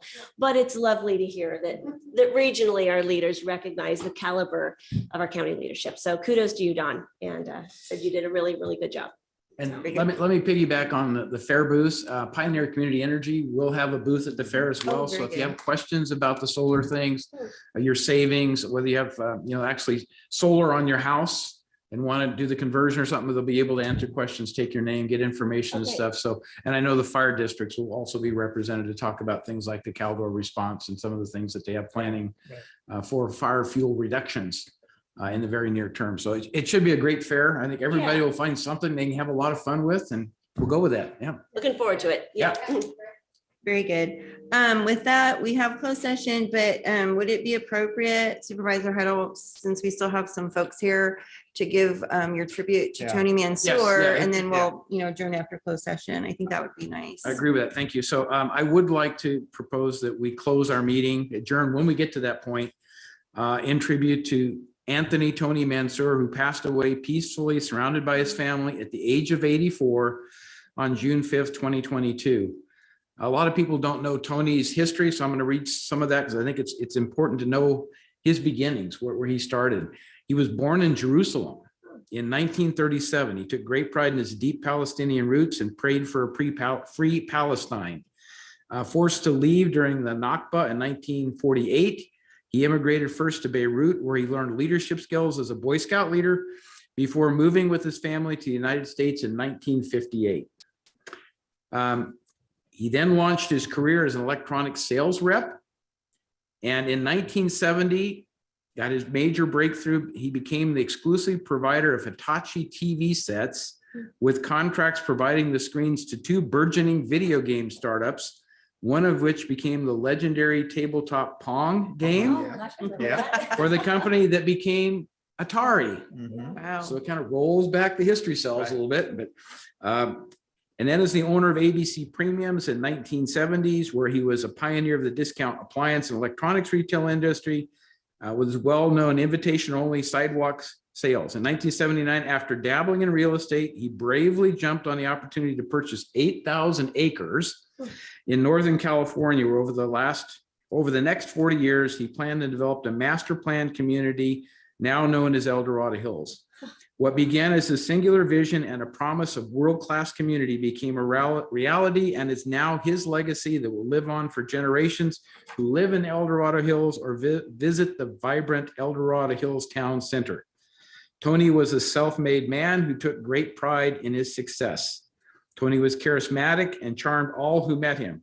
He inspired great devotion for even the briefest of acquaintances. And finally, above all, Tony valued faith, family, and fun. The 3 Fs. We don't think of Fs as being very popular, but in this case, I think the 3 Fs deserve recognition. So I'm going to say it again: faith, family, and fun. Love it. Very good. Thank you. Very good. And thank you for that. All right, with that, we will go into closed session. The board will now recess into closed session to hear items 53 through 56 as specified on the agenda. Anyone who wishes to provide comments concerning those matters may do so at this time. Now taking public comment on closed session, individuals will have 3 minutes to address the board. The timer will notify you when you have 30 seconds remaining to comment. Public comment will be taken first from those participating in the boardroom and then from those participating through Zoom. For those participating by Zoom, please make sure you unmute yourself when called upon. If you're joining the meeting by phone, press *9 to indicate a desire to comment. If you're joining by Zoom, press the raise hand button. Please voluntarily state your name for the record. Chris Payne, Diamond Springs. I just wanted to comment on 56 pursuant to Government Code Section 54957, Public Employee Performance Evaluation titled Chief Administrative Officer. So it's that time when you guys get to take him into the back room and drill him. Obviously, I hope you have some cupcakes or something celebratory, because this is a critical time for us with our CAO. Now, I watch the news, so I know Placer County just got rid of their CEO or CEO. Is it CEO? Yeah, it's a CEO, which there is a different CAO, CEO. But I hope he retires with us, meaning I want to have him stay as long as we can have him. He's been a phenomenal benefit to us. He stabilized the county. And as you guys know, from being around as long as you have, that was critical. And so anyway, congratulations on is it another year? But I don't know how often you give him these evaluations. That's why I say is another year. I think it is an annual evaluation, but thank you very much. And this is also from, I think if Annie Nevis is not on, it's from Andy Nevis too. Thank you.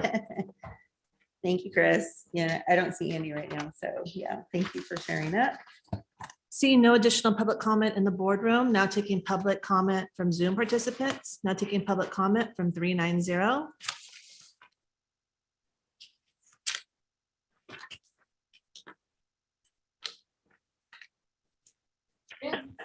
Good afternoon, board. Ken Greenwood. Regarding, pardon me, item 55,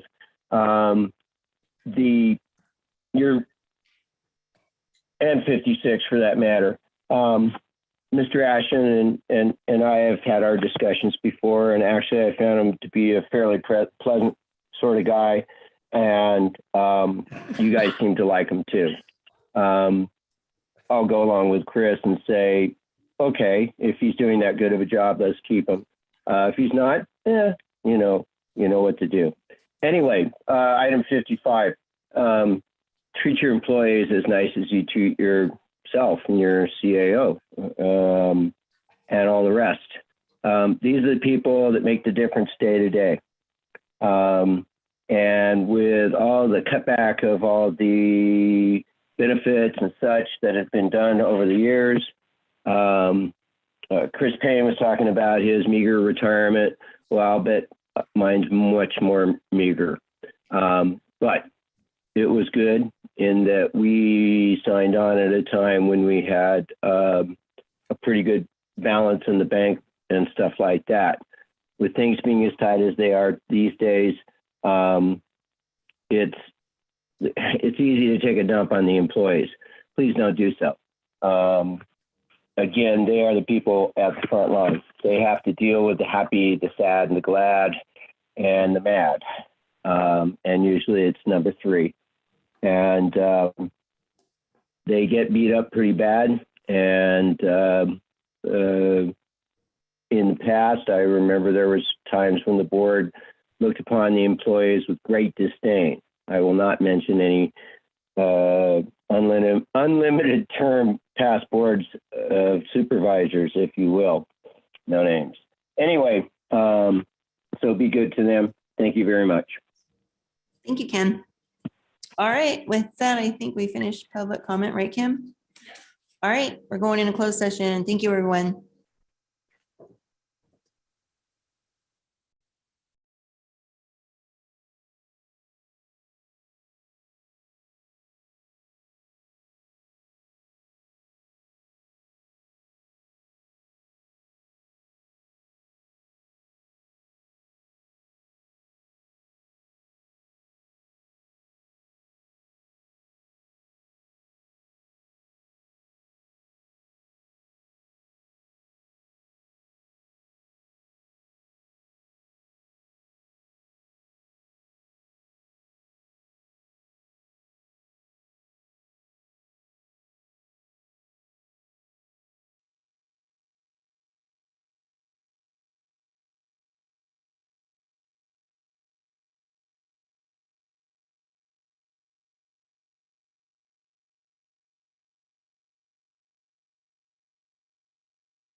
Perfect. All right, we're back from closed session. County Council, do you have anything to report out? Yes, thank you, Madam Chair. The board completed its closed session agenda. Regarding item 54, in the quiet title action titled Lakeside Park Association versus Title Insurance and Guarantee Company. On a 5-0 vote, the board of supervisors authorized the county council's office to defend the action via the filing of an answer disclaiming any present county interest in the subject property. That concludes my report. All right, very good. Thank you for that. And with that, we'll adjourn at 3:25. Is that correct? All right, Sounds thank you, good. everyone.